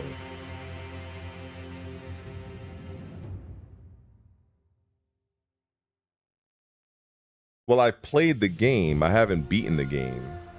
I don't need to beat the game to enjoy the game. I've played it. I got all the way up to the last, what was it? The guy that cut your arm off. I fought him again in a tower. Afterwards, he started hurling lightning at me. I kind of was like, fuck it, I'll move on to something else. And it's been like, what, 3 years after that? But I've played the game. In fact, hold on for a second. Let me look at this shit real quick. Let me look at this. You see what it says there? How many hours does it say there? I believe it says 67 hours and... yeah, 67 hours and 9 minutes I've played this game. So believe me, I've put my time into this game. Hector, I'm doing real good. Now Stellar Blade, now that's a game I never played. I've never played that game. But then again, I think it's a Sony exclusive. In fact, I played Sekiro far more than I played Wolong. I only played Wolong for 17 hours. AC Shadows I played for... oh, I even played Sekiro longer than I played AC Shadows. I played this for 56 hours. Well, I mean, Invincible I played for 87 hours. Crimson Desert. Oh, this is embarrassing. I only played for an hour. But I have time to get into it. Yeah. Okay, what was I doing? All right, there we go. Let's go back to this.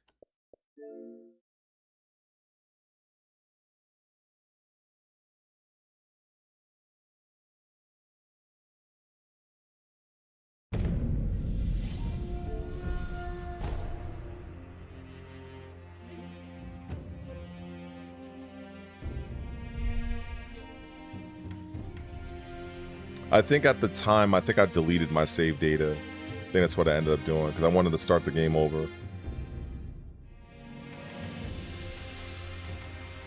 me see what else.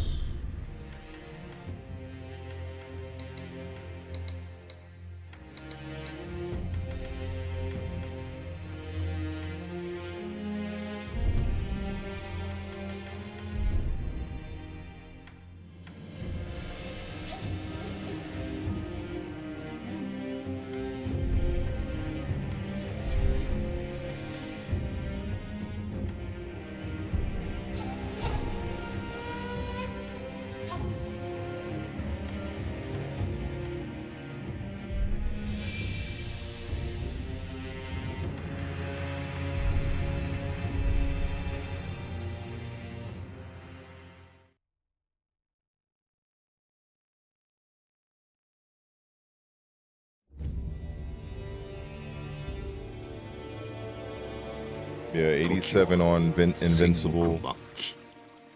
I think I have well over like, I don't know, 200 hours in Tekken 8, but you know, that's Tekken.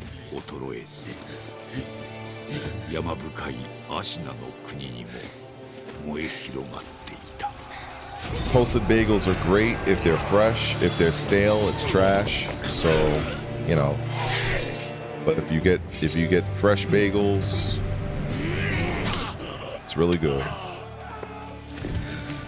Preferably cream cheese and raisin.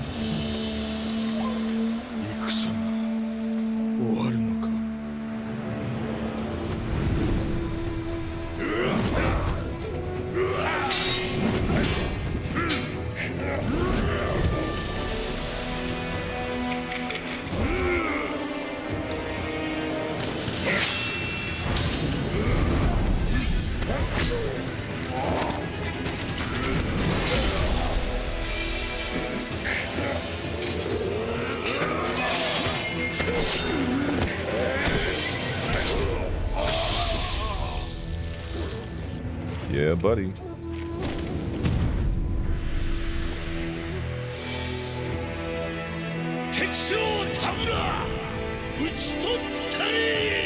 Chitotai! 国取りの決戦であった。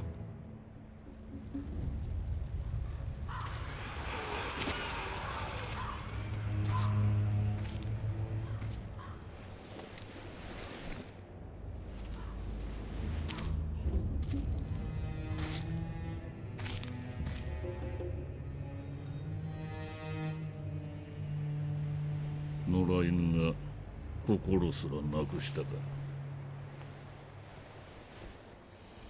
ああ、共に来るか、飢えた狼。そして戦場で拾われた狼は修行の末熟達の忍びとなった。Yeah, buddy. 忍びの掟は忘れまいな。親の次に大事なもの。The story of this game was like so like all over the place. So many twists and turns. It was definitely a story I wasn't expecting. But I never beat the game. I mean, I know what the ending is. Obviously, I watch it on YouTube, but I never personally beat the game yet. I think when I got up to the last guy, well, he's not the last guy, but he's the dude that cut your arm off at the beginning of the game. I end up fighting him. I got to his second form. You know, he started like hurling lightning at me, and I think I got close to beating him the second or third time. I got fucked up the next time, played again, got frustrated, lost real fast, and then that's why I was like, all right, I'm not gonna let myself get annoyed, so I shut the game off.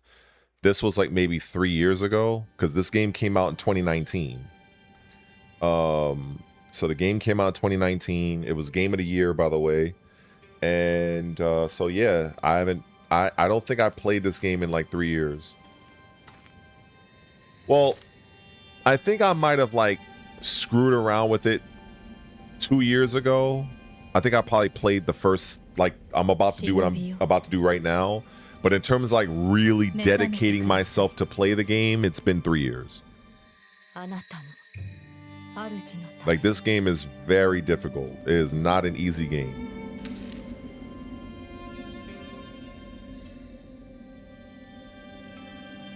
Has great music,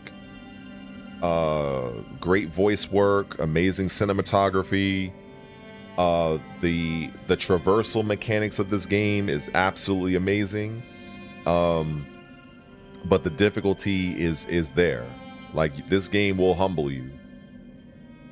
Unless you put like hundreds of, like if you put like mad hours into this game, you know, but you have to earn that shit. Like this is not a pick up and play. You're gonna look good if you've never touched the game before. You are not. It's not gonna happen.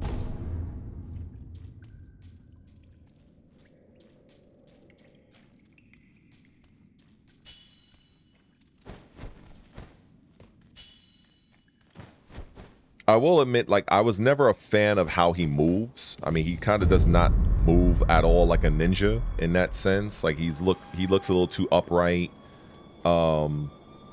Even his crouch walk, like it looks very, I'm just not a fan of it. But, you know, I kind of put that out of my mind when I'm playing it. Especially when I play Assassin's Creed Shadows. The movement is way better. But, you know, different games, they focus on different things, so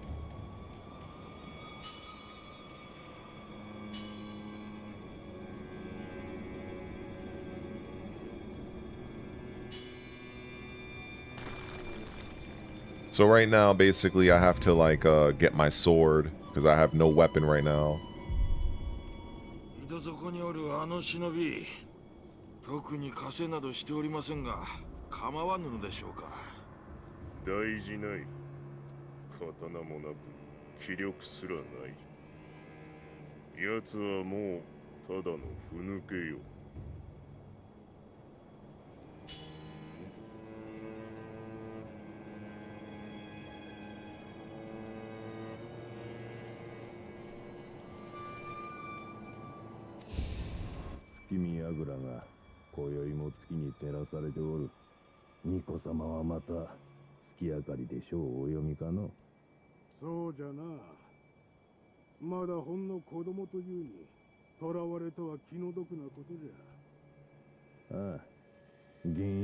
Oh, and that's another thing about this game, for those that are unaware. So in this game, you do have like a system-wide mechanic called Dragon Rot, which is kind of fucking annoying for some people. So if you continually die and you resurrect, the power of the resurrection to bring you back to life affects all of the characters that you've encountered or whatever. So if you keep dying and resurrecting, the characters that you interact with will become rotted, and to the point where you can't really engage with them, especially if they offered something like items or quests. Like you can't really interact with them like that. You can cure them of it, but it's like a real process. So ideally you want to try to not die if you can manage it. So dying does have consequences, not so much on you, but the people that you interact with.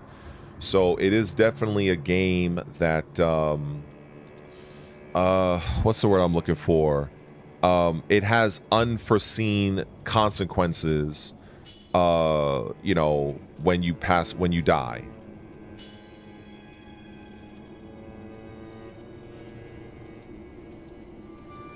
I will say, like the what you call it, the hook, the grappling hook, that shit is fun as hell. That shit is fun as fuck. Like that has such great physics to it. You almost feel like you're fucking Spider-Man or something. Like, you know, the way you're able to like go from rooftop to rooftop with it. It's really, really impressive. So we're about to get the sword right now.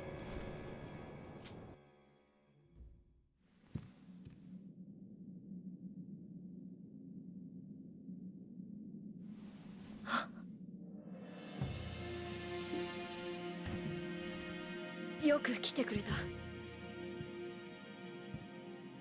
久しいな、狼よ。お迎えに参上いたしました。我が主。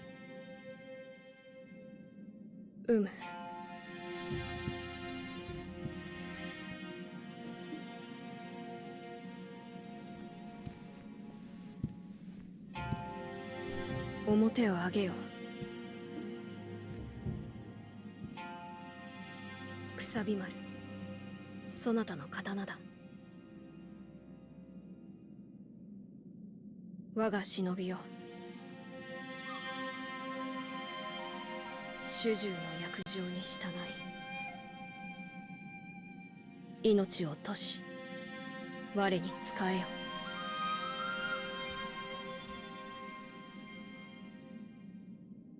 御意。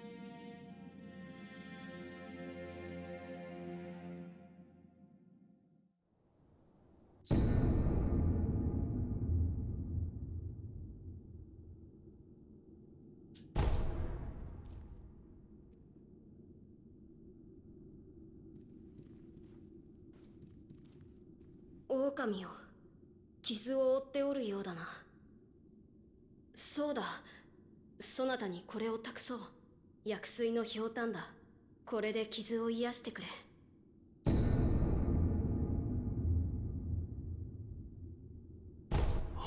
さて、そなたの体、その後大事はないか。その後とは。あの世のこと、覚えておらぬのか。はい。いや、司祭は後にしよう。今はこのアシナの城を脱さねばならぬ。御意。堀沿いに進んだ橋の下に城外への抜け穴がある。一心様よりそう聞いたことがある。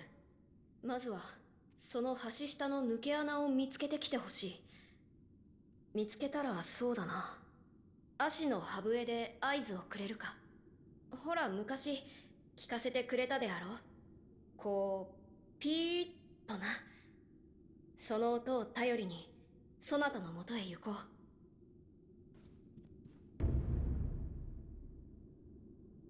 Oh, good.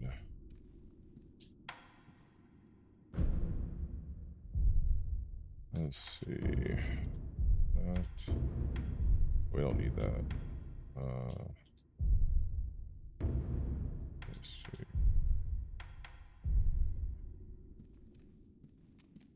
Was there something else in here? I think there was.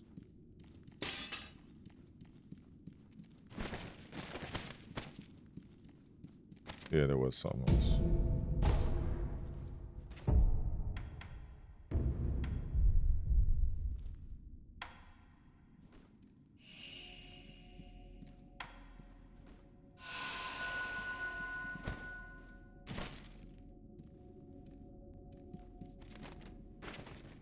I mean, I can go through the front door, or I can just go through the other direction, but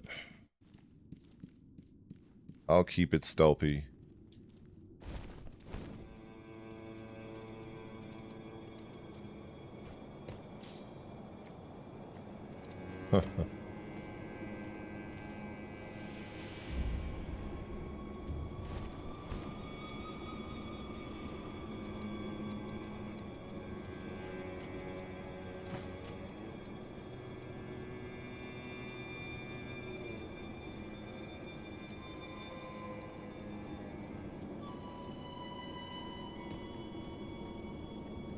It's been a while since I played this shit, man.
think it was left bumper or right bumper.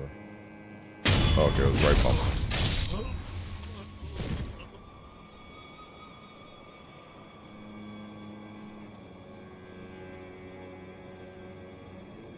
And there's like lots of like little hidden items and pathways that you can like take advantage of and shit.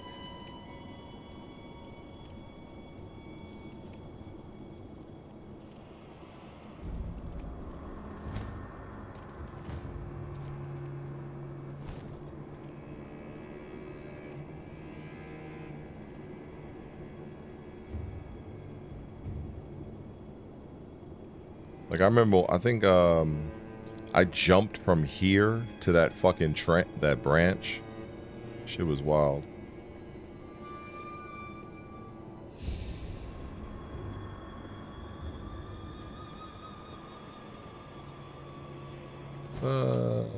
Bam. That's pretty cool. Let's see.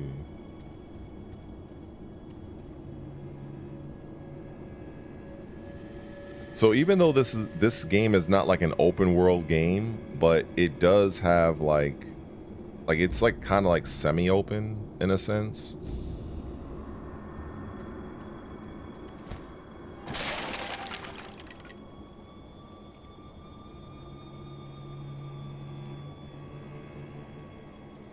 And then I think around here I deal with like a boss character, even though it is possible to kind of get the drop on this guy. Well, is it? No, it was another guy you can get the drop on. This guy you have to kind of just deal with.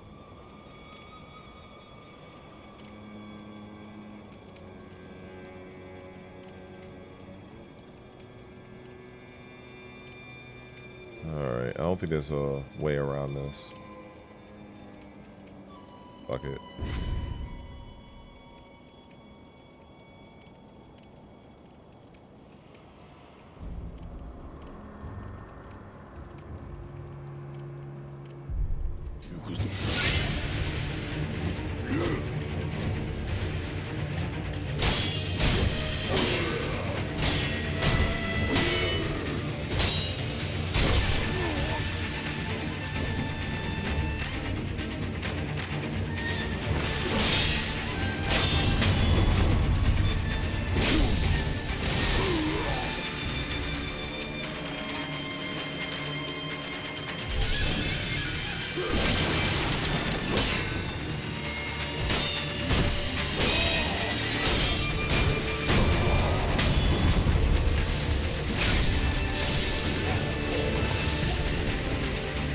Music is fucking epic.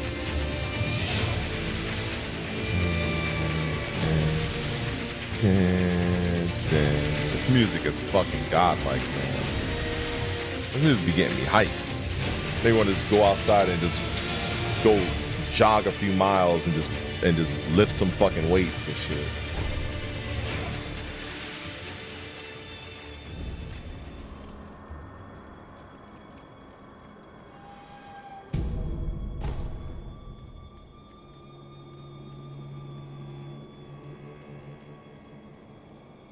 To think this is a 2019 game.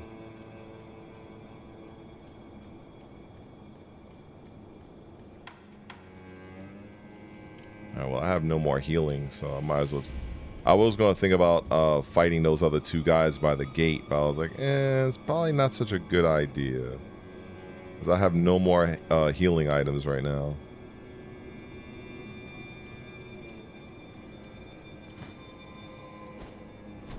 Oh. Messed that one up.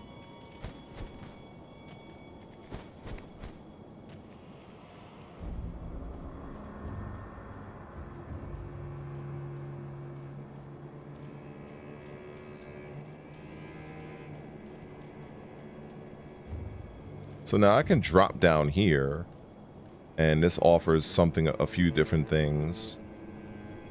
But there is an annoying enemy up there. You can probably see him. He has like a little hat. That guy is fucking irritating. He's like a small creature. And then down in the moat, There's like these little dragon creatures. They're like lizards and shit. Over here, you're gonna eavesdrop some enemies.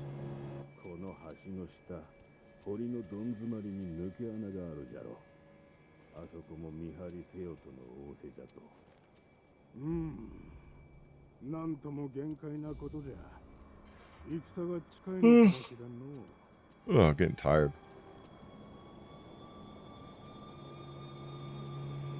Yeah, so this little imp right here is really annoying.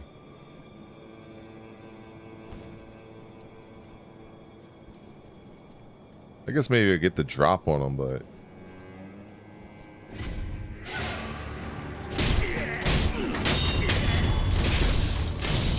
So it's like basically if you let this guy go, from what I remember, he can be problematic.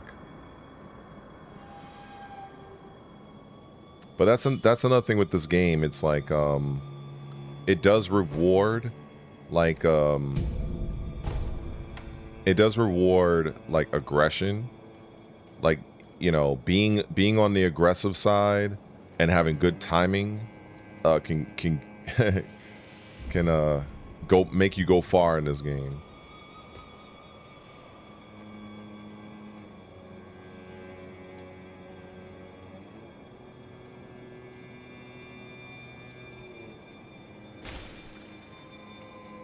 You know, I thought I was going to land on that.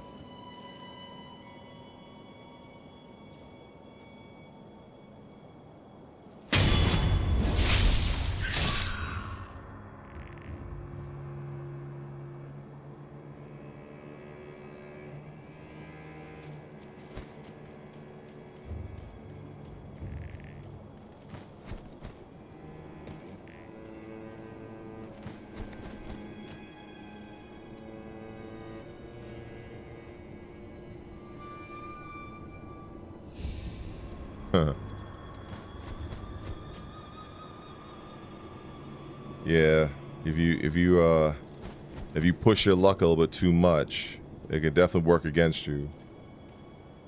That's for sure. So I have to go down there.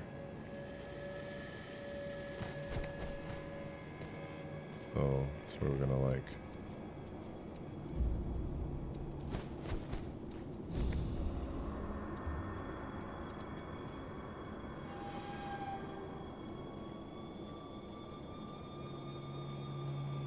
But this game has some really intense and really good moments.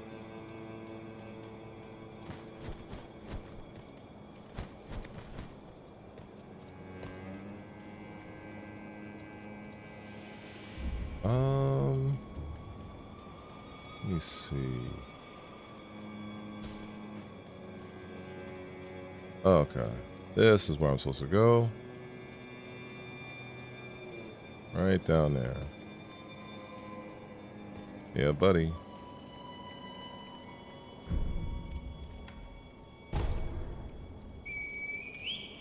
Time for me to go get bodied by, what's his name?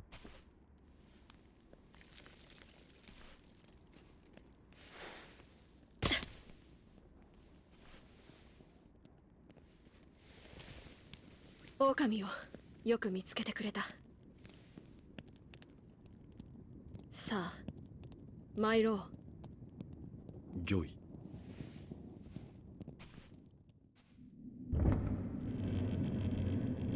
血の定めから逃れることしかできぬとはな。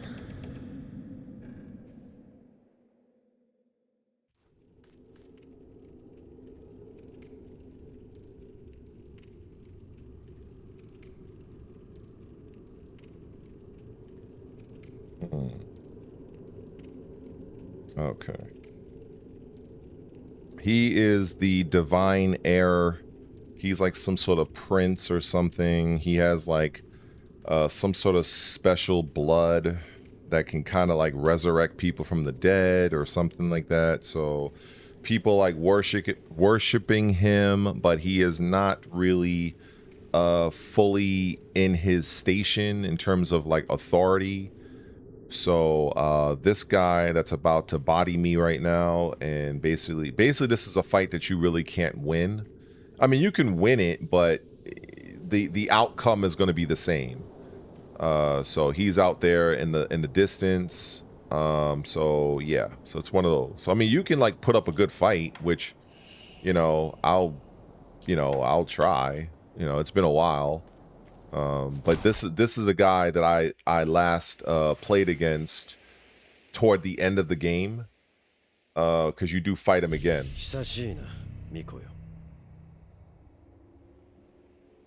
おじ上の御前以来か。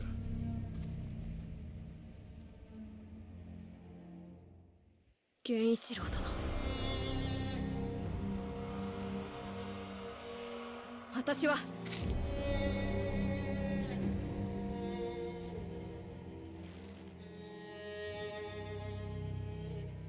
すまぬ。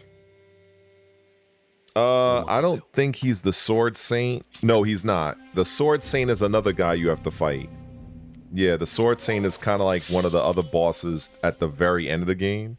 But you can play, I mean, you probably already know this. But yeah, you can fight different people depending on the path you take in the game and shit like that. But I haven't gotten to that guy. This is the last guy I played toward the end of the game.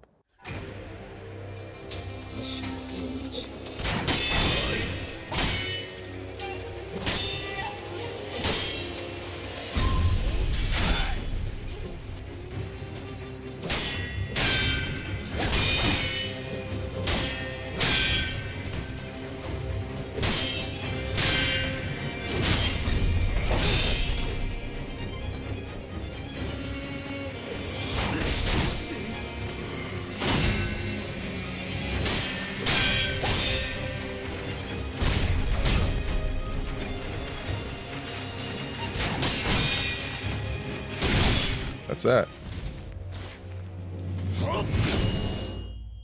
Won't be using that no more. Now, if he was smart, he would just cut his head off and that would have been the end of it. But plot armor.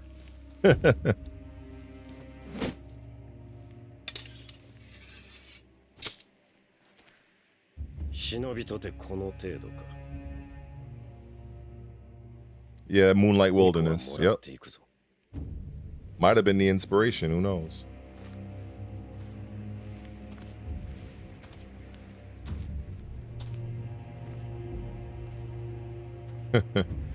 Yeah, I've never beaten that guy, but it is possible to win this fight, but the end result is going to be the same.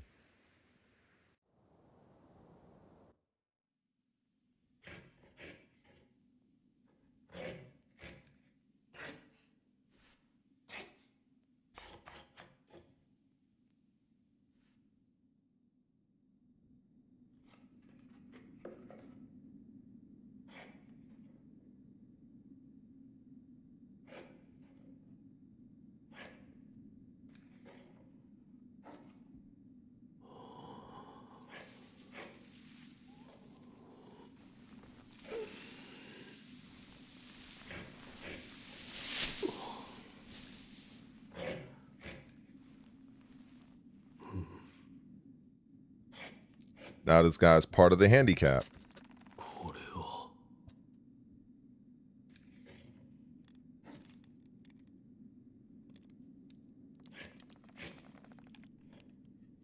目覚めたようじゃな。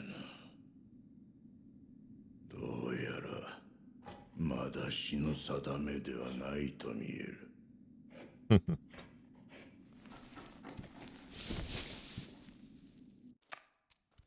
See, this is the type of peace you have when you no longer play Tekken 8. See how he's there carving fucking statues? He's nice and he's at peace. He's calm with the world. See, when you're playing Tekken 8, believe me, you would not be at peace like this. You just will not.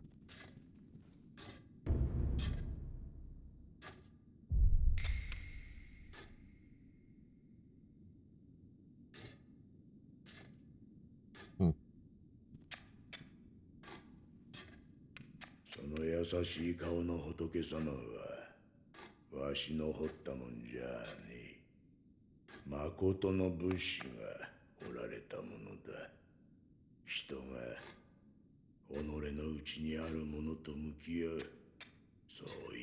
Well, you know, he's not, well, he's peaceful at the moment.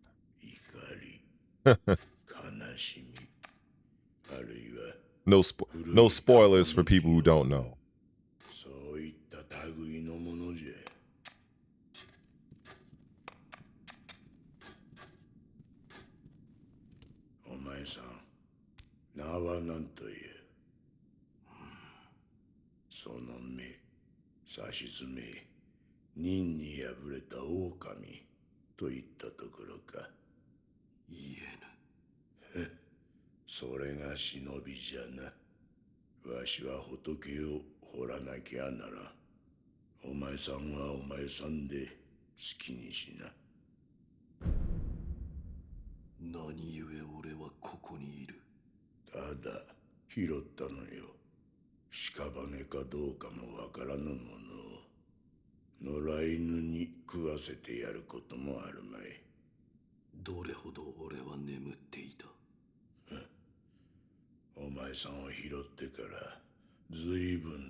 Well,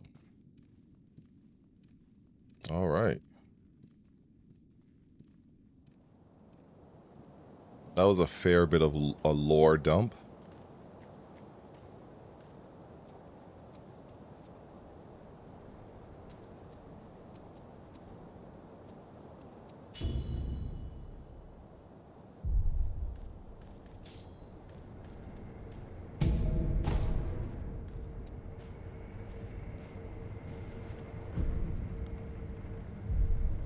So it is pretty nice how over the course of the time with as you progress through the game that you will have more more options when you get to like these statues. That's kind of like one of the things that Wulong Fallen Destiny has in common.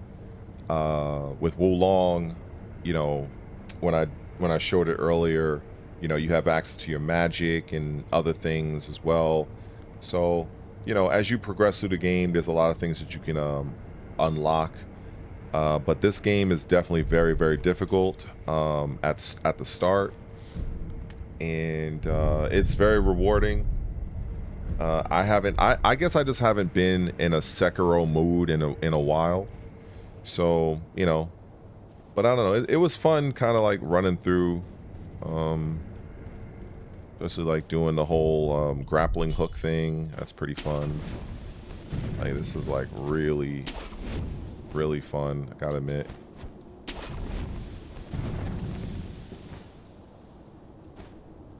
I could have sworn there was something. I saw something there, but yeah, it's cool. I think I'm just kind of like, it's getting late, and I'm probably just gonna chill out for the rest of the night. I basically ranted all to hell earlier in the stream, so I don't know. I may like cut this stream up a bit and probably upload certain parts. And I don't know. Tomorrow I'll probably unless I see something really crazy online, I'll probably just log on just to like play some games, mash some buttons, see who pops in, see who says what, and just go from there. But I think for right now, I'm probably just going to get a quick bite to eat and just relax for the rest of the night. It's like 11:11, and so yeah, I think that's what I'm about to do. So to you guys, I appreciate it, of course, you know what I'm saying, especially the lurkers that don't really say anything, but you guys stay lurking, so shout out to you guys, and I hope y'all enjoy the